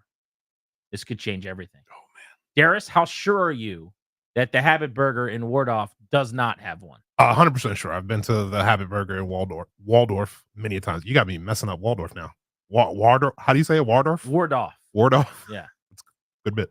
I've never been to the one in Bowie. Didn't know there was one in Bowie. So yeah, I have no idea. What do we do if there are sometimes drive-throughs, but other times there's not? I think then that's not a fast food. Every McDonald's has a drive-through. You can't have a McDonald's without a drive-through. That's what makes it fast food. Unless it's in a shopping mall, which I've seen. That's a good point, but I don't. I know what you mean, though. Like if it's a standalone brick and mortar, if it's drive-through, I'm sorry, it's fast food. And if it's not, if there are any that aren't, I don't think it is. BurgerFi. I'm trying to think of the one I went to. Maybe out in Loudoun County when it opened. out off Route 7. But it is it's really good. Burger fry joint. They have unbelievable crispy chicken sandwiches as well. Even though it's called Burger Fi, you would think you would never order that. Do a really good fry. It's almost like a Shake Shack little carton. Put all kinds of cheeses and stuff on it. So the 10 list here: Habit Burger 1, In-N-Out 2, Burger 5, Jack in the Box, Five Guys, Whataburger, Culver's, Burger King, Carl's Jr. Number 10 is White Castle. I would change a couple names on that list. I'd slide a couple up, and a couple might get slid down a little bit. Did you say McDonald's? Wasn't on there. Where's my quarter pounder? Neither was Shake Shack, by the way. No Shaquille O'Neal on there. Where was Wendy's? Where was Wendy's? Wendy's makes a good burger. Can we at least all come together on that? Wendy's makes a great burger. Yes, they do. They grill their patties. Yes, they do. Are they a never frozen situation? That's the claim, yeah. Let's Fresh, go. never frozen, I believe. Wendy's. I think I've got my advertising right on that. That there is your double play. We will go blitzing next, and we got those tickets to see Creed on G&D.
As the exclusive sponsor for our show, the law firm Condori and Murad will guide you and your family in the right direction like they did for my parents, who they took great care of.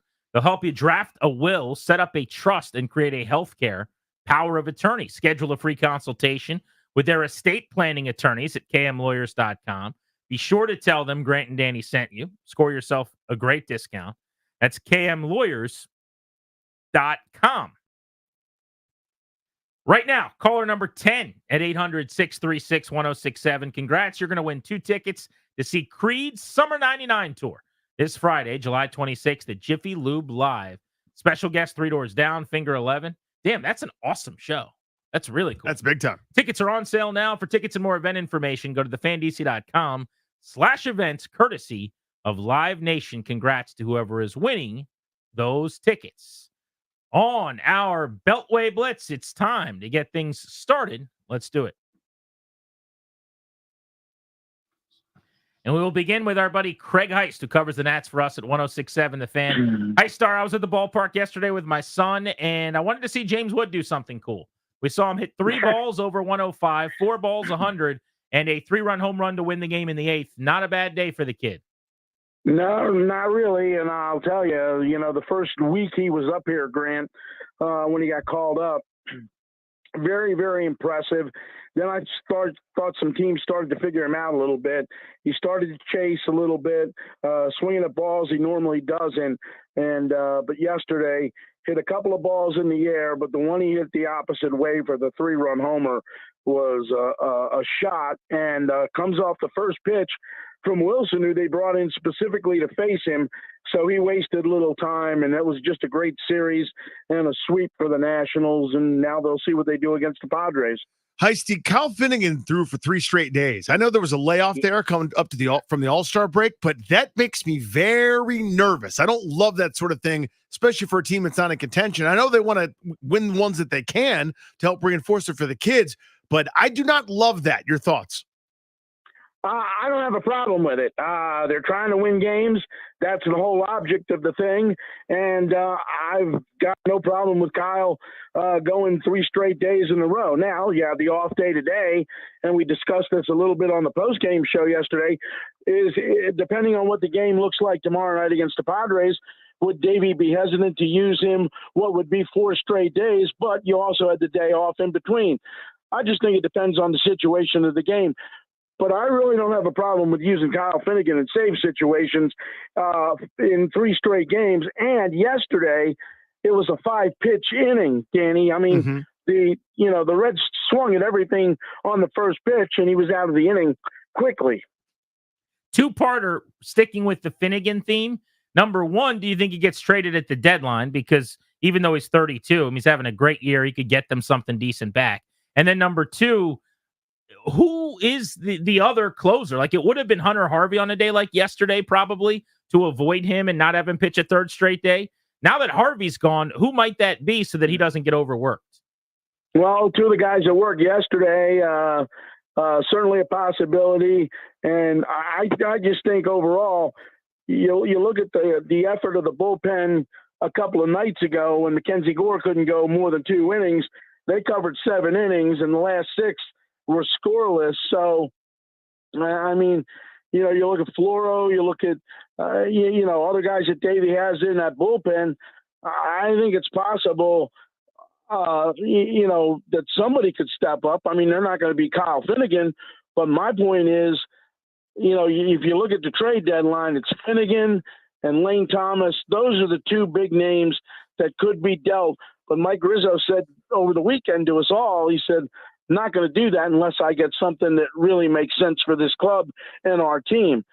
I don't know. I hate to lose Kyle Finnegan in the situation. And I know, Danny, you said they're not in contention, but, you look at the Mets right now, they're the final wild card team, and they're 2 games over 500.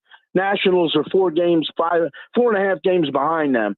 I mean, I know there's 5 teams in front of them, but anything's possible. I mean, they've won 5 of 6 now, and if they get on a roll and go like on a 15 out of 22 or something, they could find themselves right back in the thing. I mean, there's a lot of questions between now and the deadline, but those two guys, Finnegan and Lane Thomas, I think are the two guys that are most likely to have other teams wanting them at this point. And whether or not that can happen, I don't think Mike Rizzo is going to trade them unless he gets something that's really attractive. Hey, Steve, thank you, buddy. Really appreciate it. All right, bye. See you, brother. Hit that NFL sounder. Our pal Benjamin Brown joining us for the Beltway Blitz, as he is wont to do. Jordan Love's not practicing, Ben. This seems like everyone's still on the same page. He's probably going to get his deal pretty soon. He had a great second half of the season last year, it feels like. How sure are we that he's bona fide, legit star that who's about to get paid like one?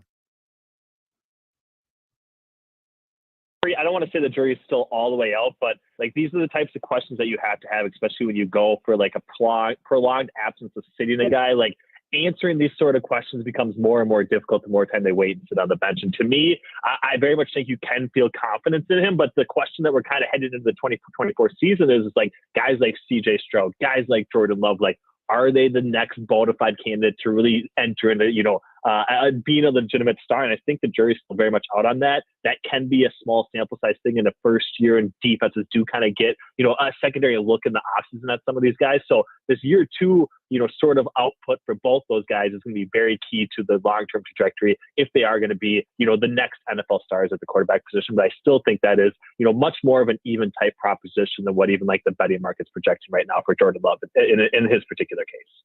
John Harbaugh says Lamar Jackson gets way too much flack for how good he is. Do you agree with that? I do think so. I mean, in a lot of ways, the offense around him has been, much better, I would say, since after his, MVP type season. But I think overall, like, he does it a different way. And in a lot of ways that looks different.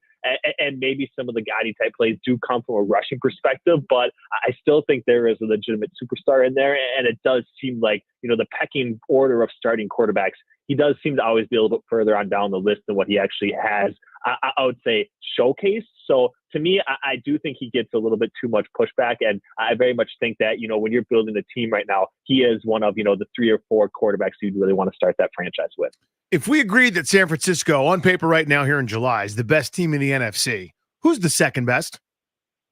I think, to me, it is the Detroit Lions. I think the continuity aspect, to me, the Eagles, went out last year and tried to replace both, Jonathan Gannon. They lost both their offensive and defensive coordinator. They're kind of starting over again, doing that for the second straight season. I do think, the Lions with Ben Johnson in the fold, having that continuity at, the coaching positions, quarterback, everything else. Like, to me, they're a team that didn't really lose a whole lot in the offseason. And I think could very much be, that 1B team to the 49ers, more so than the Philadelphia Eagles. So, for my money, betting purposes, I very much think Detroit is going to be the second best team in the NFC when it's all said and done. When do you think we'll see Bo Nix, J.J. McCarthy, Drake May? We know Caleb Williams and Jaden Daniels are starting in week 1. We're assuming that anyway. And it's unlikely Penix plays unless Cousins gets hurt. What about the other guys? Yeah, I think to me, Bo Nix sooner rather than later. I do think it's, if he doesn't win it going into week 1, it's going to be like a week 4 type situation. To me, I think the jury is still very much out on J.J. McCarthy and when he actually starts. I think, on the optimistic side, it's, the second half of the season, but there is a possibility if Darnold plays, relatively adequately, we don't see J.J. McCarthy this season. And I'm really, I would say, kind of up in the air on what the New England Patriots do with Drake May. To me, it does seem more than likely that he's going to be a guy that starts right away, but given the talent and the roster around him, I'm not sure starting Drake May is really going to set him up for long-term success. And that very much has been, the question ever since the New England Patriots took him back in April. So you mentioned the Eagles earlier, Ben, in your answer where you gave the Detroit Lions as the team. And I feel like we're overreacting a little bit to the bottom falling out to that Eagles team last year. We pretend that there's carryover in the NFL in a lot of ways from one season to the next as personnel changes and coaches move around. I think Philadelphia is still pretty damn good on paper. I've got them winning the NFC East here in July, but of course that doesn't matter at all. But I think people have kind of forgotten. They've turned in some pretty good work here over the last couple of seasons. Yeah, and I think, and to your point, like they have, I would say, very much, hit on key pieces defensively as well. And obviously they have, a pretty decent duo at the wide receiver position, of course, Jalen Hurts as well. I think some of the skepticism, kind of like you mentioned is, where are we still at in the evaluation of Jalen Hurts?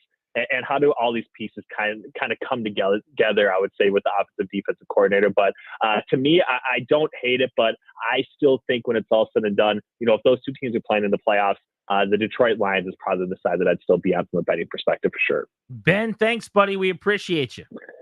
Thanks, guys. Have a great show. See you, buddy. Let's localize the football combo.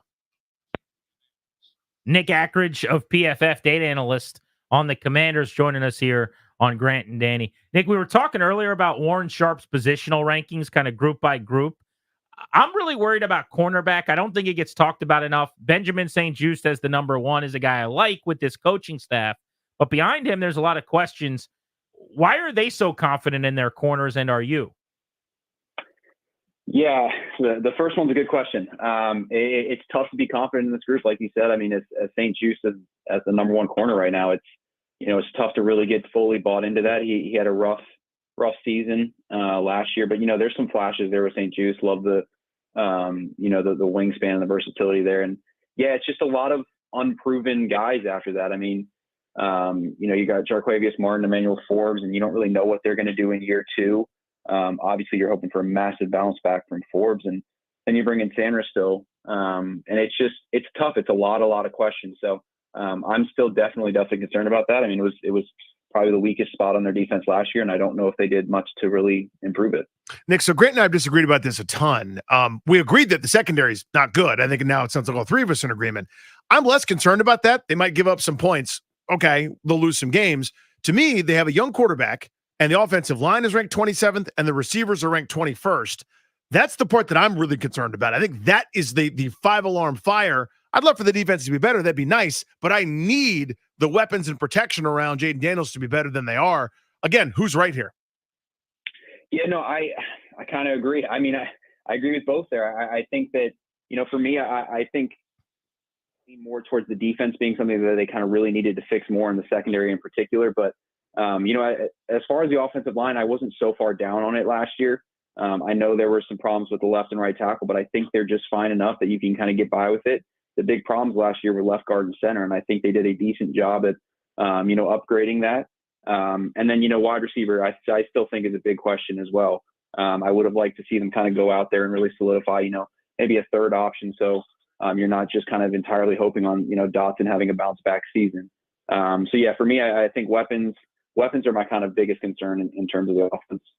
Last one on this Beltway Blitz for Nick Ackridge, covers the Commanders for PFF. Rookies are at camp now. Their first practice as a team is going to be Wednesday.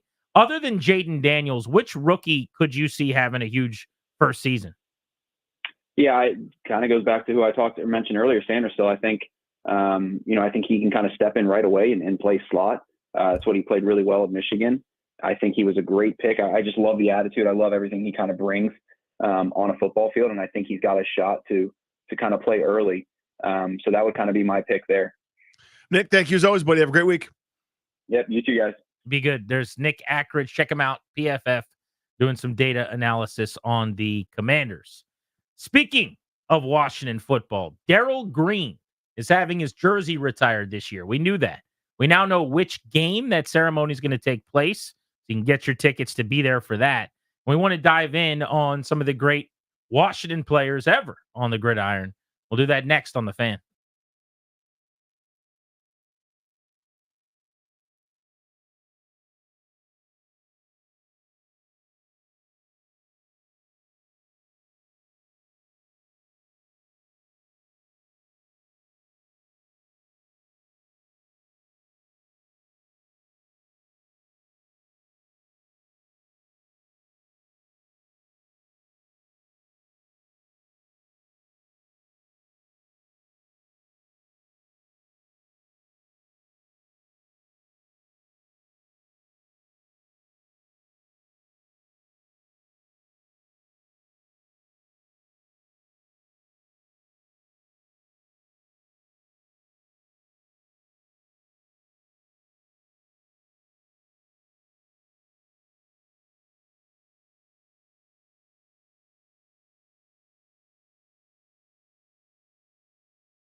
Grant, Danny, 1067 The Fan. Welcome back. The Commanders announced today officially they're going to retire Daryl Green's number 28 on October 20th when they host the Carolina Panthers. Game's going to be played week 7 at 4:05, one of the rare 4 o'clock games at home at the X this year. We have known Daryl Green is having his jersey retired already. That came out with a really well done video the team put out. It was the weekend of the draft. He was very emotional on the video. It was awesome. And by the way, it was one of the things, there have been a lot of things I think this ownership group has done really well. But it was one of my favorite things they've done so far. Bringing him back into the fold. They sent a bus to his, literally like a passenger van bus thing, like a party bus to go pick up all his family. Behind his back, he didn't know any of it was happening. They brought him in to read the script for the new draftees. And they had him there, and he's talking about if you're great, you can be one of the next great Washington players like I was. And then they say, one more thing, Daryl, you got to read this one more clip. And he starts reading about how they're retiring the number 28, and you can just hear him getting overcome with emotion. In fact, Darius, if you could find that video again, it'd be great. It's splendid. Play a little refresher because it's just all it is awesome. But he found out then that his jersey was getting retired. So did the rest of us. We did not know what game until today. So October 20th, Carolina Panthers, week 7. Very cool. That's a good one. And there's no bad answer to this. Like, do you want to do it against a rival? Do you want to do it, to make the crowd juiced up and extra special? Do you want to do it one that may not be as well attended? Whatever you choose, the answer is yes. It's all good. People from my age or my age group and my era, all the way up to my dad's age and era, that is an icon. The reason why, he played for 20 years. I mean, he cut across everybody from the 80s through the 90s into the early 2000s. You could turn on the television and 28 would be out there running around faster than everybody else. Really cool. There are 4 retired jersey numbers in team history. Sammy Ball's number 33. Sonny Jurgensen's number 9. Bobby Mitchell, who rocked 49. And then the number 21 for Sean Taylor. Daryl Green becomes 5th on that list. Now, there are other numbers that are not in circulation, I guess you would say. Like the numbers that don't get used, that aren't really allowed to be used. Those are numbers like Joe Theismann's number 7, although Haskins did wear that at one point in time.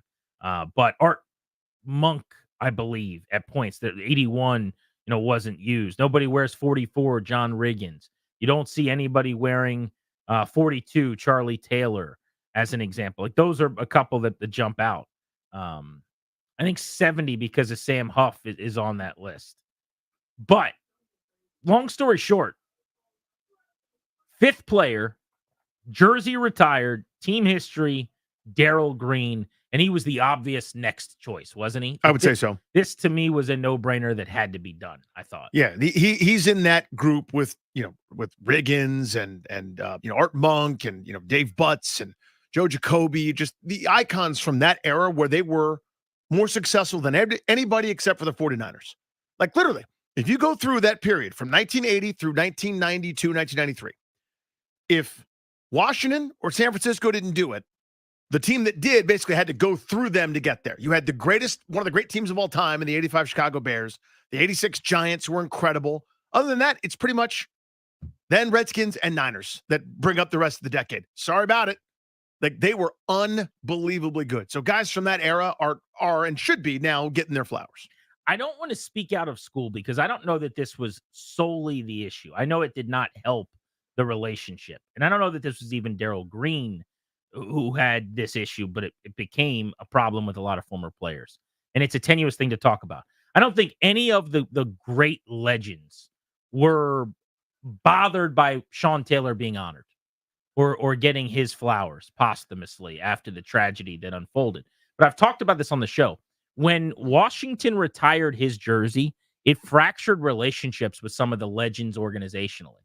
Because what I was told was a lot of those guys who had bled and sweat and provided the tears over many, many years, 10, 15, 18-year runs, some of them with this organization during times when they were winning championships, kind of thought, well, wait a second. I understand that he is unbelievably important to this newer era of fan.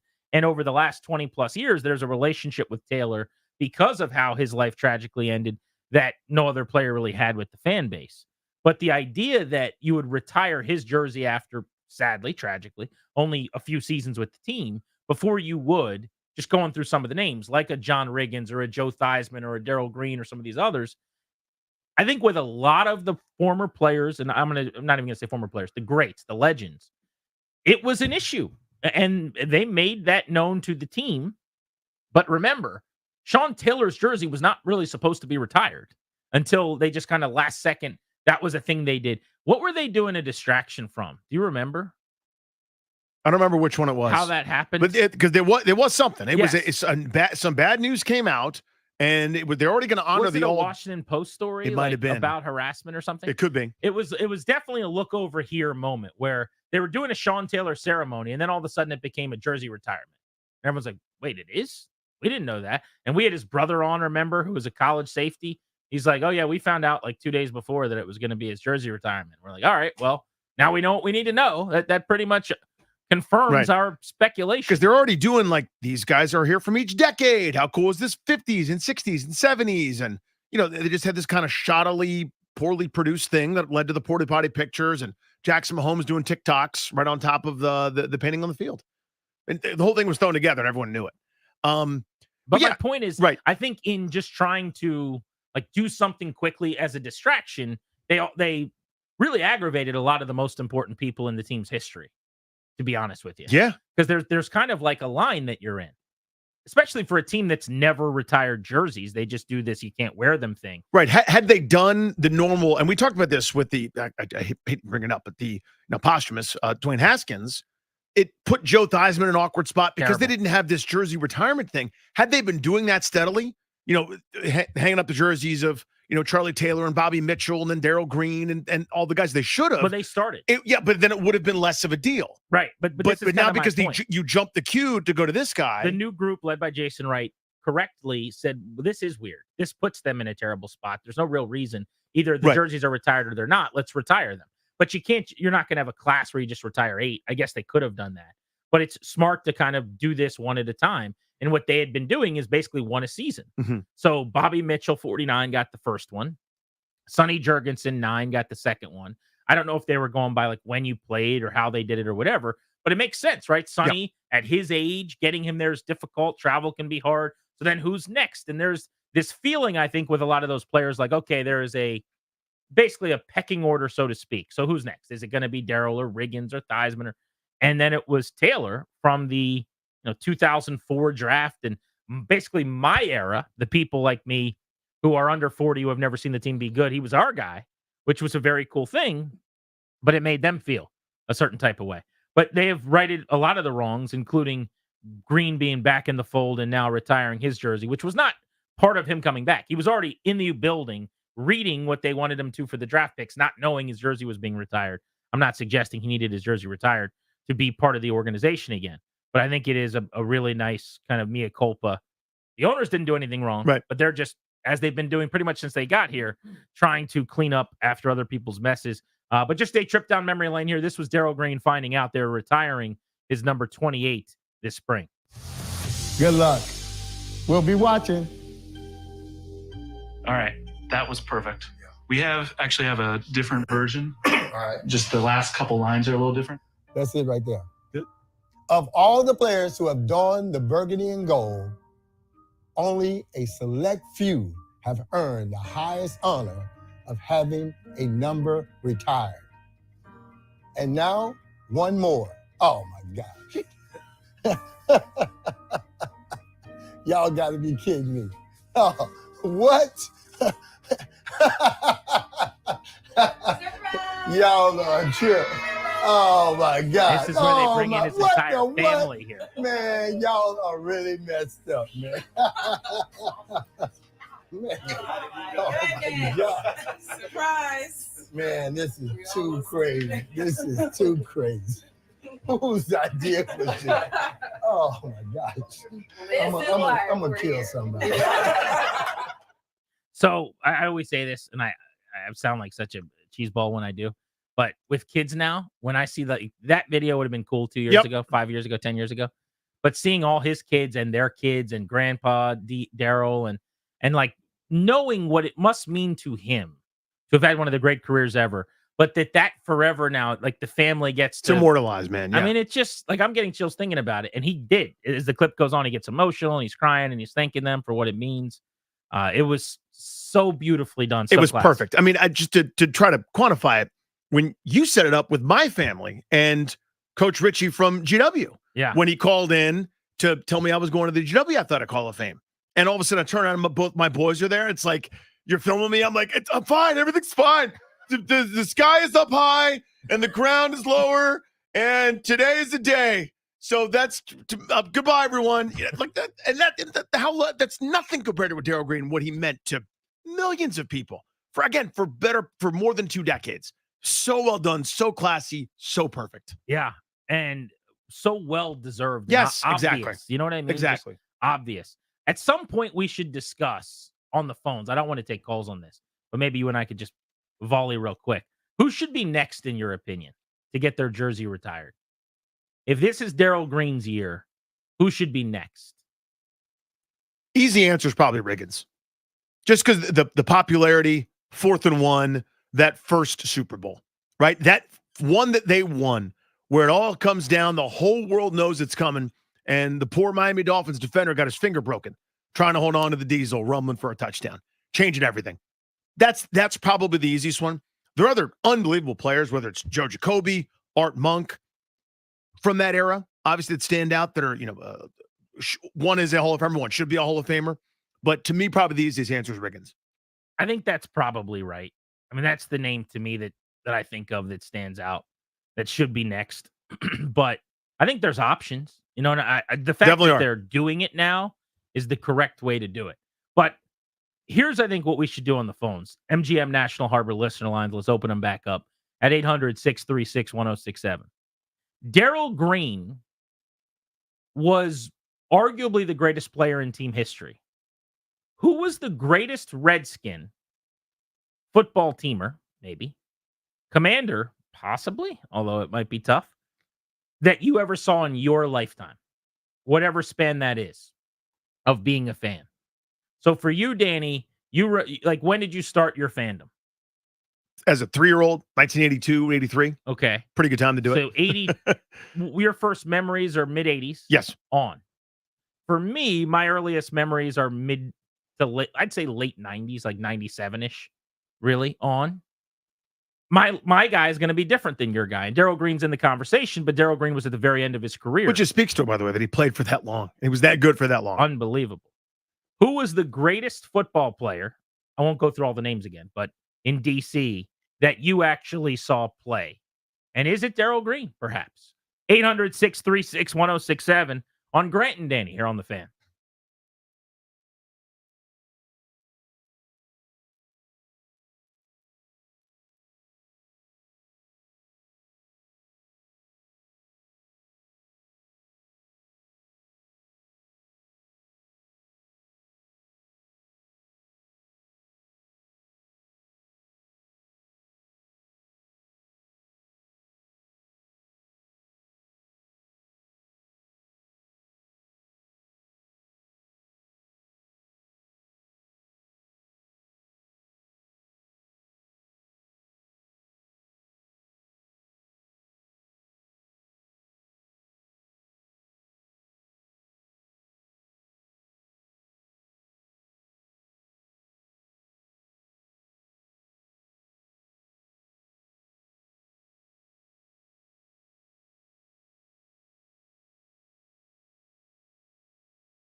Daryl Green is having his jersey retired by the Commanders.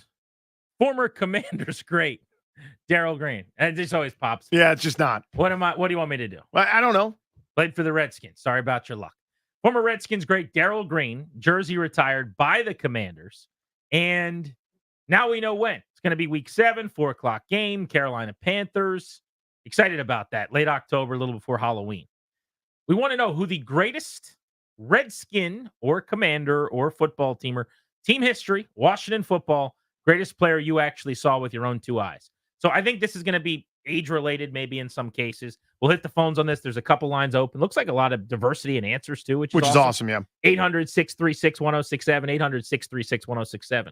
My favorite player ever was Chris Cooley because at a time in my childhood and kind of when I'm playing football and playing with the boys in the yard, like he was a guy I related to and catch the short pass and break a tackle and yell Cooley and had fun. Like he was, I had every jersey, burgundy, white, replica, throwback, alternate, all the stuff. But I wouldn't say he was the best. Like he was a good player. He was a good tight end. But to me, Daryl Green is up on this list.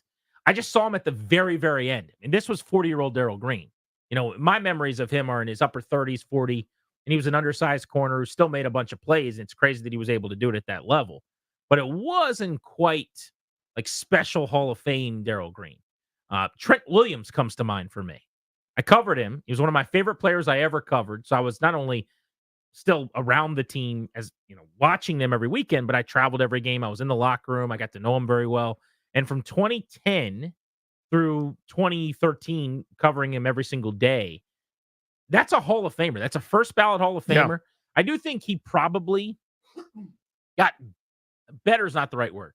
He's getting more credit now and attention now than when he was here, probably, and helping in his Hall of Fame. Playing all those winning teams. Status and candidacy, but he was already that level of player, like an all-pro type left tackle year in and year out, and one of the most athletic players to ever play the position. So Trent Williams could be my answer, and then Sean Taylor would be the other one. It was fleeting, sadly, and it didn't last as long as it should have, but people just forget how big, how fast, how strong, how he moved. There aren't other models, as I like to say, on the shelf, man. It didn't exist. So that would be the short list for me of my answers of greatest players, team history that I've seen with my own eyes. You could throw a few in for me, having the benefit of a few more years on you. Everyone from Joe Jacoby at left tackle, anchoring the Hogs, to even Jim Lachey, who took over at left tackle for the best offensive line I've ever seen. That, you know, statuesque Mark Rippon didn't need the laundry machine after every game because he didn't get knocked down at all. He was incredible. My favorite player of all time is Art Monk. I've been very open about that. I love him so much. He gave away a gift football at a car dealership, but I couldn't talk to him. I cried and just panicked and went home. I love him so much. Is he the best? He's your favorite. Is he also the best? No, the answer is Daryl Green. And it's not like it breaks my heart. I'm happy to talk about any of this, but you got to go back to some of the incredible moments. The 87 playoff run. They're losing to the Bears. Daryl Green ends up bringing them back. Touchdown on a punt return, sprains his ribs, can barely play, and breaks up a 4th down pass the following week in the NFC title game against the Minnesota Vikings to send him to the Super Bowl. Decades worth of achievement at the highest level. You're talking 4 or 5 interceptions consistently, returning punts when it was a big deal. He was a weapon, just an amazing player with huge clutch performances. Don't sleep on Monks too, by the way. Some of his playoff numbers, but the answer is Daryl Green. Let's go to Jeff in Hanover on Grant and Danny. What's up, Jeff? Hey, guys. I don't see how more people aren't voting for Daryl Green. Well, in fairness, you're the first person to vote, so we'll see. That's what I'm saying. There we go. 20 years at a cornerback position, that's phenomenal. All the Pro Bowls he made, when we really needed a kick return, like in the Chicago game, that you were just talking about, Daryl Green did it. And he was just such a good guy on and off the field. One of the few All-Pros, too, in team history. Thank you for the call. 7 Pro Bowls, multiple Super Bowl rings was to your point on the off-the-field stuff, Walter Payton Man of the Year in 96, rather. And obviously a Hall of Famer on the All-90s team. Question is, they're going to retire Daryl Green's jersey in Week 7. Who is the greatest player that you've seen with your own eyes in team history? Let's go to Jeremiah in Fairfax. What's up, Jeremiah? How y'all doing? Thank you for having me on. Good buddy. So just for context, I'm 22. the answer is Sean Taylor, but that's not what I'm going to say just because everyone who's my age is going to say that. My two honorable mentions, one was Trent Williams, so that's obviously has to be thrown out there, Hall of Famer. But the other one I don't think people will say is Champ Bailey, and that's only because he was here for 3 or 4 years. But we need to give him the credit he deserves for how good of a player he was while he was here. And also, just for a last one to throw in, Terry McLaurin when he's playing the Eagles, greatest receiver of all time. Thanks for taking my call. Thanks, dude. McLaurin against the Eagles is a first ballot all-time If great. he only got to play the Eagles. Bailey's an interesting one. I mean, the short-term guys that had their amazing flares here, if you're asking who's the best you saw, that could be 1 year, right? That could be a 2-year run. Let's say for the Terry Allen was unbelievable for a couple of seasons here in town. So was Clinton Portis.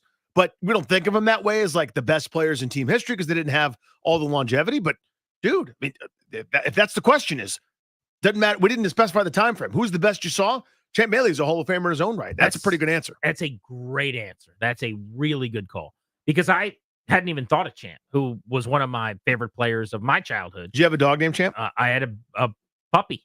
My parents got me a dog. I always wanted a dog. Middle school, they brought it home. Now, I didn't pick the type of puppy, although I ended up loving Champ enough that it didn't matter. It was a Pomeranian Chihuahua, which is a little bit tough. Okay. But my parents my mom specifically does small dogs. But Champ was the best. Little black and white dog. Loved him. Champ Bailey, man. That was my dog. But also my dog on the football field, if you know what I mean. Yeah, I do. He had some dog in him. Mm-hmm. Played from 99 to 2003, so it was a 5-season run, wanted a contract. Got into the dispute with Dan Snyder, shocker. Like most people left here annoyed by the organization. They trade him for Clinton Portis. It was him in a second-round pick. And Champ Bailey, like Daryl Green, is now a Hall of Famer. 12 Pro Bowls, 3 All-Pros. So, yeah, he was already great, by the way. He led the league in passes defended at one point. He was an All-Pro in the second team, I think, 3 times in his 5 years at the start of his career. 7th overall pick, which didn't really happen at that time in the secondary. That's a really, really good answer. Let's go to Sean in Fairfax on G&D. What's up, Sean? Hey guys, great topic. I love this subject. Thank you. I'm a little bit older, so I've been watching the Skins since '72. One player, this isn't my choice, but one player that really stands out is Charlie Taylor. He was fantastic. He led the league in receptions for a long time. But I'm going to go with Riggins. John Riggins was the man, and in those years that he was playing here, he was consistent and he was just tough, and he's a bad dude. I wish you could say a collective vote for the Hogs and the offensive line, but if there's one individual that really stands out for me, it's John Riggins. He's the man. Appreciate you. Just because I don't know if we're going to get another Charlie Taylor, I want to point out that Hall of Famer, 8 Pro Bowls, was an All-Pro, All-60s team, and he was doing things at that time other guys weren't doing. He led the league in catches with over 70 grabs a couple straight years, routinely up around 800, 900 receiving yards at a time, where that didn't really happen. Yeah, he went over 1,100 yards in a time where it's like Babe Ruth almost in terms of home runs. Riggins, I don't think, need a whole lot of additional context. You can't walk into a basement, a man cave of a fan of this team and not see the iconic picture of him running away from the Dolphins with the Super Bowl that hangs in our boss's office. That's right. At 106.7 Everybody knows. Fan. Hall of Famer, somehow only made 1 Pro Bowl. I'd like to double click on that. Super Bowl champion, Super Bowl MVP, all 80s team. Certainly a very, very good answer. Question is, Daryl Green's jersey's getting retired in week 7. Who was the greatest Washington football player, doesn't matter what team name, you ever saw with your eyes? And everybody's answer is going to be shaped clearly by their fandom and their age. G&D on the Fan.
Taking you all the way up to 6:30 tonight on Grant and Danny. No Nats, they're idle. One of the very rare days. Hold on. Let me stare at a light. I've had weird sneezes a few times today. Hit me mid-sentence. Yeah. And I've had to kill the microphone. And this was not a situation where I could get to a stop sign. Does that bit work for you to look at the light? I don't think so, but it was an all-hands-on-deck moment. Yeah. And by the way, I'm not sneezing right now, so I guess it Well, didn't while you're killing time, I'd just like to point out that our producer, Darius, has never seen The Big Lebowski. That's all. Just something I discovered during the break. Because you know that movie he does sometimes where we're talking about a movie and like Ryan's like catching shrapnel because he's like, no, not another teen movie 11. Scary movie 14 is the best where the guy's got a booger hanging out of his nose or something. And then Darius just sits there, whisper quiet, hoping that nobody calls on him. And I sensed it this time, so I crept on over. And I was like, I'm going to bet that Darius has never seen The Big Lebowski. He puts his headphones on, makes big production. He's like, we're back for break, you guys. Everyone's got to go back into the studio because we're back from break. So go ahead and tweet him. I think my best observations I've ever made was when I called Darius on the fact that like 87% of the time when we're busting on Ryan, Darius is in the exact same boat, sitting over there, just letting him, and he's just like laughing and like, oh, this idiot. What a moron. Oh, you never seen that? And Darius has no idea. Now, I think on some of the Ryan Explains It All things, Darius could probably help him out a little bit. Some of them. But really, that's not what's important here. What's important here is on movies, TV shows, references. There are so many moments where Darius is just like, don't call on me, don't call on me, don't call on me. That was one of them. It's like me in my Spanish class at George Mason University. No. The teacher's just like, in Espanol, words. Like, please don't say my name. Please don't say my name. Please don't say my name. Guillermo. And I'm like, damn it. Because that was my Spanish name. Yep. That's what she went with. Not me. So Darius just comes into class every day. Ryan gets called a lot. He leaves, and he's just hoping to get that grade. That's where we're at. If you'd like to tweet somebody at @the_game836, I just posted on my own Twitter account @FunnyDanny. Just let him know that you think that's not great, that he hasn't seen The Big Lebowski. Feel free to inundate his Twitter account. Couple of quick storylines before we get back to the topic at hand here on Grant and Danny. Jordan Love is not practicing at training camp until he gets a new deal with the Green Bay Packers. He has told them that he will not take the field and risk an injury until he has a new contract. I don't mind this. I would call him out and say it's a bad decision as a quarterback and as a leader of the team if he wasn't at camp. But he is at camp. He's in the locker room with the guys. He's in every meeting. Yep. He's taking notes. He's going over all the install. And then when they actually do the on-field stuff, he just kind of stands 10 feet behind the formation with the coaches and watches, presumably. Yeah, there's very little a player can do at this point. And Meaning leverage to get a deal. Yeah, and in these cases, like when it's happening to your team, it's frustrating. Like from afar, I'm going, yeah, Jordan Love's got very little leverage in this sort of set of circumstances. They can franchise him eventually. They can do a whole bunch. This is your one tool kind of to try to exercise something. But it's frustrating when it's happening to your team. Like when your quarterback's doing this, you're probably more annoyed if you're a Packers fan. But outside looking in, this is again kind of the only mechanism that a player has to get that long-term deal. And it sounds like everybody's feeling good about themselves and they'll get this done at some point. Speaking of things that it sounds like you might need to dust off your Undertaker memes. One of my favorite internet memes is the Undertaker dead in his casket, sitting up, or sometimes even in the ring after it looks like he's about to be pinned. And he just kind of sits up and he goes from brink of elimination to wide awake. That meme might play again because it sounds like Warner Brothers Discovery, which is TNT, is matching Amazon's offer for NBA rights. They put out a statement today saying that they intend to continue their longtime relationship with the NBA. Remember, all the reporting on this was that the NBA is going to Amazon Prime Video, and that basically inside the NBA and all the shows that we love, and the TNT show with Charles Barkley and Ernie and Kenny and Ernie and Kenny and Ernie and Kenny, that show might go away. But we don't know if this is going to happen or not, but Turner basically put out a statement going, hey, we matched them. We did what we had to do. We look forward to continuing to work with the NBA. By God. And now the NBA's got to come back and say, yeah, we take your offer. They could probably say, okay, you gave us $1.8 billion. That's the number, by the way.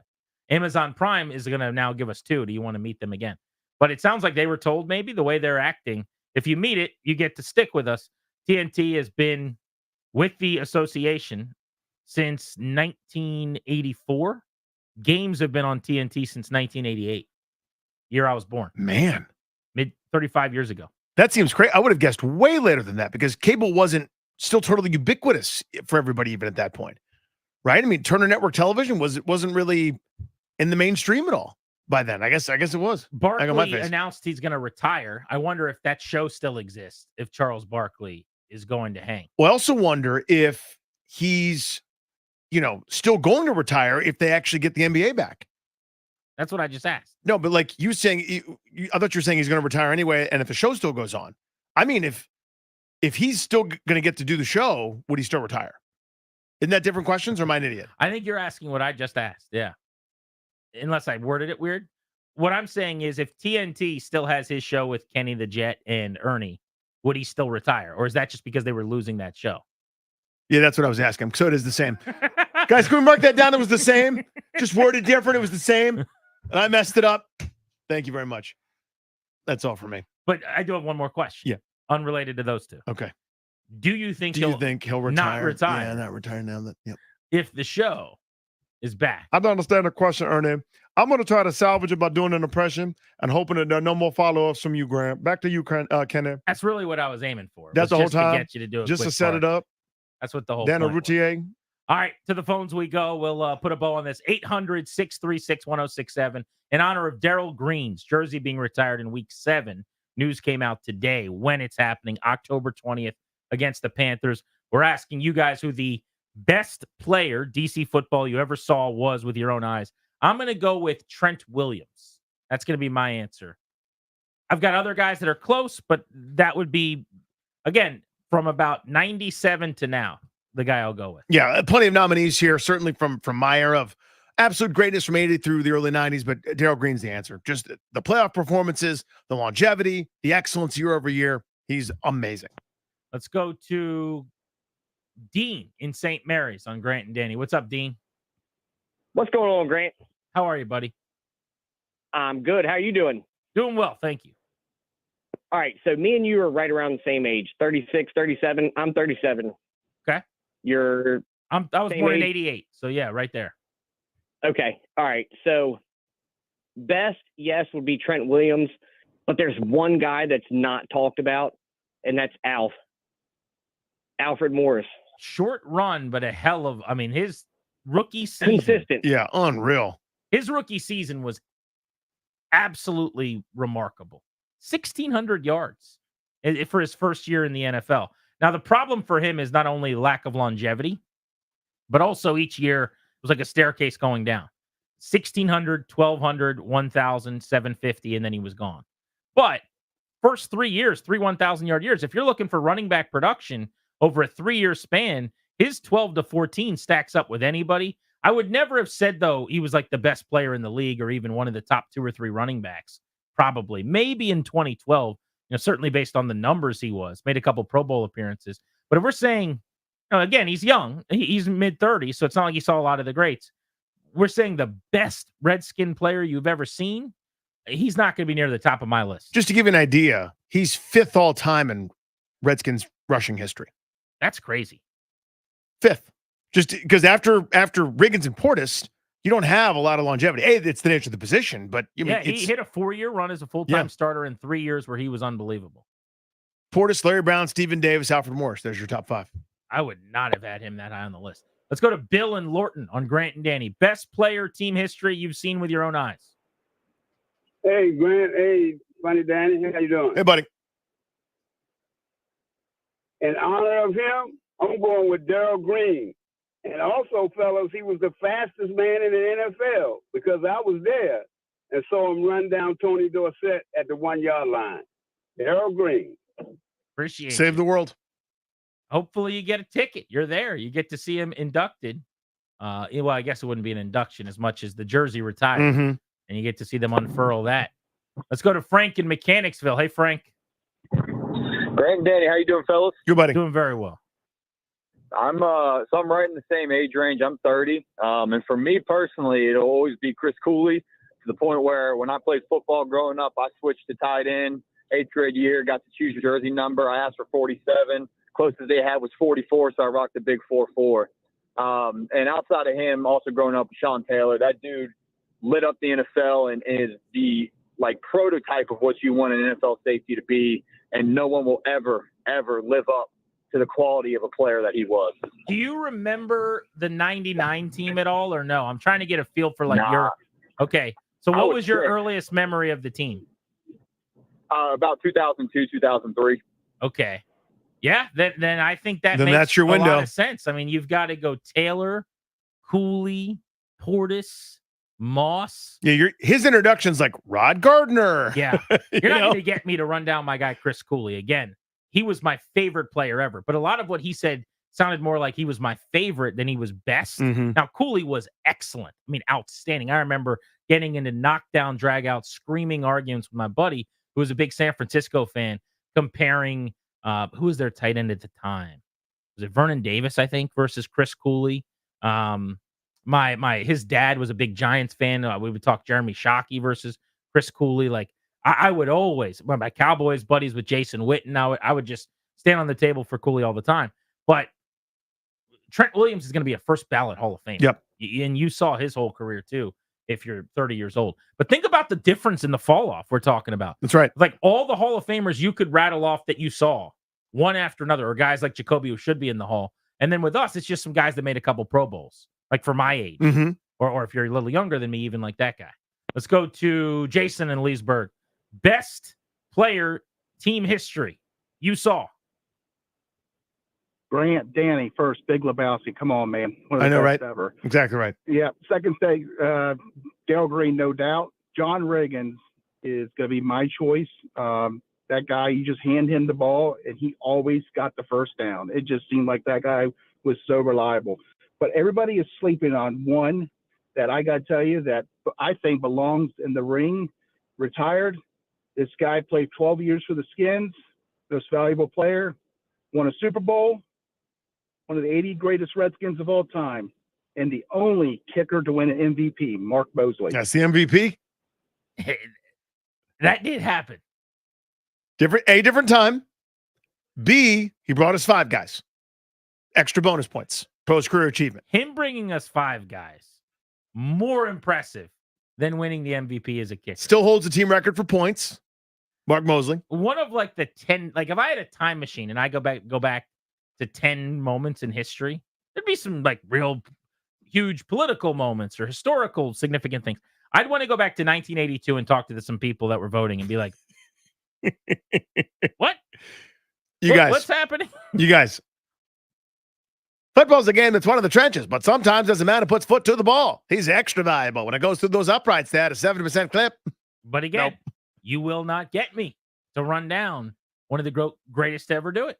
And that's what he was here, Mark Mosley. Greatest you've seen? You saw Daryl Green. You saw Ken Houston play, bro. You saw, you know what I mean? Dexter Manley. You saw some guys. Yeah. You saw John Riggins run with the football. I like the versatility of some of the answers, though. Getting a lot of names nobody said. Let's go to Turner in Hollywood on Grant and Danny. What's up, Turner? Hey, guys. Listen, I hands down, I would say Daryl Green, but if we're going to talk about athletes, you can bring out names like Pat Fisher, but I think the greatest all-around athlete that we've had was your boy, Brian Mitchell, who would put his head down and do whatever he was told. He could play any position or any skill position on the offensive side. But guys, think of this. What if he played defense? Could you see him coming down making Sean Taylor type hits? Appreciate you, buddy. Now he changed the question a little bit, but I want to play the game for a second. If you're talking strictly greatest athlete team history, it's going to be hard to top B. Mitch. Brian, he just said it. He could play every position on offense other than the O-line. I don't know why you'd line him up at tight end, but you could. You could. Running back, receiver, and took snaps at quarterback. Come on.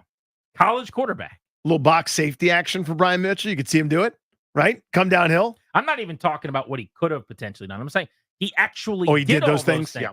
And he was the greatest return man in history when he said goodbye to the league.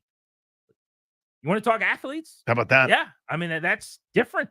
I would put Champ Bailey on that list. People sleep on this. Played offense, man. Champ Bailey played receiver and corner in games at the end of his time in DC. It was like December games where he legit would line up at wide receiver, run routes, make catches, and he was a cornerback.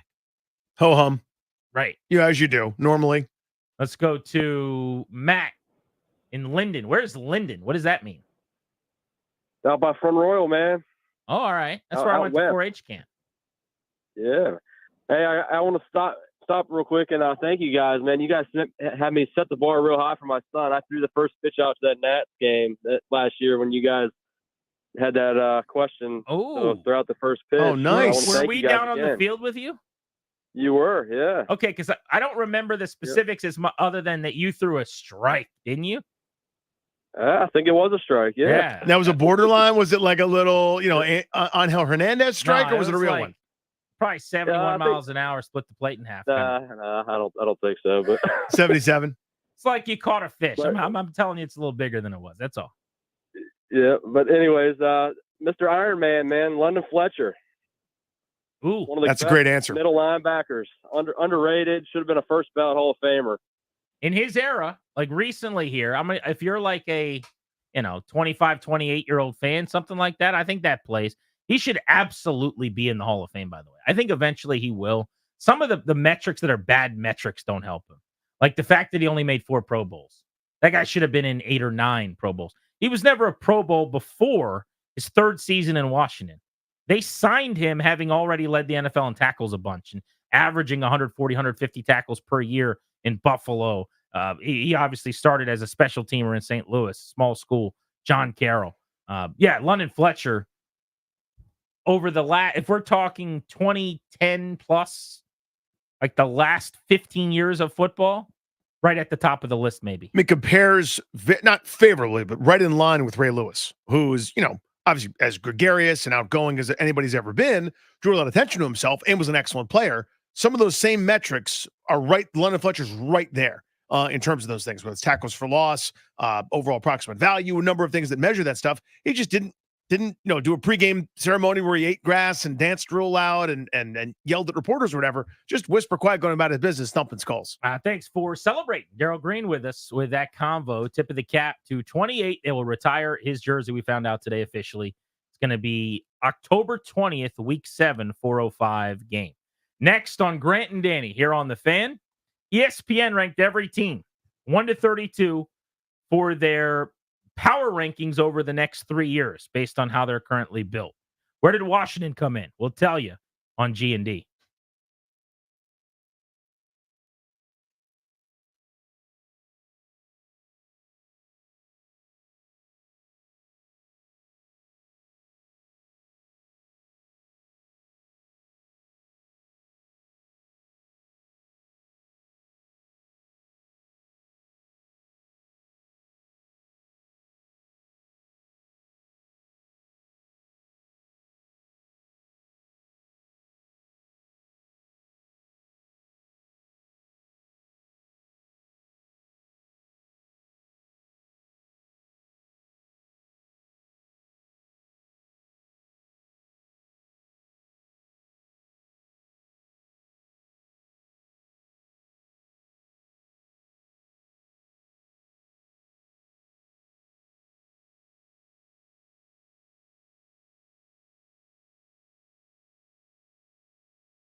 I miss Juan Soto.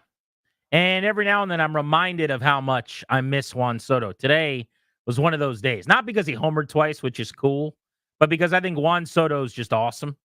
And I think he is the type of dude you want to be friends with. He's like your buddy that you're like, God, that guy's cool. Juan Such a cool Soto's dude. Just cool. So in the World Series, you may remember, Alex Bregman hits a huge home run off the Nats. Yeah.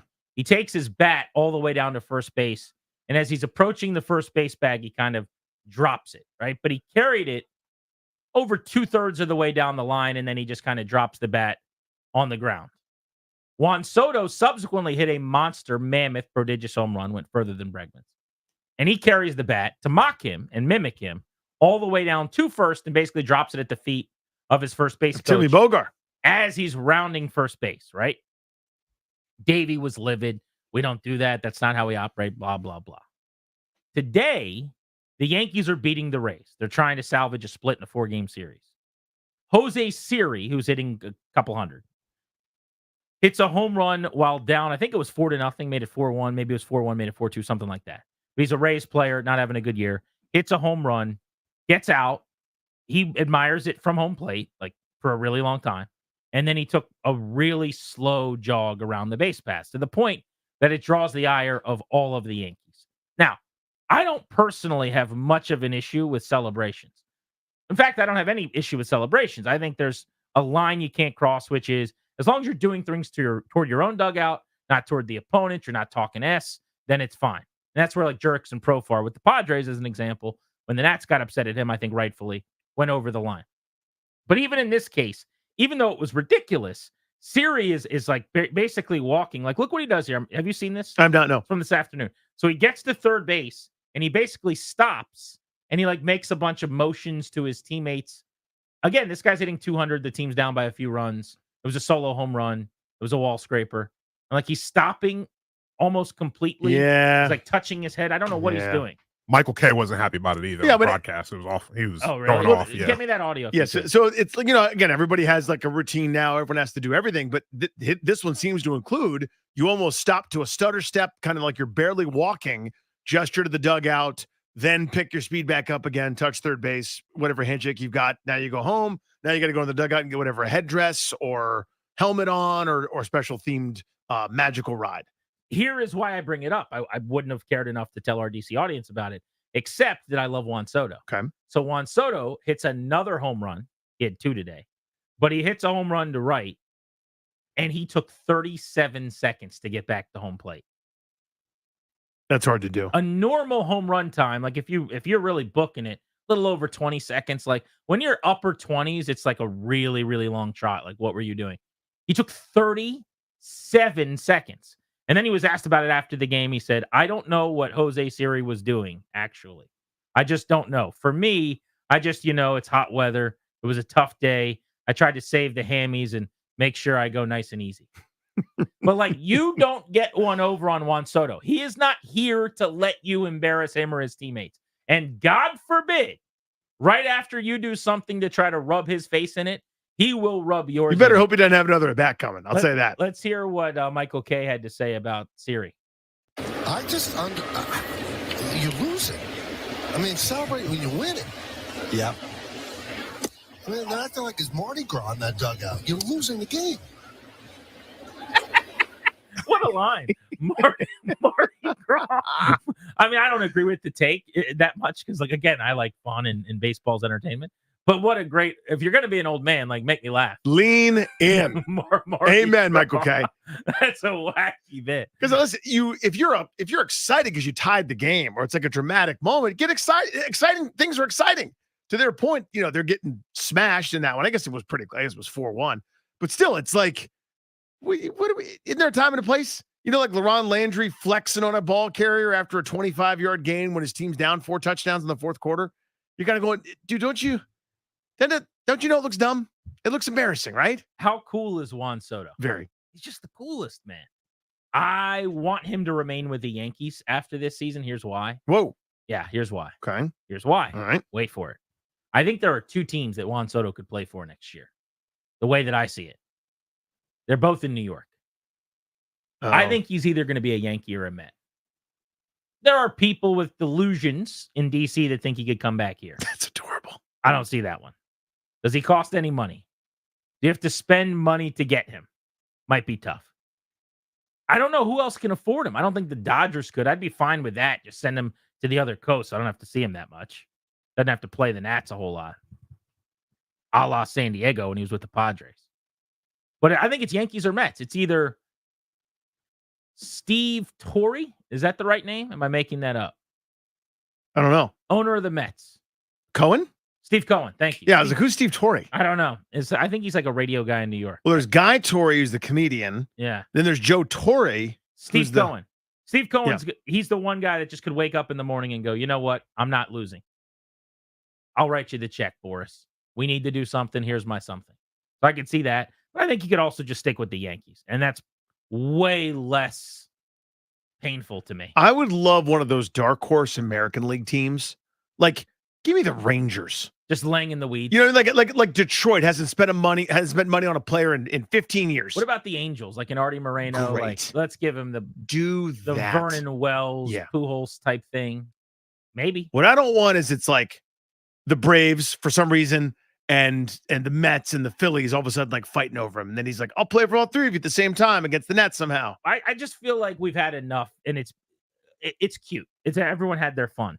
But Trey Turner and Bryce Harper and Scherzer, the in the division rivals thing, I am good on it. I'm done with it. And he's the one of all the guys that I probably love the most.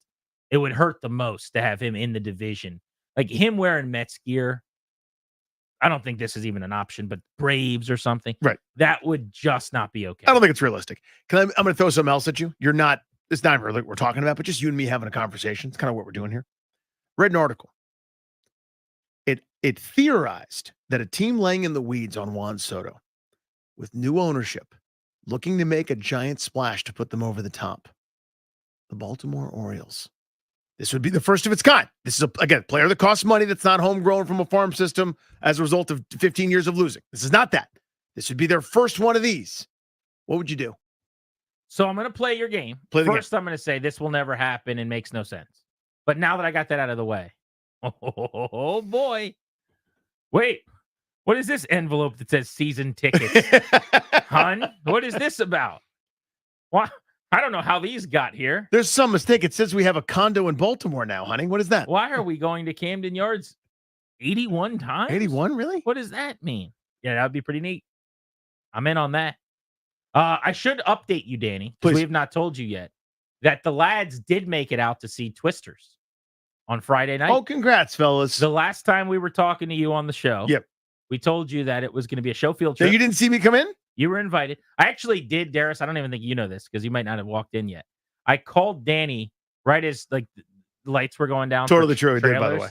It was probably at like 10:36 or something. And Danny answered. You sounded asleep. Were you asleep? No, I'm trying to be quiet because my kids had like just finally gotten to bed and were laying down and stuff. So this was what I heard. Hello. And I was like, Danny, all loud. He's like, yeah, what's up, dude? I'm like, where are you? The movie's about to start. We're waiting for you. We have a seat right here. Oh, I'm parking. I said, oh, okay. So you're coming in a minute? He's like, yeah, I'm right by I'm not there. And then I heard it click. Yeah, I said, I'm right by the not there.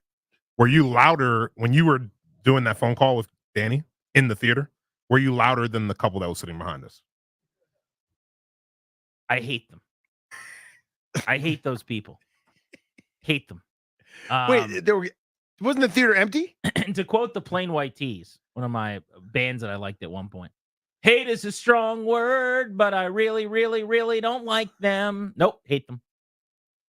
What happened was, anytime someone comes into a movie like 40 minutes late, you already know they suck because they're not there for the movie. They literally were like, where can we go talk for a while? We could go to this bar over here, or we could go sit in the back of this movie theater and ruin Grant's night. Let's go ruin Tubbo's night. That's what they decided to do. Oh, no. So, yeah, they just did a lot of talking. At one point, I never have to go to the bathroom during a movie, and I did in that movie. I was so mad about it, by the way. I'm like, probably broke a 38-movie streak of not having to go to the bathroom. I get up to go to the bathroom, and just like they cut me off or something, I have to make eye contact and see who these people are. And so I look back, and I see them. laying in a lap. There's 2 seats. I don't even know how you would do this. I guess they pull up the recliner in the middle, and the person on the left is laying across the seats in the lap of the girl to the right. Talking like you would do, like braiding hair or something in a sleepover, like just eye contact talking. But you can't say anything. That's the thing. There are people that say stuff. I'm not one of those people. That never ends well. Have you ever once heard of a story where, I was at a movie theater and these people were being gigantic jackasses? So I shushed them, and people really like to be Right. shushed. So I said, hey, cut it out. I paid money. Please stop talking. And they said, oh, my apologies, sir. That's not ever how it ends. I'm so sure I want people sitting behind me that I can't see to be angry at me and make myself a target. No. I'm just never going to engage. I'm never going to do that. And they're like, oh, you're weak. No. Someone said, what was the thing people were beating me up for the other day? I was tweeting with people and they're like, so you just took to Twitter to mention it and you didn't like complain to the person? I'm trying to remember now what it was. I'm like, you think that the best plan of action there was to confront the person? No, never. Yeah, because now like you're doing some sort of word that didn't exist 15 years ago, like, but you're now doing that to someone. Like, I don't know what is that. Well, I'm even saying mean? like you're like someone who's doing something that's annoying, and then you're like, hey, please stop that. And now you're a fill in the blank, like Ryan's age group and younger have made up things for people that are like, hey, please don't be annoying in public or whatever. And like, that guy was a total vark. Or like something, and like now everyone's like retweeting that you're one of those things. You know what I mean? I never like just making up a term because you haven't searched that one Again, yet. I hope that's not a real thing. If it is, I'm sorry to all the varks. Like That pops me. I don't mean to That's vark so shame. funny. I don't know. You're a vark shamer. So here's what it was. I just Like looked it up. you're a talk shamer. I looked in it up on movies. Twitter. I tweeted, it should be illegal to sit at a bar next to someone with your phone blaring audio at full blast. I was in a bar in Texas, and this guy was watching TV on his phone. Yeah. Next to me. At full, I'm not doing a bit. This is not like, oh, it was full blast. As loud as his phone could go. There's Like he tried to turn it up, but it wouldn't go up anymore. If he was trying to show me the video on his phone, he couldn't make it louder. And he was sitting directly next to me. Directly. Probably a foot and a half away. What a vark that guy is. And so, a couple times I kind of look over, like trying to send a message, but I tweeted this, and the responses are a bunch of people telling me I'm a loser. I should have fought him. You're a baby. Right. Why didn't you punch him in Put the your face? brass knuckles on and stab him in the throat. Bunch of tough guy Yeah. idiots. Like, you didn't confront him. You just complained on social media. You're the problem. I'm like, if you're a crazy enough person to sit at a bar blaring audio with people around you, I am not going to confront you. If you are a person who cares so little about me and society that you go into a movie theater and lay on someone's lap while talking, You're hoping that somebody at normal volume, you want someone to say something. You're not just going to go, oh, are we too loud? I'm so sorry about that. Let me now focus on the movie that I came late for and don't care about. No. What's going to happen is you're going to yell at me or assault me or throw something at me or record a video of then hitting me in the back with popcorn. And now what do?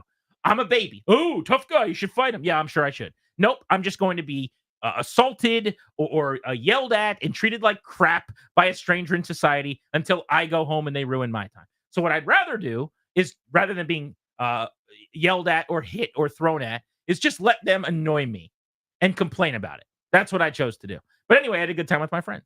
Me and Darius and Ryan. And you don't know who and came. Danny. I was in the back. No, there was a fourth. Oh. Toby came. Tobias Because did? we were like plotting it out on the like the whatever our little Nats seventh inning why did Davey do that chat is. And like so Toby was like, wait, what theater? We're like, we're going here at 10 something. And I'm like, no chance. He's just gonna drop everything. Toby just walks in like as the trailers are dropping. And he never really confirmed he was going. It was just like a great move. But me and Ryan went and had a drink at Dudley's. Wow. On the rooftop bar. What? Yeah. Was it? Hold on. You have an alcoholic beverage that night? No, Ryan did. Ryan, did you have alcohol? No, I didn't. Okay. Oh, no, Ryan didn't either. Okay. Neither of us did. All right. Good. I Never. should be clear. Good. Never. We had soda waters. Sody pops. Darius had popcorn. I did. Big Sorry, old bucket of Darius. You popcorn. okay, buddy? Yeah, I'm doing okay, I think. Yeah. I'll make it. I'll make up for it at Deadpool this week with nachos. Tough. And you'll love this. Last thing I'll tell you about the movie. I never showed him my ticket. I just walked right past. Like, Come on. Yeah. And like Ryan, of course, gets stopped and has to show the ticket. Gets frisked. I just went straight through. Do you have any M&Ms in your underpants, sir? No, it was not a situation like I was trying to avoid it, but like the guy was just like semi-lackadaisical. Yeah, you couldn't be bothered. I had popcorn and a soda, and I'm walking, and he just didn't say anything and didn't ask. And I'm just like, on to the next. And Ryan's like, because we were a little concerned because Darius had the tickets. Yeah. And he was behind us. And so there was a little chance that it was going to be like, maybe we can't scan the tickets or whatever. So yeah, I just kind of kept it moving, and then Ryan got stopped. It's your second mutant ability. You can fall asleep on airplanes and just walk past people trying to stop you. Vark, a noun defined as a furry that dresses themselves as an aardvark. Am I allowed to say that? Oh, I have no idea. I don't either. There you go. Listen, we do not Vark shame on this show. Grant and Danny. I literally made it up. On the fan. I want to get into the ESPN rankings over the next 3 years of every team and where the Commanders come in. Let's do that.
The exclusive sponsor of Grant and Danny is the law firm Condorian Murad.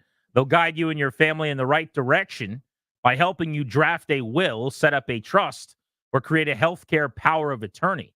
Schedule a free consultation with their estate planning attorneys at kmlawyers.com and be sure to tell them Grant and Danny sent you so that you can get a discount. kmlawyers.com. ESPN ranked all 32 NFL teams in a ordering of stock they would buy for the next 3 years. So these are projections out in 24, 25, 26 for every NFL team. The Washington Commanders were ranked 22nd of 32 teams, Danny. They ranked 24th in overall roster, so bottom 8, 15th at quarterback over the next 3 years, which is interesting. I think that just shows they didn't exactly know what to do with Jaden Daniels. Right. There's a chance it doesn't work. There's a chance he's a superstar. So you end up somewhere kind of in the middle. 20th in coaching, which is lower middle tier, I would say. And then 20th in front office. Now, I would have liked front office to be a lot higher. Everybody loves the front office they put together, and Peters could be a rock star. But I guess it's hard to put them higher than average when we haven't seen them do it yet. Right. There's no career record really for anyone to kind of lean back on. And when there's a variable, you're sort of going, you default lower, but the arrow potentially is trending up. There's some helium. They have a write-up here. Again, 22 out of 32 for the Commanders. Reason for hope. New ownership has been a breath of fresh air in Washington. Fans are generally more optimistic than they've been in a while. The selection of Heisman winner Jaden Daniels at number 2 offers even more reason for optimism. New coach Dan Quinn showed he can win during his first head coaching stint in Atlanta. If Daniels lives up to the hype, this could be a fairly quick turnaround. Reason for concern. I think Daniels could have a C.J. Stroud-like rookie season. The concern is the offensive line that will be protecting him. Can Washington improve this unit going forward, particularly at tackle? Daniels cannot take the kind of hits he took at LSU in the NFL. The Commanders need him to stay upright and distribute the football from a clean pocket. That was written by Louis Riddick. Nuggets to know, again, this is the Commanders 22 out of 32. What will happen with Washington's stalwart defensive tackles? John Allen's 29, although his contract goes through 25. Many believe he might be a cap casualty after this season. I'm one of those people. Since the Commanders drafted Johnny Newton in the second round, Daron Payne's 27. His contract runs through 2026. Allen had 5.5 sacks, but just 23 total pressures last season. Payne just 4 sacks and 29 pressures. So they're already thinking ahead at defensive tackle as far as the roster breakdown where they had them kind of middle of the pack. What I think we should get into next, though, is to kind of set the table here. What do you make of the outlook for Washington over the next 3 years? And what do you think, other than Jaden Daniels, will be an X factor in determining what they become? So I want to get your thoughts on that next, Danny, and we can take calls on that. 800-636-1067 is the number. 800-636-1067 on Grant and Danny here on The Fan.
Down the stretch we come on Grant and Danny. You missed your chance today to win tickets to see Creed at Jiffy Lube Live. That's okay. 4 more chances this week, including tomorrow, ahead of the Beltway Blitz at 4 o'clock. We've talked a lot about the Commanders today. All our coverage of the NFL on 106.7 The Fan is presented by T-Mobile. Switch to T-Mobile, and you can get tons of benefits and still save on every plan versus AT&T and Verizon. Use their savings calculator to find out how at T-Mobile.com/switch. Before we get back into the Commanders topic at hand and want to get your reaction, Danny, the Washington's ranking among 32 teams over the next 3 years. How awesome was the James Wood 3-run home run yesterday? That was a pretty cool moment, wasn't it? That was pretty neat, man. Bringing a lefty just to face him. Find a different lefty, I guess. First pitch, fastball up and in at 95. He takes it out to true left field, opposite field, but basically down the left field line where you would pull the ball as a right-handed hitter for the second home run of his career. I saw this stat after the game. He is in the StatCast era. Okay, so that goes back to what, 2016-ish maybe? Yep. He is the second player. This is the second time ever that a guy, left-handed hitter, has taken a pitch at that location and hit it out to left field. Because you know this better than most. I mean, to have a up you can't and do in that heat and to get to that pitch and take it the other way down the line, it just doesn't happen. Josh Bell was the other one in 2019. So a couple things on that. Number one, 2019, they used the golf balls as baseballs. That was the year where you just pop a ball up. Oh, in the that's right. infield, Yes. and it got out. So I don't even know if that is fair, and it was kind of a wall scraping type home run. Also, do you see any Josh Bell and James Wood swing? A little bit. Yeah, when you're that tall and upright, everything is just be simple, be clean. And that's kind of what Bell's whole deal was. You don't have to exert yourself. Like, think of a small, like Bo Bichette, starts in the back of the box, has everything, big leg kick, gliding forward, hands going back, everything goes forward just to be able to generate the power that you need to cut. If you're big and tall like that and your levers are long, just keep it clean, keep it simple. So there is some Josh Bell there. The finish to me always looks like Josh Bell. It just does. Like, the way I would describe it is, and on the home run, if you watch the replay, it's a great example of this. It is that Josh Bell finish where he kind of, the bat goes through the zone, and there's no like bat whip back behind his head. He kind of stops almost at like 3/4. Mm-hmm. Like he's pointing into the home dugout at first base. And then he kind of holds the bat out in front of him. Like, if you're a mark and you watch Josh Bell, you know what I'm talking about. You watch that swing and you go, oh my God, that's Josh Bell. He like holds his follow through up high, like pointing out toward right field. But quite a scene. 2-2 game. 2 on, lefty comes in, and James Wood, who's already had his welcome to the show game with 5 RBI, 3-run double in the grand slam. This was a special moment for him at home, though. Check of the runners, kicks and delivers, swing and a fly ball to deep left, way back, going, it is gone. Goodbye. Bang! Zoom goes James Wood with his second Major League home run. It is an opposite field 3-run blast. Darius, if you can, just the bat meeting the ball. Somewhere in there, right? Listen to this sound. This is Stanton. This is McGuire. This is Ohtani. This is the kind of the different thump sound. This isn't one of those, excuse me, I got it up into the wind and got lucky and it scraped the end of the wall. This is not, what someone would normally, like Glenn Allen Hill hitting the ball out of Wrigley Field when he crushes a ball like that pull side. This is opposite field, left on left. And that deep bass of a thump when it hits the bat is special. Good. It's different. It's different. It's a great call. It was a great scene. I mean, it was one of those, that's what you're waiting for. You go to Nats Park a lot. I went, bought tickets. Me and the kid went yesterday and watched. Like, you're just hoping for a moment like that with one of the young guys. By the way, Dylan Cruz hit a homer in AAA yesterday. Brady House homered this weekend. Things continuing to look up on the rebuild. A sweep of Cincinnati, the Reds, as they were in town. So now, after 3 straight wins, the Padres come to town for a series that starts tomorrow after the Nats will have the day off tonight. All right, let's get back into then the Commanders ranked 22 out of 32, 3-year outlook. What I wanted you to hit on was just a reaction to the rankings that they gave. They have the overall roster 22nd, the quarterback position led by Daniels 20th, coaching. I'm looking at the wrong team. Looks like my chart moved. So what they ranked was overall roster 24th, quarterback 15th, coaching 20th, front office 20th. Yeah, I mean, it shows you the faith or upside of Jaden Daniels. Thought of very highly right now at this minute before he's taking an NFL snap. He plays well.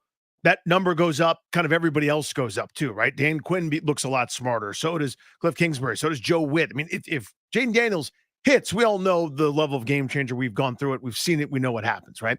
But the rest of it, I think, is an indictment on both the previous regime and to a much smaller percentage of it, the current regime. I think they're okay with the fact that they can't overhaul everything in one offseason. I mean, they've changed out a lot of personnel. I think it's going to be more than half the guys are new players from last year to this year. That's going to happen when you were as bad as they were, and you get a new regime in here, both free agency, the way they did it, and a lot of the draft picks are going to play. But I think they knew full well they couldn't solve everything and be a Super Bowl contender in a single offseason, especially if you're going the rookie quarterback route. So I think it's basically saying we're patient here. There's going to be a lot to do, but that just shows you there's a lot to do. I actually think putting Dan Quinn 20th is fine. He's a middle of the pack coach. Maybe he's better than that, but going into his second stint, coming out of a couple of years waiting for an opportunity that he wasn't getting, I don't have a problem with him being listed 20th. The front office hopefully is going to end up being a lot better than that. But if you're telling me right now, either Adam Peters ends up being one of the great GMs in the league or Dan Quinn ends up being one of the really good coaches in the league, you'd have to roll with Peters because you haven't seen him not be that yet. Right? I mean, in the case of Quinn, you kind of know that he does some things really well. He's going to have some faults. I did the study this offseason that we talked about quite a bit for an extended period of time about how hard it is to have sustained great success as a coach, as a defensive-minded guy. It's just nobody's been able to do it, really. That's been hired post-Belichick or Mike Tomlin. It just doesn't happen. It's really, really hard to win when you're a defensive-minded coach with any consistency. So I don't have a problem with him being listed 20th. I hope eventually that you're top 5 at quarterback because Daniels is a superstar because then nothing else matters. And if you're top 5 in the front office, well, now it's over, Johnny. If Jaden Daniels is excellent and the front office is elite, and both of those are possible. I'm not going to say they're probable. It's hard to do that. But they're both it's on the table. Absolutely options. And I would say there's some confidence that it could happen. Then they're going to be one of the better teams in the league more often than not for a bunch of years. And that's the whole dream. You know, there's 4 spots to me that matter the most. Owner, GM, head coach, quarterback. And if I could get any 2 of them right, you know, a lot of people would probably start it at the top with owner and GM. I think I would actually go GM and quarterback as the 2 most important because the GM can makes everyone else look right. The coach, the quarterback can make the coach better. And also the GM, assuming they're empowered, can cover up with football acumen a lot of mistakes that an owner might make. Yeah, you basically take your chance that you have an owner that's not in one of the opposite extremes of overactive tyrant, think David Tepper, or, you know, lackluster, doesn't care, won't spend. You can figure out which, you know, what owner might fit that bill. But anybody that's in between is usually fairly replacement level, right? I mean, we like to think of them as these, you know, soothsaying magic people. And you watch the Hard Knocks front office with, you know, John Morrow walking in and being like, it'll be really hard if Saquon Barkley's an Eagle. All right, man, see you later. Like, there's no magic there. He's just a dude that happens to own the thing, you know? Like, there's nothing special that he's doing. So I'm with you, actually. To me, it would be GM and quarterback because those are the hardest ones to find, I think. You know, like a coach looks like a genius when they've got great personnel and, you know, the assistants are good. And, you know, all of a sudden a guy that at one point was a genius now can't get a job. See Vrabel, see Belichick, who you mentioned a moment ago. So to me, the 2 of the 4, I'd love all 4 to be great. And that's awesome. I think right now I feel pretty good about 3 of the 4 with maybe, you know, the glowing reception of Dan Quinn kind of starting to sway me a little bit, but you know, that's what's the 4th one? Is that Quinn? Yeah, Quinn is the 4th. So you don't feel good. Like I don't feel great about it. Like Gotcha. you know, to me, he's fine. I've been really impressed with the staff. Like that to me is the most impressive part. Totally. I mean, that's the best sell that they can do and did right away was he's going to build a great staff. And I think that's true. He is very popular. Dan Quinn is well liked. Yes. It might be more important to be well liked than to be really good. And I'm not saying he isn't good. He might also be good, but I don't think he's special. I feel a lot like I felt when they hired Rivera. I think he's a better version of Rivera because he's younger and has more energy. And I really don't know. I mean, is that opinion that I have of Ron based on post-cancer that he's slowed down a little bit? Honestly, maybe. Because it might have been the case that right before he was the coach here in D.C. or early in his time, the first year when they won 7 games and went to the playoffs somehow, that maybe he still had some of that energy. I don't really know. Like, remember when we played that clip of him in the locker room with the Panthers screaming and cursing, and it was like a scene out of Friday Night Lights? Like, that was not the guy that was the coach here. That's not the same person. You know what I mean? Yes, I do. I don't know if it's because he's 10 years older or it is a very serious thing that he had the treatment for. I don't know. And I'm not making light of that. But I think Dan Quinn is a better version of him or like a higher upside coach because whether it's not just an age thing, but he's got more energy. I think he is more of a motivator at this point. Rivera is I don't want to make Ron look bad because I really respect him guy. He is I want to make him proud kind of leader. Whereas I think Dan Quinn is a get after your butt, yell at you, do what he's got to do, give you a speech. But I think there's just more table flipping with him, maybe. Might be. I mean, I also think, and you and I have gone back and forth about this a little bit, but I think the recent success of Quinn as a coordinator makes me feel different than figurehead Ron Rivera, who was good 6 years ago or whatever it was with the Carolina team that had Cam Newton with a Superman cape on. Like the recent work that Quinn has put in, it's a better report card than Rivera's previous, 6, 7, 8 years over the same time frame. So I'm a little bit more excited than, I don't want to change in hindsight. I was excited about the Rivera hire at the time. That's before I kind of understood what was really happening and how bad it was going to be. But yeah, to me, much more positive now maybe about Quinn with the benefit of hindsight. Unless we forget, I mean, Rivera as a coach probably was not as bad as we remember it or most people thought it was. The problem really was the front office part. Rivera was not good at that, and the people he surrounded himself with were bad at that. And Dan Quinn has very little to do with that. Yep. Although that's what they say. I still am interested in and curious about that because pretty clearly Jaden Daniels was Dan Quinn's guy all along. We've read about that. We've seen the reporting on that. We know based on some of the behind-the-scenes stuff we've been able to watch on Commander's Log, like Jaden Daniels was his guy. Now, maybe it was also Adam Peters' guy, and it just so happens that the stars line up. Their Venn diagram was the same, I suppose. But we keep hearing a lot about, I want nothing to do with picking players. I don't want to have a lot of say. He certainly got his quarterback. May have just been because he was also the GM's quarterback. And along those lines, is he the guy that just is going to say whatever Adam Peters says and he knows what Adam Peters thinks? That's also what he thinks. That's a pretty good way to have a great relationship with the GM, is to just agree with the GM a lot. I agree with Coach, said Martin Mayhew 1,000 times at every press conference. Right. Yeah, I mean, famously, Bethany Gibbs would get in those heated knockdown, drag out arguments over people. And sometimes you need some of that, right? Because it's all professional. It's all about the end goal is the same. We all want the same thing, the team to be good. So having one voice that everyone says yes to is not ideal. You do need different voices, not just to say the wrong thing, but to actually have, different ways of doing something, different approaches where you go, what's the best way to build a defense? One guy's going to go, do what the Ravens do. It's hard to find consistent pass rush, but we'll have a great secondary and we'll create havoc through blitzing. The next person's going to go have 4 great down linemen and see whatever the hell else happens. There's different ways to skin a cat. So you need that different voice, but it's good to have the one guy at the top that's going to weigh all the things, all the information. Looking at ESPN's ranking of all 32 teams over the next 3 years as they project out, they had Washington in the power rankings, 22 of 32. Heavy lifting on Jaden Daniels. Outside of Daniels, who's the X factor, clearly, who would you say is the next most influential person who could be a pendulum swinger?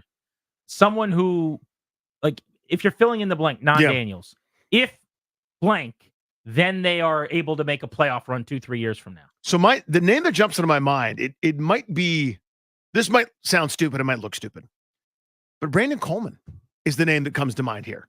And maybe this will be an afterthought next year, the offseason, they go get a left tackle. They either draft one in the first round or trade for one, or there's a camp signing a la, Charles Leno a couple years ago.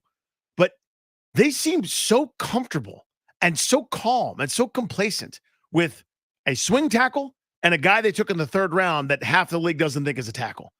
if that dude is a tackle, and if he's the tackle, they're walking around doing the My Cousin Vinny bit when Mona Lisa Vito's giving testimony. They're walking around going, we are geniuses and we're excellent at this. All you pudgy dolts, especially old Fannie Mouye, shut up. Shut your dumb mouth up forever and bow down. Because if they're right, they have the quarterback and the tackle in the same draft. Good heavens. Sky's the limit. Yeah, on rookie contracts. On rookie deals. No less, even in years, to your point. I think my answer as a fill in the blank, again, non-Jaden Daniels, if blank happens, they'll 3 years from now, be what ESPN's projecting these top teams are, which is a championship contender. I would say if they assemble a top-tier skill position group, which they have not done yet and are not close to doing. And maybe the quickest way there is that a lot of the guys that are already here elevate. So Dotson, McCaffrey, Eckler, Brian Robinson, Ben Sinnott, like all those guys have to be better maybe than projected. But then you either maybe next offseason you sign Brandon Ayuk just as a name, or you trade for some great veteran, Devontae Adams or something. And all of a sudden now you're like, man, they have a great skill group. And Jaden Daniels is an electric runner who can throw the football. And now there's a pretty good path. Top of the rankings, not surprisingly, the Chiefs. I think you should just write Mahomes and then go to number 2. They didn't. They gave a lot of other information. Here's what's weird, though. They say that the non-quarterback roster, the roster minus quarterback for the Chiefs is number 2 in the NFL. Remember, they had so many young players. Yeah, Play for them over the last couple of years. Are they the second most talented roster in the league when you don't account for Mahomes? That's silly to me. I mean, their skill group is not even that good. And Travis Kelce is old. Travis Kelce could retire at the end of this year. Nobody would be surprised. Far and away their best player. They're okay everywhere else on offense, basically. I know they have some really good young players, especially defensively. And they've got a superstar in Chris Jones.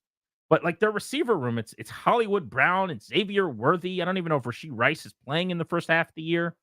I mean, what am I missing? Yeah, the receiver room's not great, but a lot of other places. Awesome. Yeah, a lot of other places. When you look at the draft from a couple of years ago, Creed Humphrey, their starting center, and you mentioned the defense. That's the group that carried them most of the way until it was Pat Mahomes Superman time come postseason.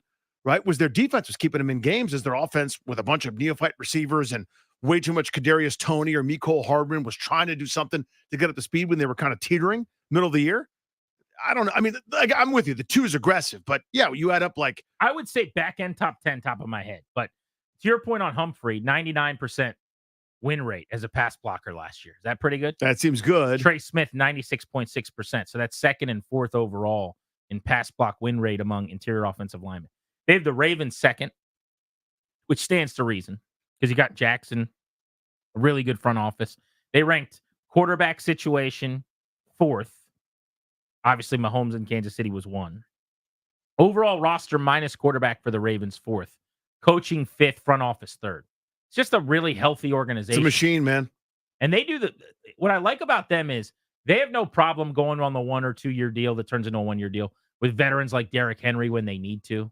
But when the stuff that costs a lot of money, they go get Zay Flowers or like I think they just drafted Roger Rosengarten at tackle, who I wanted Washington to draft. I could just see Roger Rosengarten now being the next really good right tackle or whatever in the NFL. Seems like they evaluate well. It just works out for them. You got a buddy where everything just works out for them. Mm-hmm. That's the Ravens. Yeah, they've always got it's whenever they do it, it's like, God, that's so smart. It's a culture thing. Yeah, it's like where you go. A lot of people are looking at what somebody can't do. They always go, we'll find something for Suggs to do, rushing off the end. I know he didn't run. He ran a 4.58. That's not very fast. We'll probably figure it out. And he turns into a Hall of Famer. I mean, they do that. This one goes against conventional wisdom, I would think. They have the Bills 3rd. I get the sense a lot of people think the arrow is trending down on Buffalo. Interesting. They put a lot of eggs, it seems like, in the Josh Allen basket. They say he's not going anywhere. Offense already transitioning late in the season last year. Emerging star Dalton Kincaid at tight end. James Cook coming on. They just drafted Keon Coleman out of Florida State. Because they lost so many players off a defense that was excellent a couple of years ago that's gotten a little bit worse. Right. Some of the names we recognize, but I guess that doesn't for, tourists like me that aren't like studying their roster. Maybe you go, don't look now, but they've replenished a lot of these guys. They've really layered in the draft when you start to add up the Ed Olivers of the world, Greg Rousseau and AJ Epinesa, and a number of their pass rushers and replacements for some of their institutional guys in the secondary that were always coming up with picks who are now in their mid to upper 30s. I guess that makes sense to me. I could see it. Number 2 at quarterback, they say. Number 4 front office, and then top 10 both overall roster, non-quarterback, 10th, and coaching, which might be a little bullish for me. McDermott 9th, but 4 top 10 grades, a couple top 5 grades will get you into the top 5. This would make sense and checks out the Lions. Look like they're really well positioned. They need Jared Goff to play as well as he's played the last couple seasons. I guess with Ben Johnson staying for at least one more year, no reason to assume he won't this season. But overall non-quarterback roster 3rd. Quarterback, they've got Goff 12th. Coaching, they say 3rd. And front office 6th. So they really like Motor City Dan Campbell. And why not? Unless you're Danny Rouillet, at this point, you got to give Motor City Dan his props. He's done a hell of a job. Listen, he's the right guy for that space. Their talent is awesome. Like, we sort of like rubbed our eyes. It was like, okay, yeah, they got Frank Ragnow. Or, That's why their front office is ranked 6th. Yeah. They have drafted better than anybody for like 3+ years running, I think. And it is such a game changer when you get one of those mid-round guys, not only that turns into a starter for you, but a star. Like, Amon-Ra St. Brown is excellent. And it's a 4th rounder. And I know you've watched receiver, but if you haven't, listen to Amon-Ra St. Brown list all the 16 receivers that got picked ahead of him. There's a Washington one in there, maybe a 2. It is something. Diami Brown gets a shout out. Yeah. I'd rather have Diami than Amon-Ra. I wouldn't. Okay. And respectfully, yeah, I would rather have Amon-Ra St. Brown. I think you and most GMs who have ever been GM. Yeah, I just straight up, I'd probably take him over Diami Brown. Rounding out the top 5, the Eagles in the ESPN top 32, 1 to 32 rankings of the next 3 years and stock you would buy in teams. Philly, they ranked non-quarterback roster 6th, quarterback Hurts 7th. That's interesting. Hurts was maybe the 2nd best player behind Mahomes in the league a couple of years ago. Last year, I would have put him like in the 17 range or something. So the mean would be, I don't know, like 10. 8 or 9, 10. But they got him higher than that. They think he's more what we saw 2 seasons ago. So we'll see if he bounces back. Coaching, they have 14th. And front office, they're big Howie Roseman guys. They think the Eagles have the number 1 front office in the National Football League. Hurts, by the way, turns 26 next month. So despite the collapse last year, all the reasons in the world you'd think with that supporting cast that he could bounce back. And it's fair to say that front office doesn't swing and miss very often. We'll see if they got it right with Bryce Huff. That was my guy that I love for Washington. Of course, he ends up going to the Eagles, the 26-year-old, 8th in pass rush win rate among edge rushers last year, won about 22% of one-on-one matchups. I think Philly wins the East. I think they're positioned to win the next couple of years, but coaching listed 14th.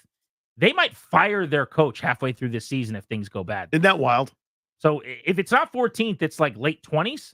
And if it's late 20s, you might be further away than you think. When people start coming in, running new schemes, changing things up with your personnel, then things get sideways fast. Yeah, this is a group, again, they've turned over, especially the guys on defense, so much from just a couple of years ago where they had 70 sacks, whatever the hell the total was, and that carried them to a Super Bowl that they probably could have won or even should have won.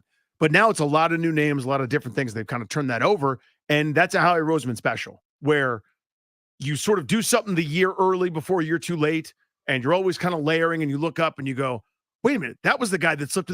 So that was the guy that slipped. Like, they've got a bunch of those dudes. I know he hasn't done a ton yet, but the Jalen Carters of the world, the Jordan Davises of the world, those are the guys that, like, projected top 3, top 4, top 5, something happens, and you go, wait, that guy's on Philly too? Wait, that guy's on Philly? They're always layering. It always seems they're a step ahead of everybody. Tomorrow on Grant and Danny, you're going to hear from general manager of the Commanders, Adam Peters, and head coach of your Washington outfit, Dan Quinn. That should be fun as camp is kicking off tomorrow, and practice number 1 is set for Wednesday. We will also have those tickets to see Creed at Jiffy Lube Live at 4 o'clock tomorrow. Next, Linnell Willingham. It's Lenover time right here on The Fan for Darius and Ryan. Grant and Danny saying so long. We're back at it at 2 o'clock. Thank you for coming.